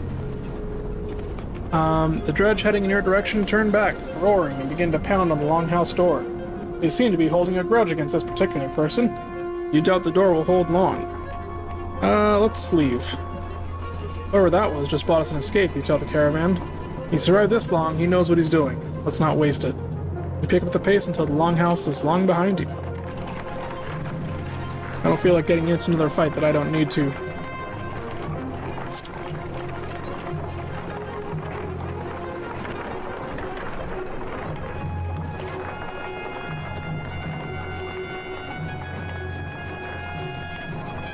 What I don't understand is, if these monsters are just another people, why are they all so violent towards everyone else? If they're sentient... An old man sits astride an overgrown portion of the trail. You lost, you ask? He adjusts the leather strap on his head and says, "No, are you?" He jumps and shuffles towards the caravan, his tattered clothes revealing no weapons. "Well, I've seen better," the old man says, peering into the supply wagons, "but I'll join you." He stands next to a fighter, throws his beard over his shoulder, and puffs up his chest. The fighter grins and the stranger exhales, asking, "What are we waiting for? Lead the way." "Who are you and what are you doing out here?" "Call me Unar, or anything else you like," the man says. The man goes where he pleases, doesn't he? His stern look is more comical than intimidating, but you stop looking for answers. Didn't we just say that we need to stop accepting random people into the caravan? Sorry, dude, you seem jolly and all, but we got enough mouths to feed. Feigning shock, the old man addresses a few of the children. Careful you don't grow up like them. Unar never forgets. The old man looks at you, adjusts his leather strap, and harumphs. Kicks a wagon wheel, winces, and limps away. Sorry, old man. We've already had our fair share of hard times. I don't care how merry you seem, I'm taking no more risks. Wouldn't be the first betrayal, and it probably won't be the last. I don't intend to give any more chances. Like Frosta, the young girl who joined your caravan after being found nearly frozen, suddenly stands still, refusing to move. She points off to the side of the trail and stares, her eyes full of fear. "This again?" remarks one of the clansmen nearby. Show me." She nods and slowly draws a tent. "Edge," she says, pointing to the tent, then again off the trail. Your confusion prompts her to draw another symbol on the tent, once you've seen before on dredge armor. Send scouts ahead to check. In moments, war hordes ring out and the scouts run back with a huge contingent of dredge on their heels. Though you're able to get men on their feet in time, the fight is brutal and over quickly. You curse your luck as you count the bodies. Damn. Alright, noted. That little girl thinks there is dredge. We trust her and we ambush their asses. Boersgard comes into view. A city of contrasting rich and poor, opportunity and gamble. Our best hope for salvation, or our graves.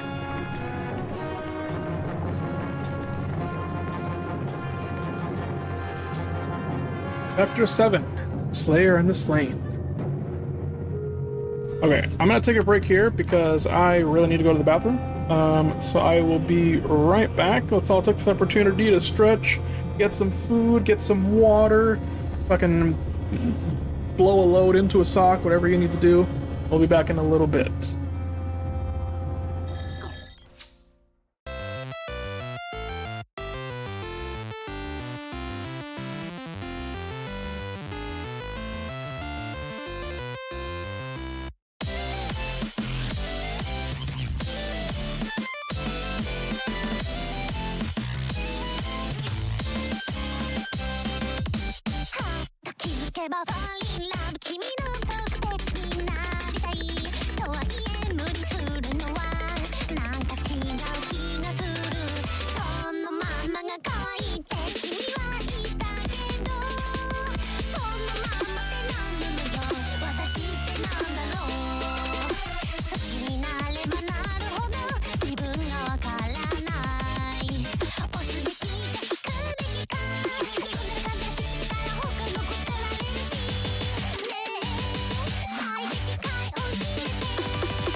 ないんだもん。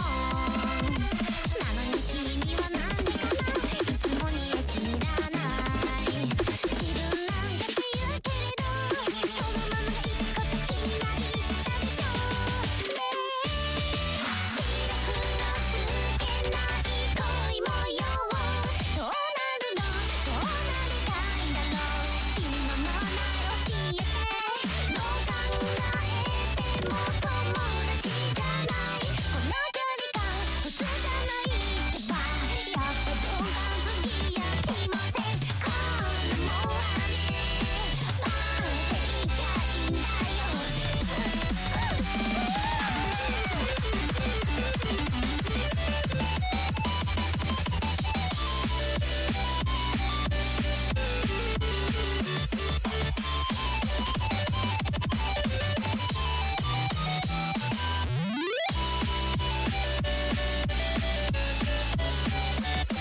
君のこと思うとなんか泣けてくるのなんだこれこの感情恋してる彼女になりたいなもっと好きになりたい未来は作るんだ動け私急で言えない恋模様気づいてよ気づきなさいなんで話題となすの近くにいても見つめ合っても変わらない変わらない思いちょっと鈍感すぎやしませんバンジージャンプでドーンって飛ぶようにもう言っちゃえあなたのことが好きです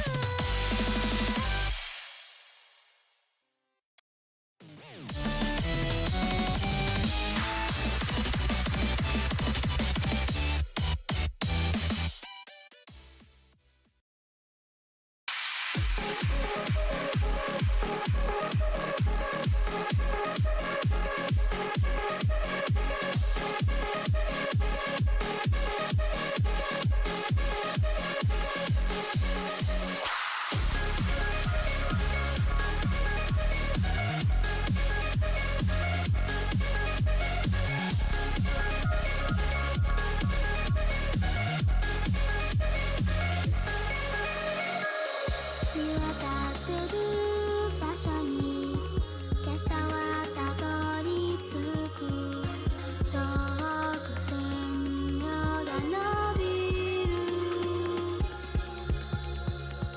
こびりついた土かかとから落とし歩いた距離を測ってみたり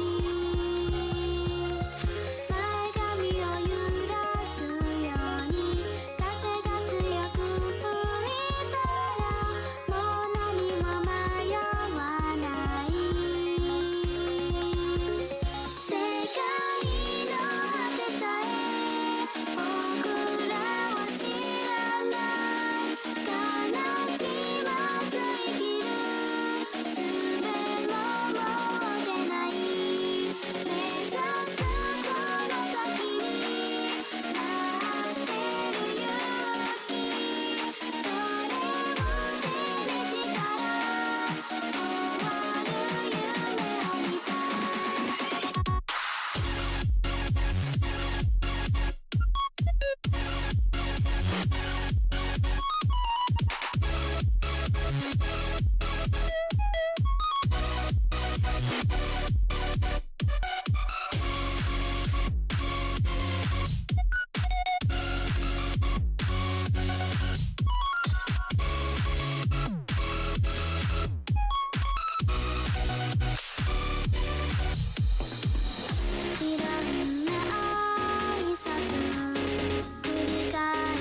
Alright, welcome back. Looks like I got another one of these pre-approval offers in the mail. When you have terrible credit, what you do is you apply for all these motherfuckers, and if they give you money, you have more money now. When you're a poor bitch like me, this is what you do. But, hopefully, that actually does get approved, because I have another $1,000 at my disposal, and I can finally get my hands on a fucking vehicle. Anyways, finally you arrive at Bo Burnham's house, where the walls stretch for miles in both directions and are littered with the bodies of Dredge, Varl, and men. "Excuse the mess," shouts a voice from above the gates. Looking up, you spy a striking Varl, his face wreathed with black matted hair. Movement at the gate catches your eye. Dredge are still banging on the gate doors, without luck. "Let us in," you shout. "Show me something worth keeping," he shouts, gesturing towards the Dredge. "Got to be kidding me," mutters Oddleaf as she knocks an arrow. "When they open that gate, there's going to be one more corpse."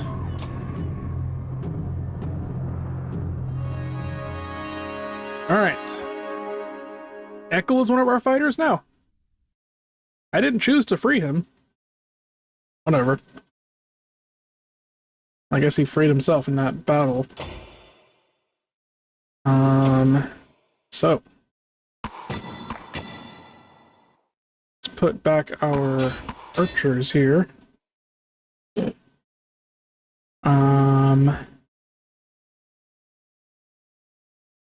Don't have anyone level 5 yet, but we do have level 3 people.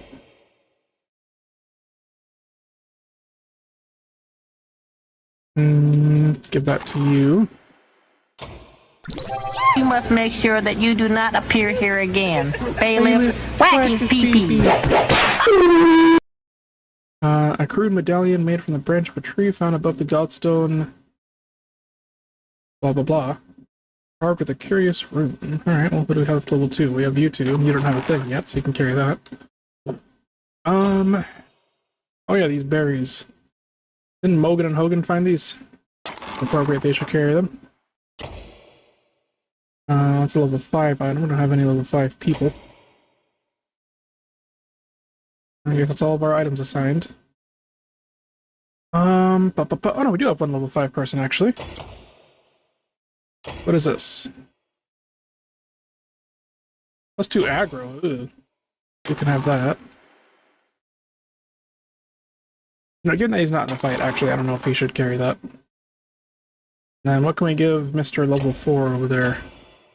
Literally, we have nothing we can give him. Everything else is already assigned to someone.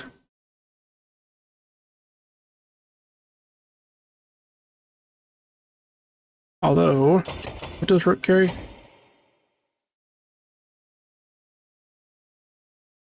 What does Mogan carry? That is specifically a giant thing. You can have that. It's definitely not the greatest thing for your level, but whatever.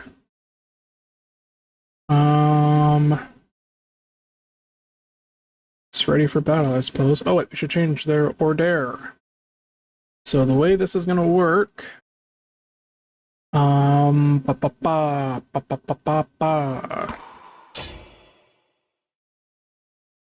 we want Ivan? His powers were really strong in that fight earlier. He might be... He's also the highest level of anyone here. So actually, yeah, I think we do want him, for sure. It's hard to choose now who's the most valuable people in our crew here.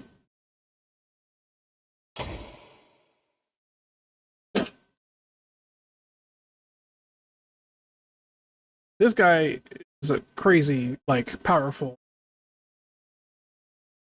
This guy is also strong. Being giants, they have the biggest health pools. Maybe I don't need all these archers. What if I take these two out, put him in, and I put him in? So we'll have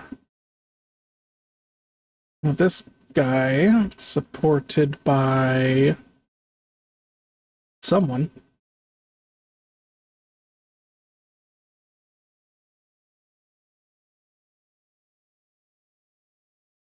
I feel like I'd rather have an archer. Oh no, we have 2 archers. But no, I'm gonna keep Rook in actually, because Rook's abilities are really awesome. Alette is just Alette. Alette doesn't really do much. We can keep her off the battlefield. But this guy's ability to get every ranged person possibly all attacking at the same time. And then this guy is like massive lightning attacks. Yeah. Because if we do it like this, right, then I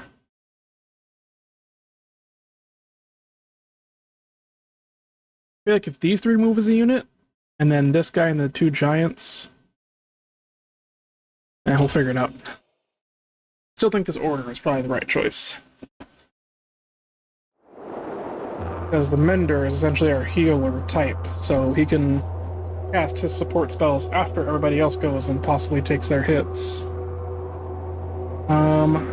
Okay, you're new. 22. 22. We're not ready to fight at 22. We are not strong enough for that, but we're here now. Not much we can do about it. Okay. So, yeah, you're gonna... gang up on this guy first. I'm gonna have you gang up this way.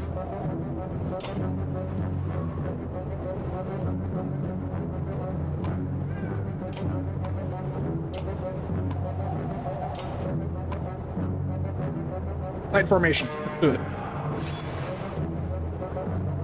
Oh, I placed you guys a little bit off from where I meant to actually have you, but oh well.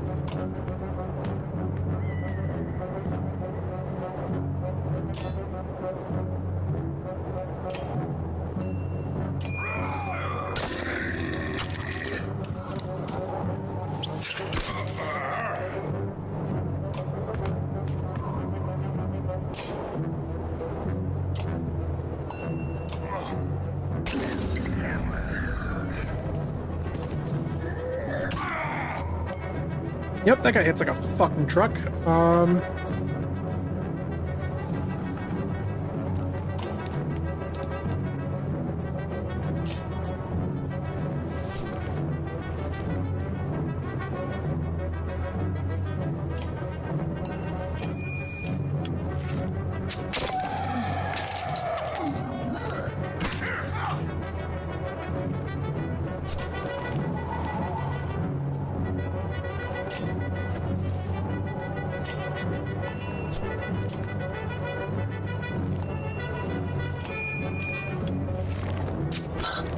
There.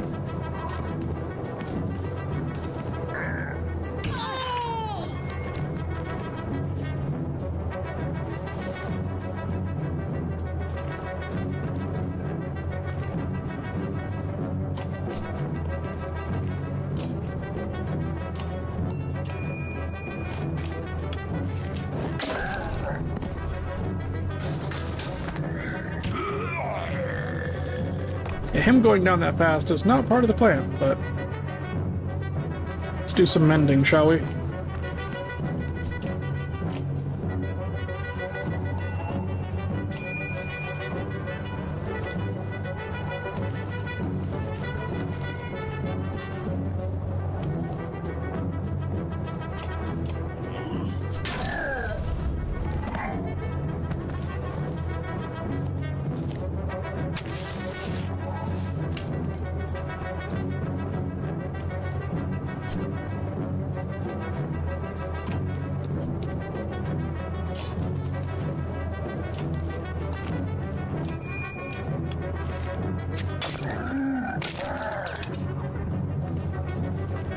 Oh no.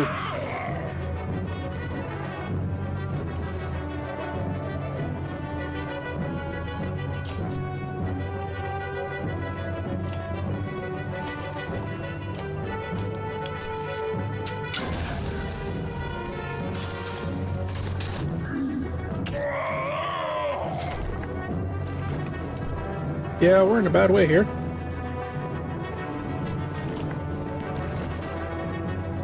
Shit.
Oh, fuck. We're all gonna die. Every single one of us is dead as fuck.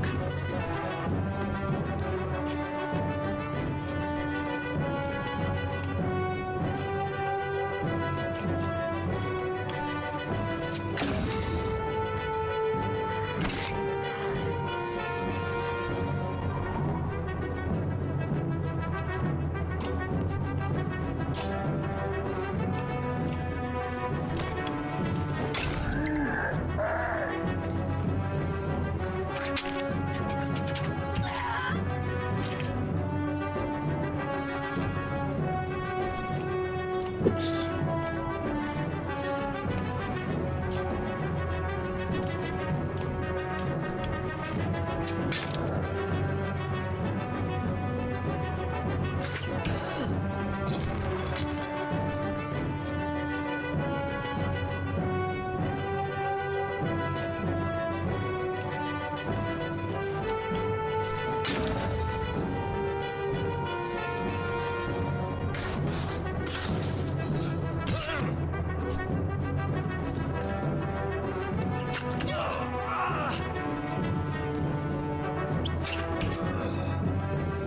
Wow, how am I not already dead?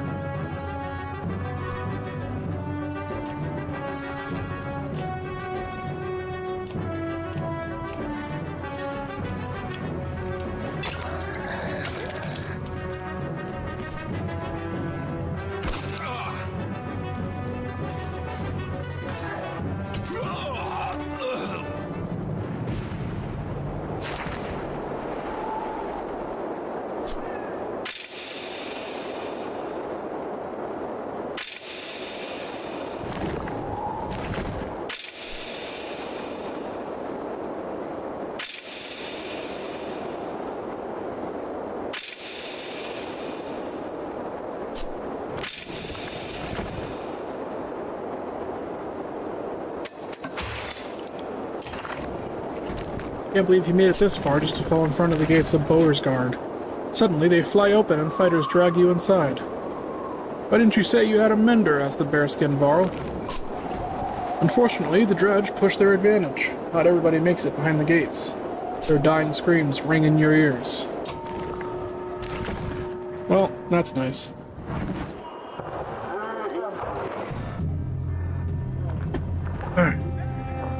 The menders finally noticed what was going on, huh? Then we're either saved or completely screwed. I'm Rook. Come from a long ways, some as far as Skoger. Are you in charge here? In charge of the governor, I suppose. Listen, if you have something to tell him, say it now. Otherwise, you're on your own. I don't care where you go, but stirring up trouble is probably the only reason you'll see me again. It won't be to talk. Mender, come along. We're going to see the governor.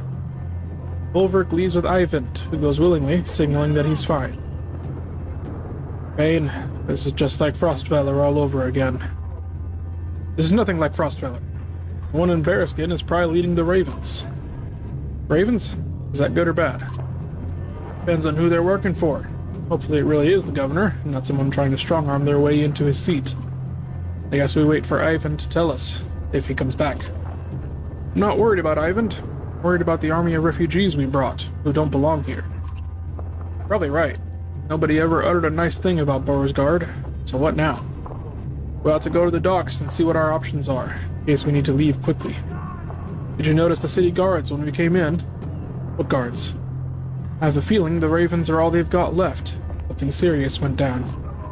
And when Bellower gets here, he's going to walk right through this place without even breaking his stride. Let's keep that to ourselves for now. So, docks.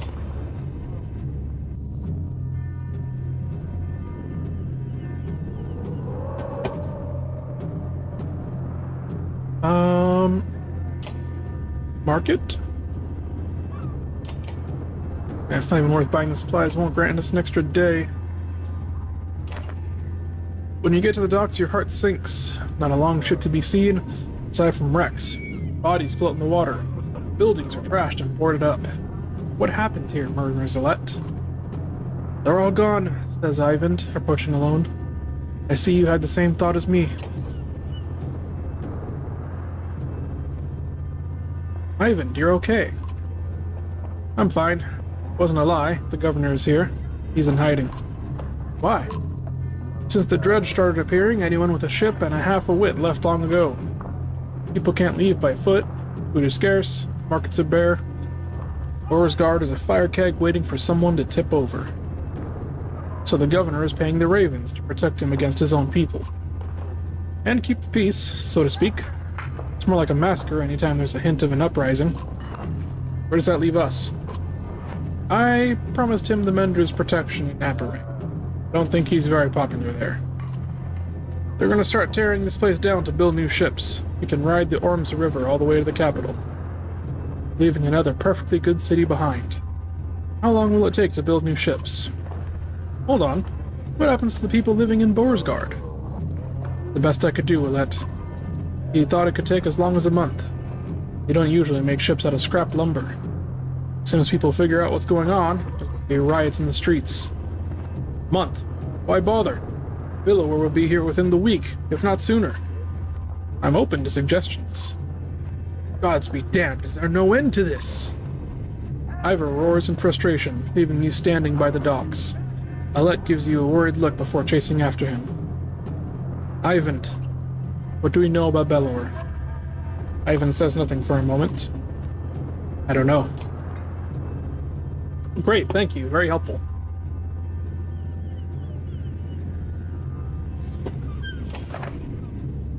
You find Ivor standing on the city walls overlooking the fields outside. Dredge are keeping their distance but continue to gather.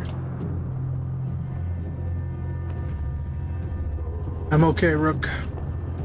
Ivor cuts you off before you can say anything. You know he's been through worse. This feels like someone should cut us a break every now and then. If we want to be standing a month from now, we're going to have to be prepared. What did you have in mind? First off, our clansmen need a place to stay. They'll get torn to pieces out in the streets. I'll keep an eye on the dredge up here. If they break through the walls, we're done for. We'll have to keep them back. I can always use a hand with that. We need to know who's controlling what, make sure we get our cut. Food's going to become scarce. And when they start building those ships, we're gonna have to keep people away. What a damn mess. I'll do what I can.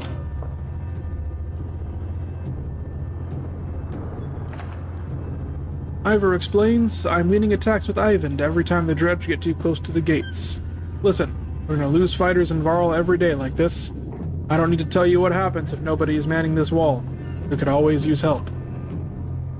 You consider what you want to do now, knowing that any of these tasks will likely take a full day. Find a safe place for the caravan to stay. The entire caravan has spread out in the streets where they're attracting attention. You'd look for a public house, let like Frostfeller. You figure that if you made camp in the open, you could at least keep everyone together. Or with people leaving the city recently, there might be abandoned houses you could squat in. Ulote indeed.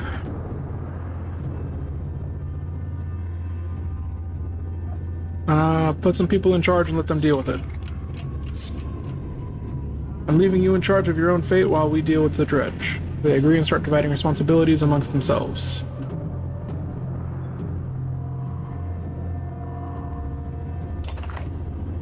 Ivor points out the dredge along the wall. There's a lot more of them. They're getting braver. We lost a fair number of fighters since yesterday. We could use your help. But there's nobody left to defend the walls. One of your clansmen from the caravan finds you. Just wanted to tell you that things are fine. People you left in charge are doing a good job, even stopped some looters and sent them off with a little warning. For anyone else thinking of coming after us. I swear I even saw some of them smiling. He departs, leaving you to worry about other things. Find a source for supplies. I checked around, Oddlift tells you, that nobody has food, or they won't part with it for a fair price. And our medicine has been gone for days. They're either gouging the prices, or it's just plain gone. She doesn't say it, but you can tell it's going to be a serious problem.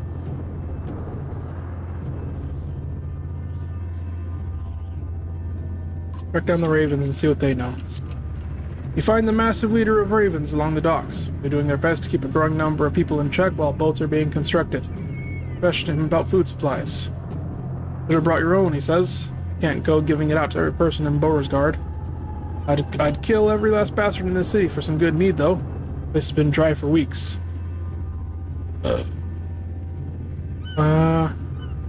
Shake down people that are holding out. You join Oddleaf to the biggest mead halls, determined to make some sort of deal. You can tell a few of them have food to spare, but the ample number of bodyguards hanging around make it clear they don't want to share. You can tell Oddleaf is about to snap. Fuck it, we're fighting him. As you motion to pull your weapon, Oddleaf stays your hand. You instead begrudgingly leave, and she says, even if I thought just 2 of us could take them and run off with a couple supplies, I have a feeling more people than us would suffer for it. Figure she's probably right. Alright, so I got nothing done this day. How nice. This is bad, says Ivan, as Ivor points across the battlefield. Aside from the fact they're up to our necks in dredge, a stone singer showed up. We've been losing warriors left and right. If we don't deal with it, this wall will come down by the end of the day. Rook, says Oddleaf, approaching. Someone handed me a note this morning. She shows you a slip of paper marking a back street. Probably one of those places we visited yesterday. Maybe some misplaced ambush, too, but I can't imagine what they think we have. You want to check it out? Let me know. Dad, right at the docks. Alette runs up to you, out of breath. They're trying to smash up the boats. When you calm her down, she says the ravens are there, but she's worried that things could get out of hand. You consider what you want to do now, knowing any of these tasks will likely take a full day. We have to defend the walls. That stone singer is going to wreak havoc on us if we don't take care of it, Ivor tells you. This will be a rough fight. Gotta take it down. You ready?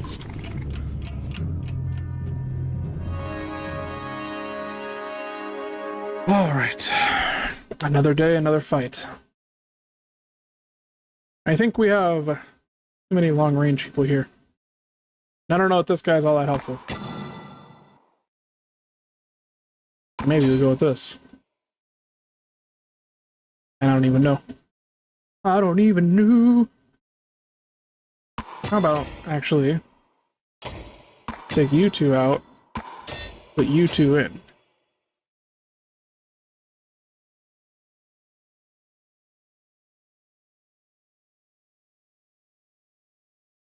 Gives us a bit more strength to work with.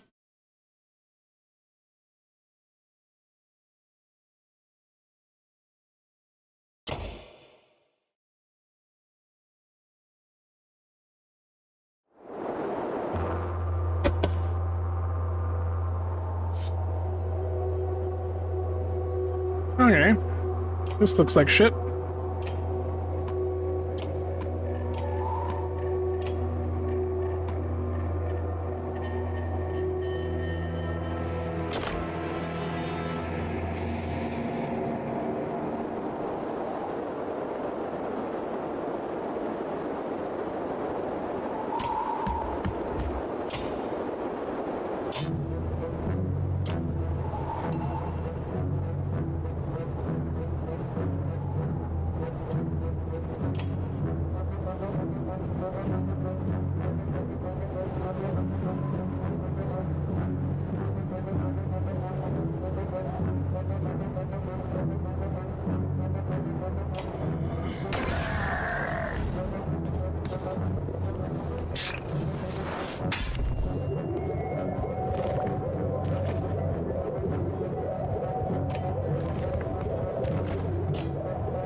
Oh, I didn't realize there was a fucking super strong one here. Shit.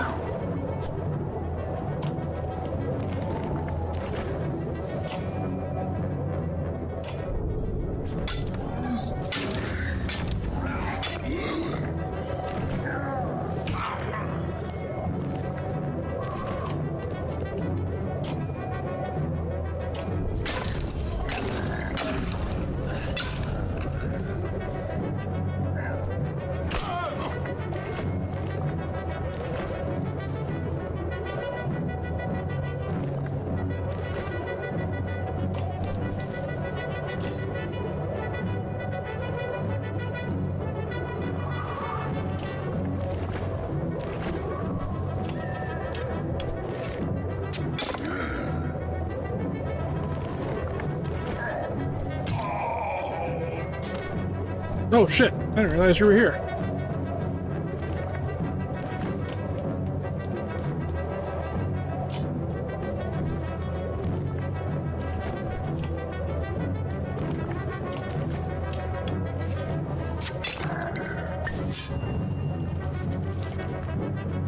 He just heal his guys or something?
Oh, that's the wrong. I meant to do more than that.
Might just barely win this fight.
Right.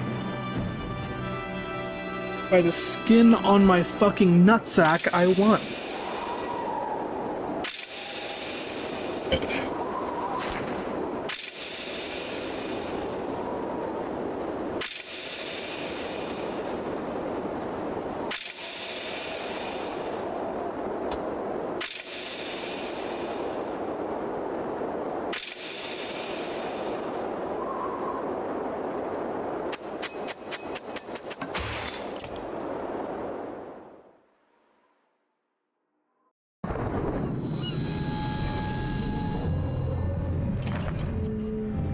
This morning, says Ivor, I saw him. Bellower's here. Think it won't be long now.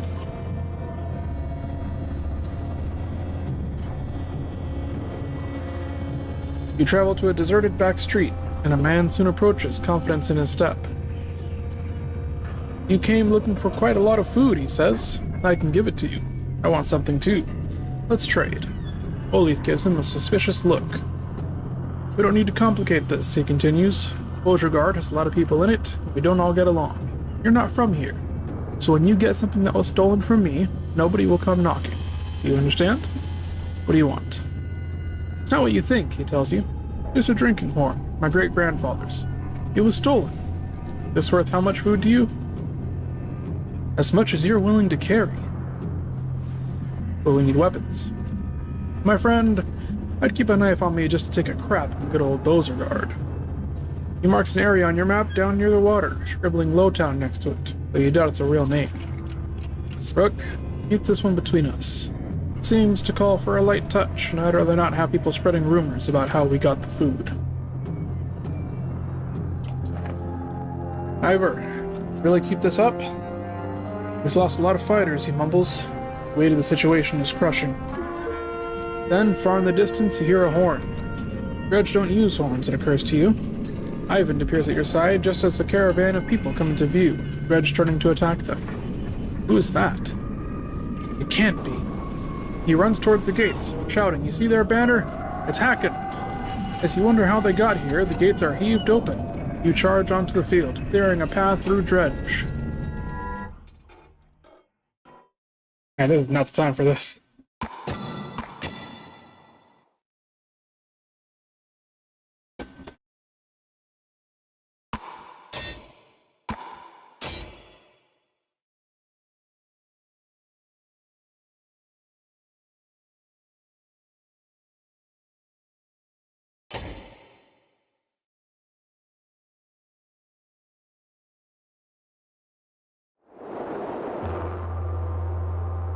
Alright, now there's a purple one.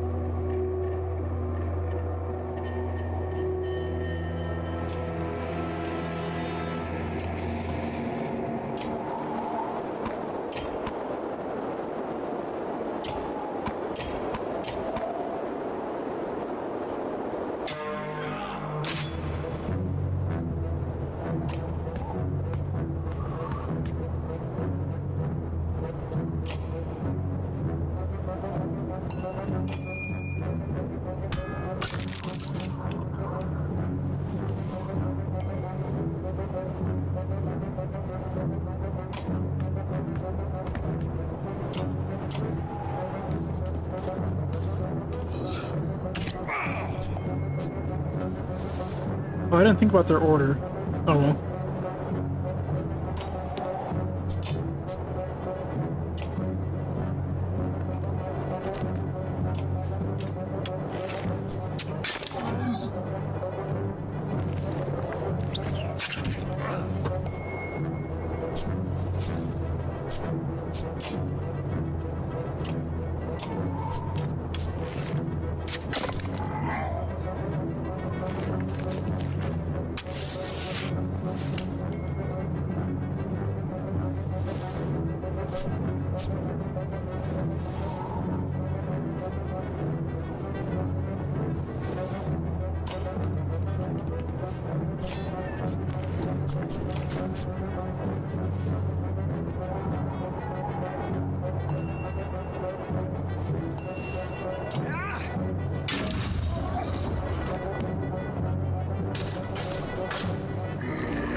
There we go, that's the biggest guy taken care of.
Man.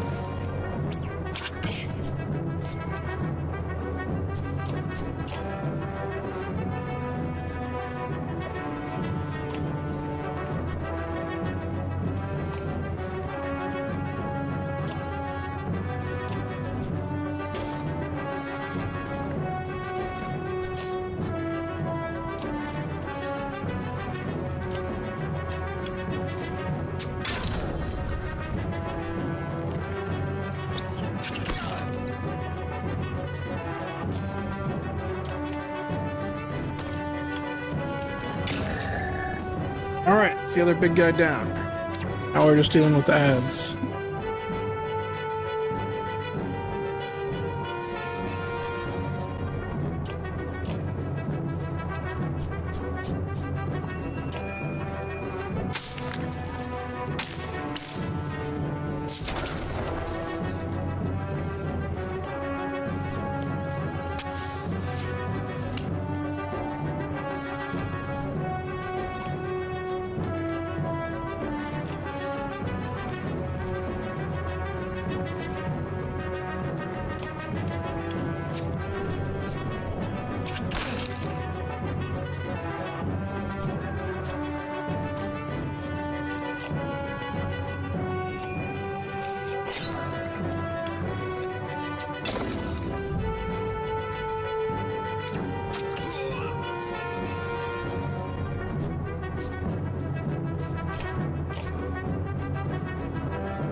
Alright.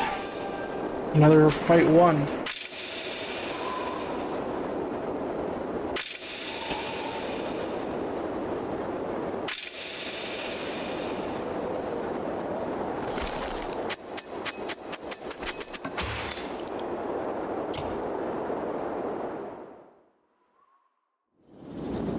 Una.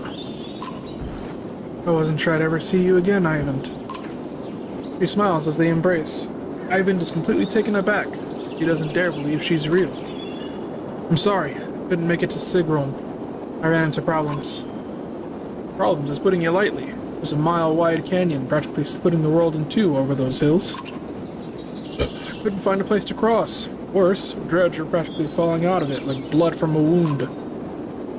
They're not coming from the north anymore. They're everywhere. We noticed. Glad to see you made it out alive, Ingvar. I take it the others didn't. Hakon becomes quiet, and he motions towards Juno. She got across somehow. Found her out cold for a second time since leaving Strand. We need every axe we can get right now. Bellower is here. Gods be damned, I thought I was free of that menace. I'll deal with Bellower. Come on, no need to tempt him by standing out here.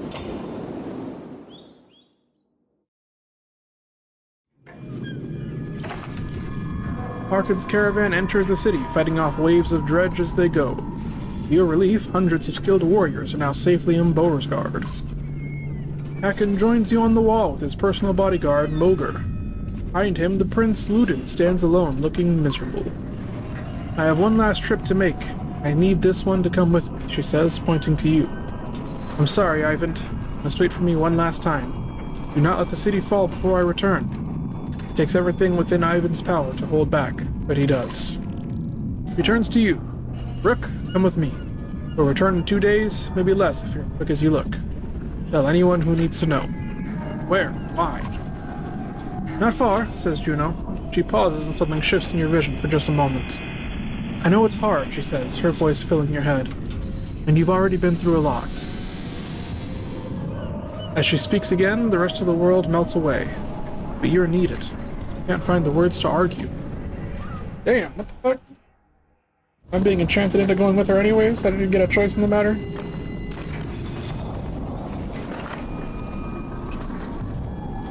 You don't remember leaving the city, but here you are, walking through unfamiliar ground behind Juno. You're alone. Aside from hundreds of dredge who are all facing toward an enormous stone ahead, the hairs in the back of your neck stand up.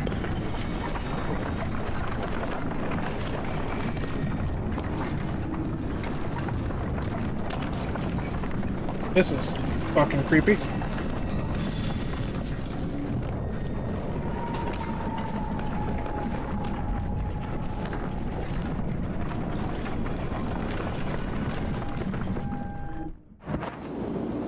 We're at the Godstone of Stravis. You glance nervously around, but the dredge didn't seem to hear her. It's okay, you can speak. Softly. Is this where you're going to sacrifice me? Juno smiles. What could have come across as profoundly creepy looks sincere instead. No, the dredge cannot see us. To be more precise, they can see us, but I've convinced them to be unconcerned. I can understand your apprehension, though. What are we doing out here? Do you know the god Stravis?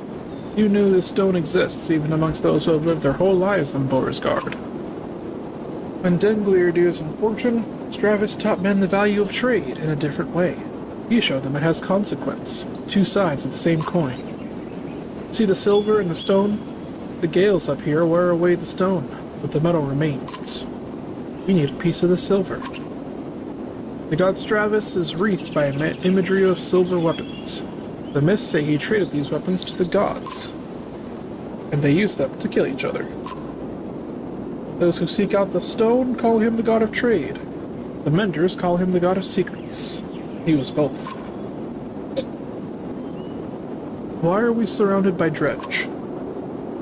They seem to be drawn to the godstone. There are many things we don't know about Stravis. Maybe they see him as a patron, or it is an attraction they simply cannot explain. Does Stravis have something to do with that serpent in Einharnaft? What was that thing? Cannot say. Ant? I have my suspicions, but until I've had time at the Mender libraries, it would be unwise to speculate. For all our knowledge, it always seems as though we know little. Imagine how the rest of us feel. On the contrary, the less people know, the more certain they tend to be. Who are you? I wish we'd had time for a proper introduction. My name is Juno. I'm on the Mender Council. You've met Ivan, my apprentice. How are you doing these things? Controlling minds. Thought Menders built things and healed wounds. You are right. Menders do these things. Some of us still practice the teachings given to the Loom Mother's first creations. We are called Valka. I believe I am the only one who can influence another's mind. Then why not take control of the Bellower? I learned the talent to heal minds, not control them. Though even some Valka have trouble believing this. Taking control of Bellower is the difference between convincing a child to sit still and telling a starving bear to stop being hungry. The truth is, we're rarely a match for the Sunder anymore. Our advantage is that we can train more Valka. It is also our weakness.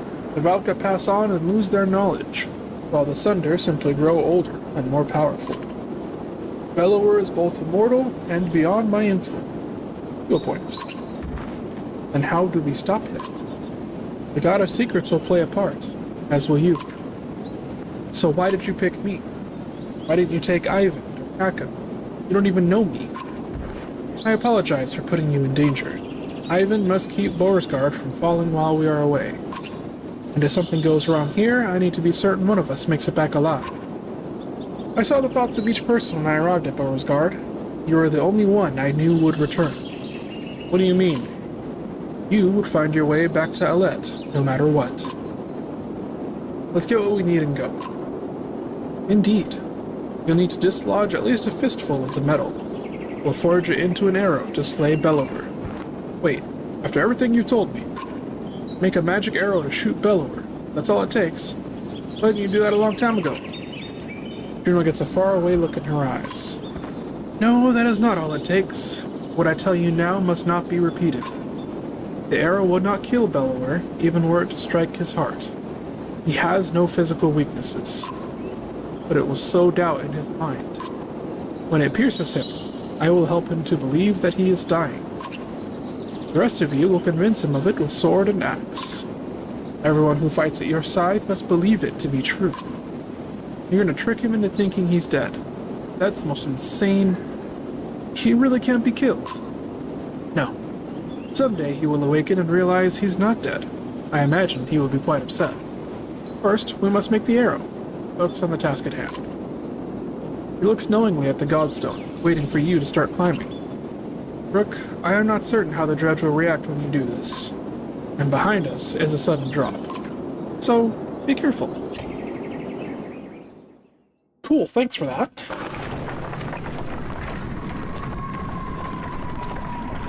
You know, if that's the case, why don't you grab the shit, and I'll stay down here and fight off the dredge if they get hostile.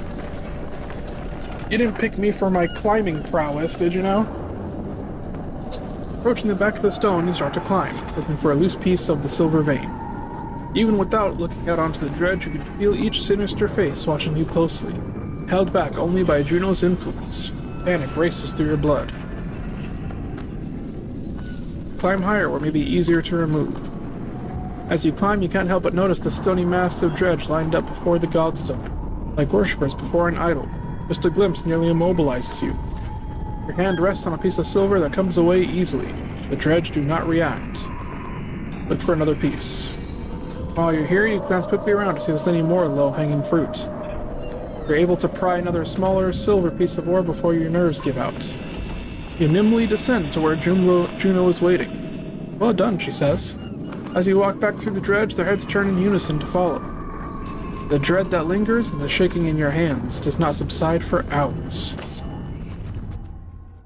So whatever silver is in this stone, they're mesmerized by it. You approach the gates of Borisgard again, relieved that they're still standing.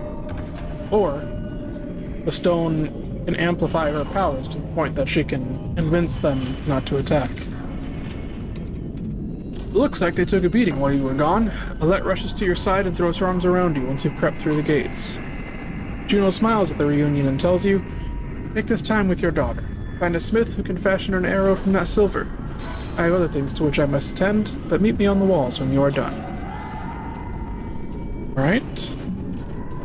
Crafters. It takes a while, but you finally find someone willing to craft an arrow for you. He eyes you suspiciously when you show him the silver, but shakes his head and gets started. Alette watches, the smith's fire reflecting in her distant stare. I talked with Ivan a long time while you were gone. He told me a lot about Juno. Is she really as powerful as he said? It certainly seems that way. That might be the most luck we've had so far. Dad, I think I know what's going to happen now. An arrow. She's going to make you shoot Bellower, isn't she? I don't know for sure. Come on, who else is going to do it? Ivor? Alette, I know where this is going. You're afraid of me dying. This isn't like before.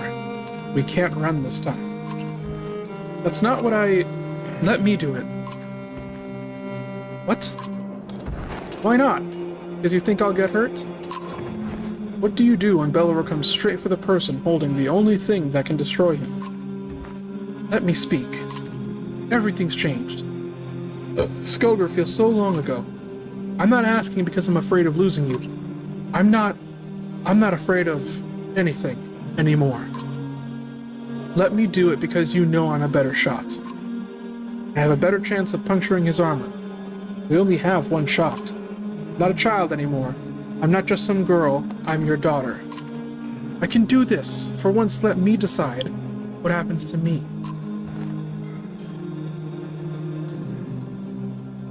This feels like a poor decision, but I'll do it anyways. She smiles and you take your hand in hers. We'll survive this. I know we will. You sit by her side silently until the smith finishes his work.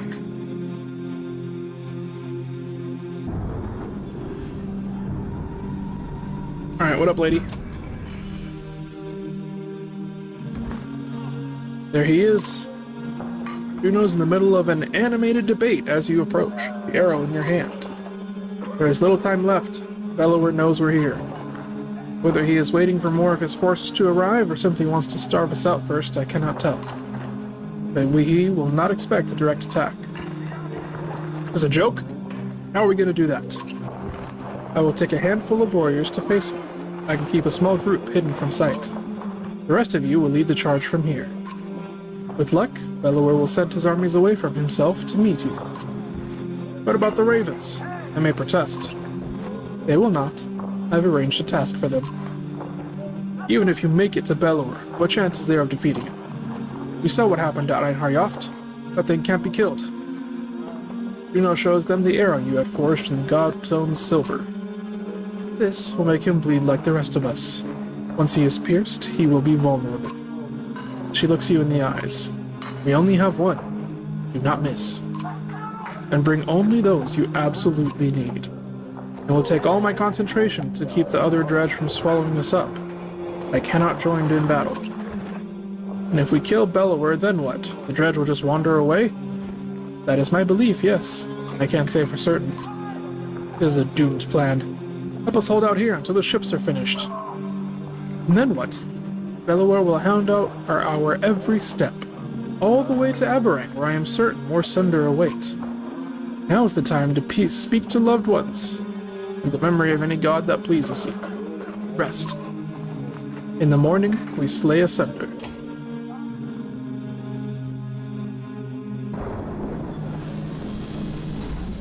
Oh, that's one big motherfucker. Oh boy, here we go. The silence is what you remember. You rise in silence and walk through empty streets. Ah, hold on. Ah, God. Upon the wall, two armies stand quietly watching each other. Your footsteps echo on the wooden floorboards as you approach Juno. He breaks the silence. It's time, Juno says. Gather your allies. Today one thing will end, another will begin. Our actions will decide on which we stand.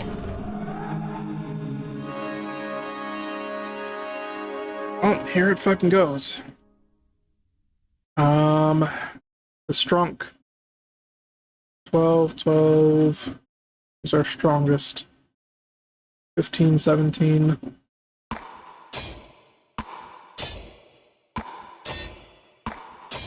There we go. This will be our crew for this outing.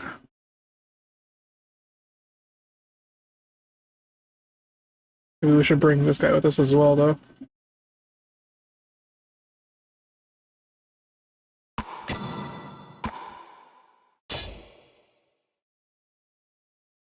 Yeah.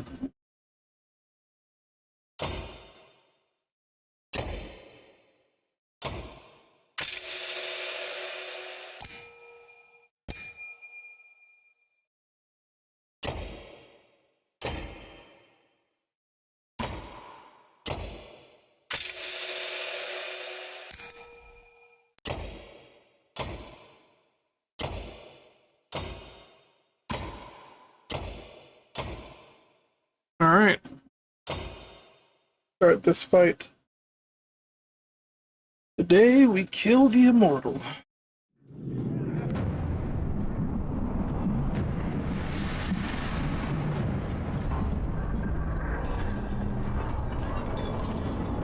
$18, 10, 11.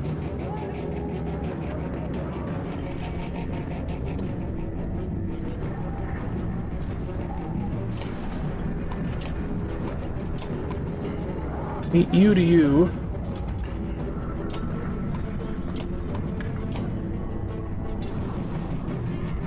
$16, $17.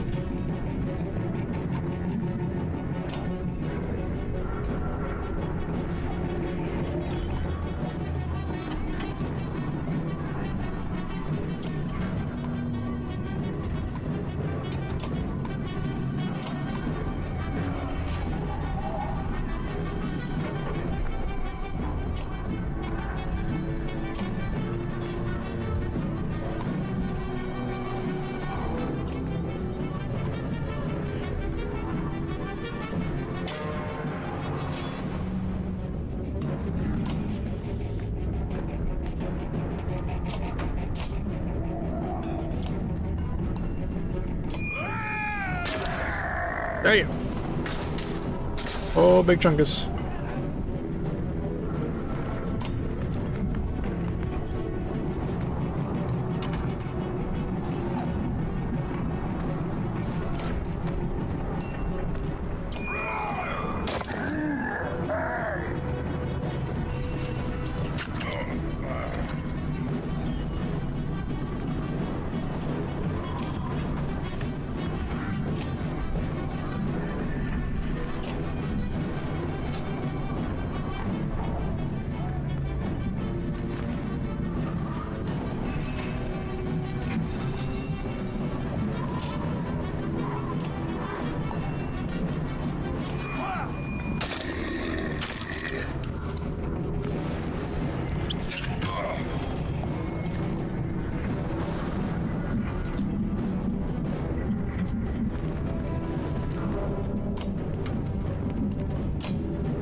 We need to get one closer to use Silver Arrow, I guess?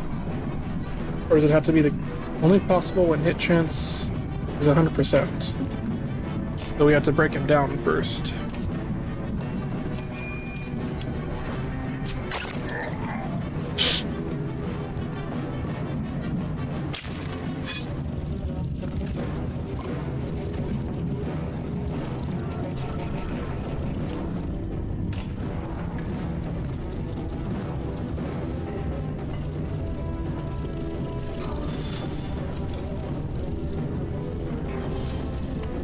What's 12 divided by 2? 6? You can heal up to 6.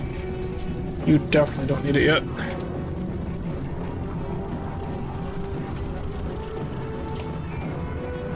No, but you might as well use it. Actually, there's no point in not doing it right now if that's all you're gonna do the whole fight.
What?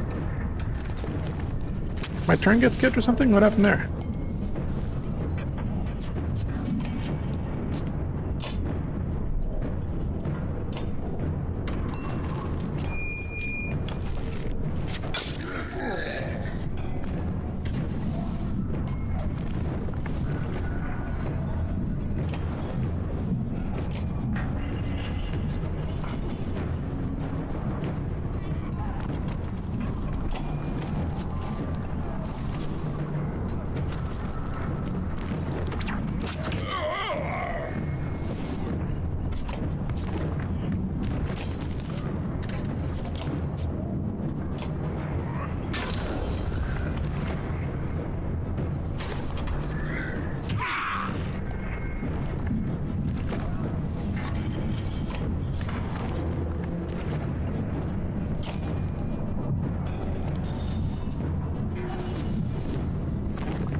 Down he goes.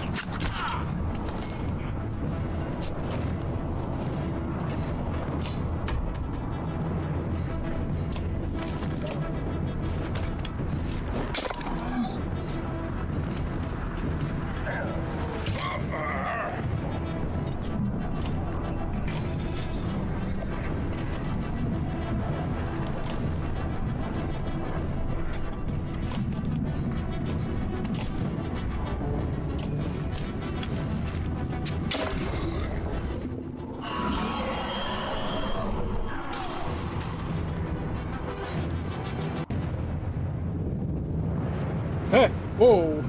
Why is he grabbing her?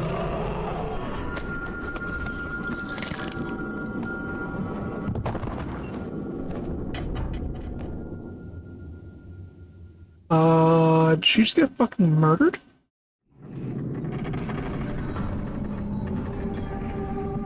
Holy shit, I think they killed her.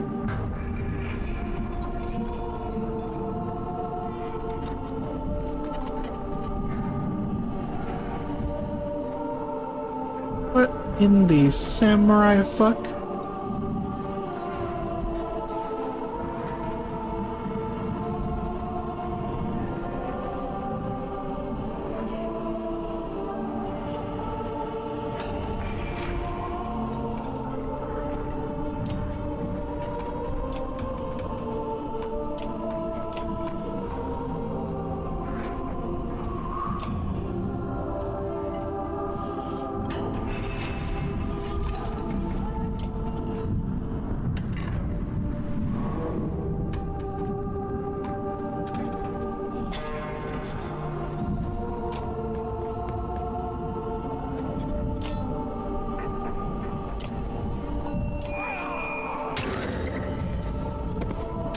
Nice, a crit.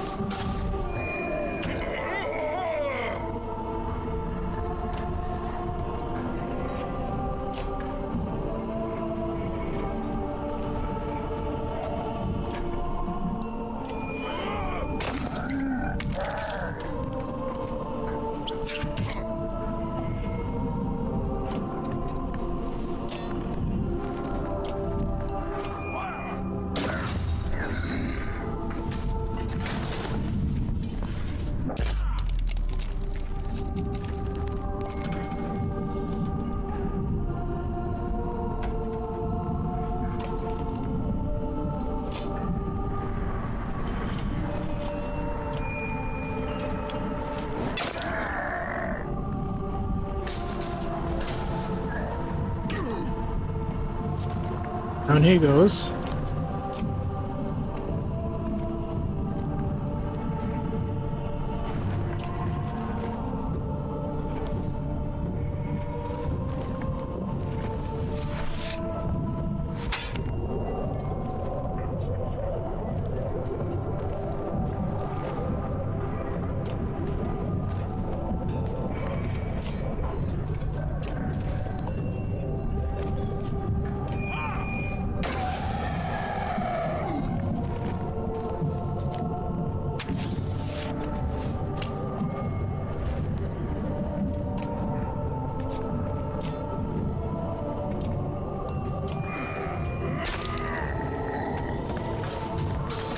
Oh, this guy's about to go down. Oh no, he's alive still. Incredible.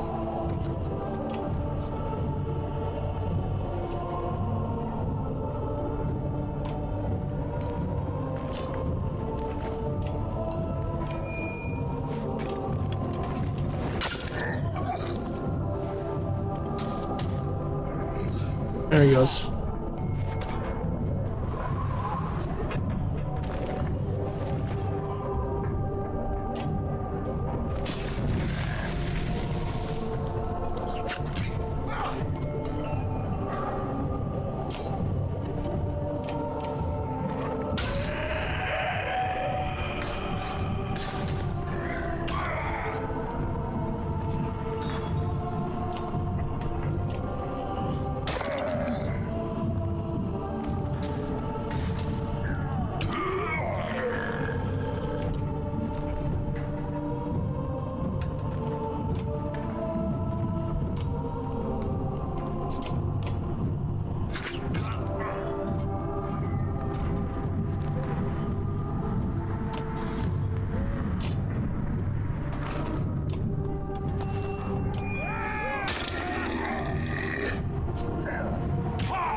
Oh, you're not dead yet.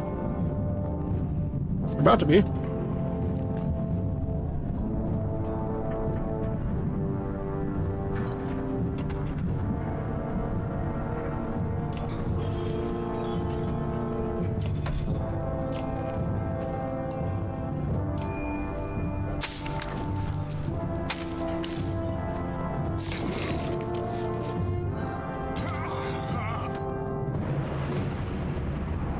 The hell is that?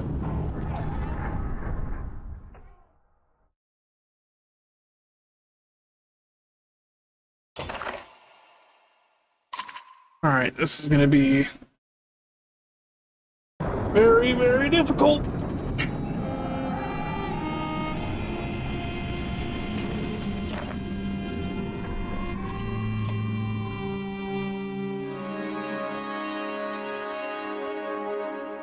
We need more strength in these fights, I think.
Alright, with this. 4 giants and 2 men. Clear the field. How many get to leave?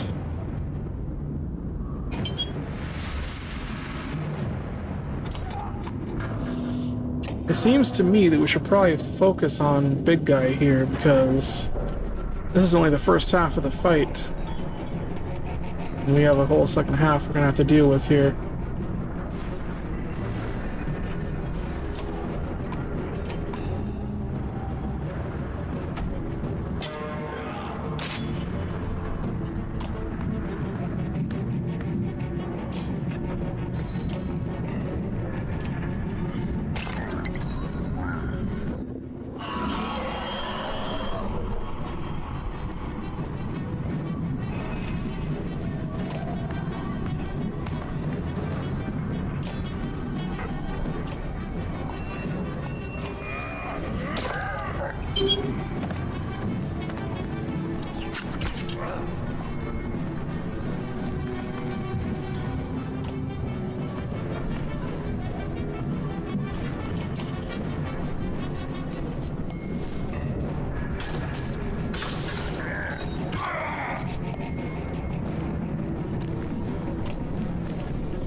Well, shit.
Okay, and yes, everyone does revive for stage 2 of the fight, minus the girl, who is very dead.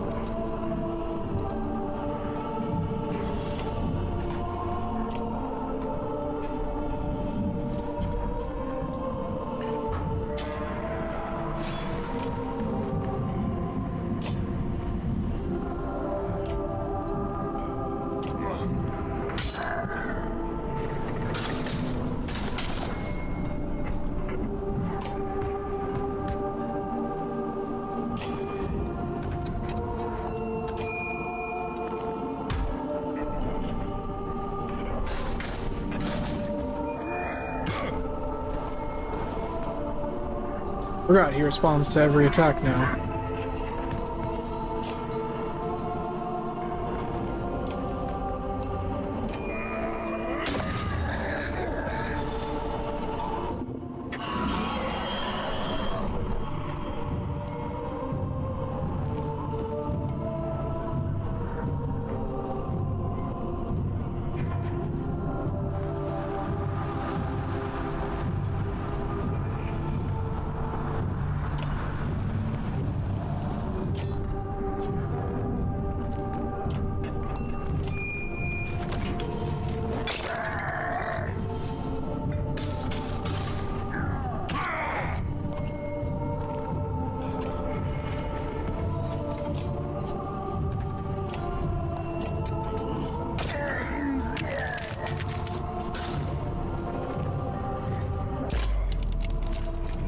Just now occurring to me that the smart move is probably to kill him last in this fight. Wait until you're in that one mode where he gets a turn every time anyways.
Okay, so we shouldn't wait until that point, because we only have to worry about killing him in this fight, apparently. Alette! No, not her. Where are the menders? Rook. She's beyond their help. Stand up. You're only barely aware of the surrounding chaos as Dredge flee from Varl warriors who push their advantage. Bellower is dead. You are not. We must go. Let me carry Alette to Beauregard. We'll honor her properly. Damn. Una was right. With Bellower fallen, the Dredge flee the field of battle. You return to Beauregard, but have almost no memory of doing so, aside from an image of Alette's still body being carried in Ivor's arms.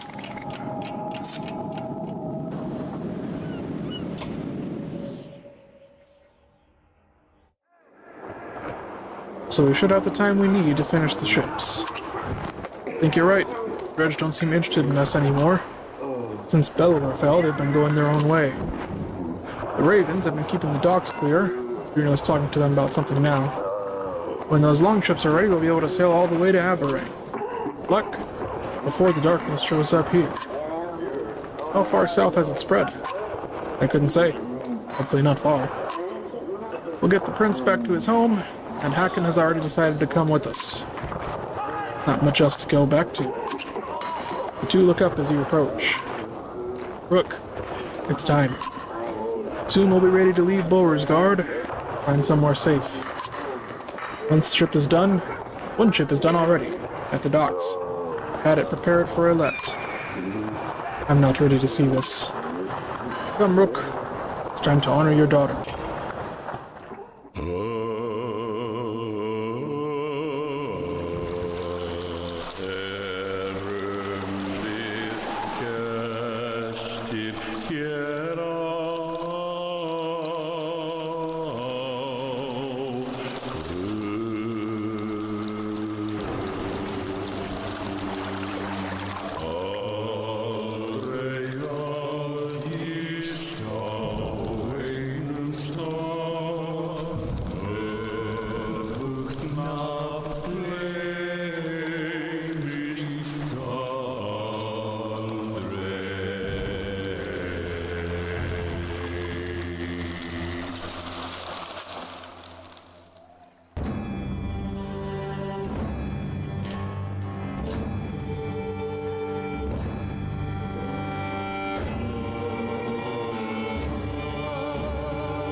What is all of this?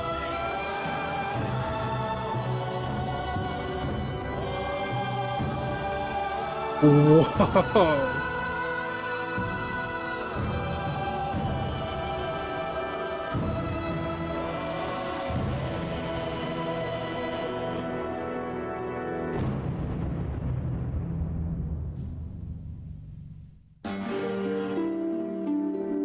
Holy shit.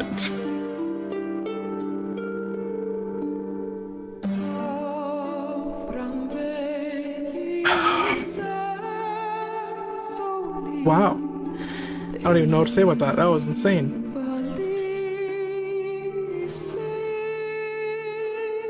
I didn't expect her to die, of all things. That was wild. I didn't think whoever shot the arrow would get fucking killed. You're just shooting an arrow. It's like the safest thing you can do. We're far away from the fight. Apparently it didn't matter this time. That motherfucker was gonna get his revenge no matter what.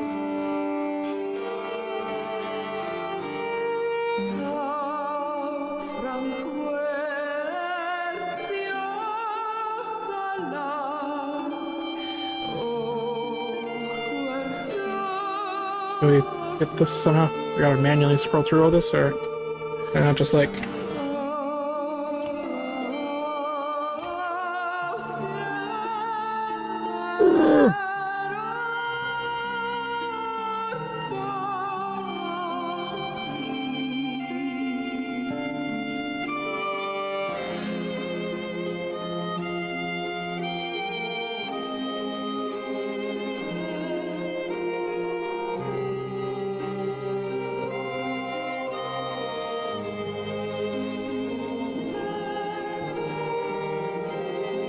I'm surprised the number of people that worked on this.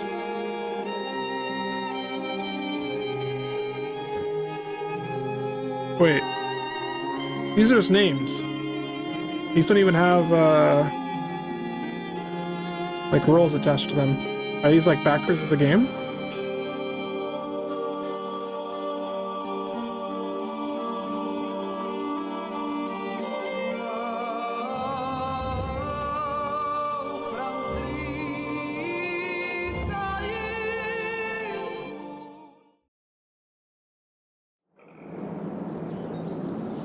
Well, there you have it. That's the Bannerlord saga. At least that's the first game. I guess next time we gotta come back around and play the second one. Wow. It's a hell of a story. I wonder if, like, our choices... I mean, I think it has to, right? Our choices in this game have to affect what happens in the next one now. That's wild. Oh yeah, if you play the Banner Saga, your choices will carry over into the Banner Saga 2. Blah, blah, blah, blah, blah. Okay, yeah. Damn. Alright, well, let's go see if we can't find someone to raid, I suppose. See who else is live right now. Da, da, da. That was crazy.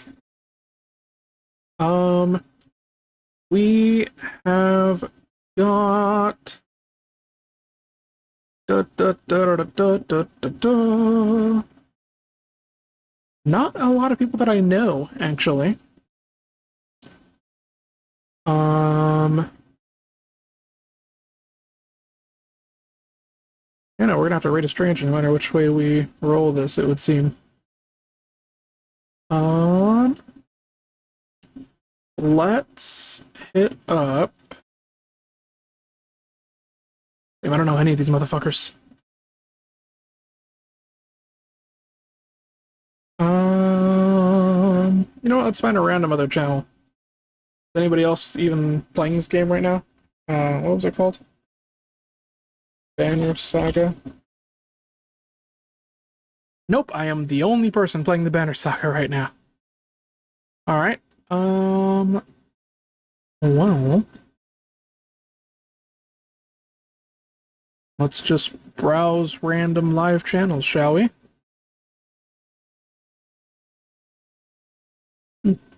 Who else can we pay a little visit to?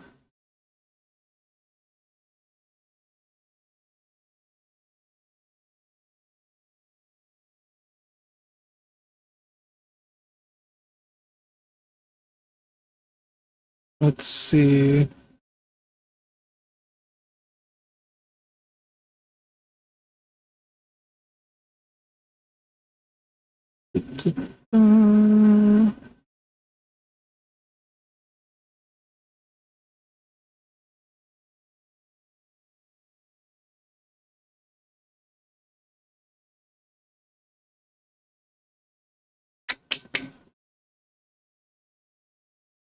I don't know. You know what? Fuck it. We'll just end it. I don't have anybody good to raid, and I don't, can't find a good one to raid either, so we'll just end it here.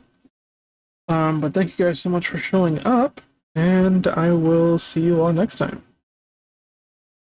fucking music wants to load.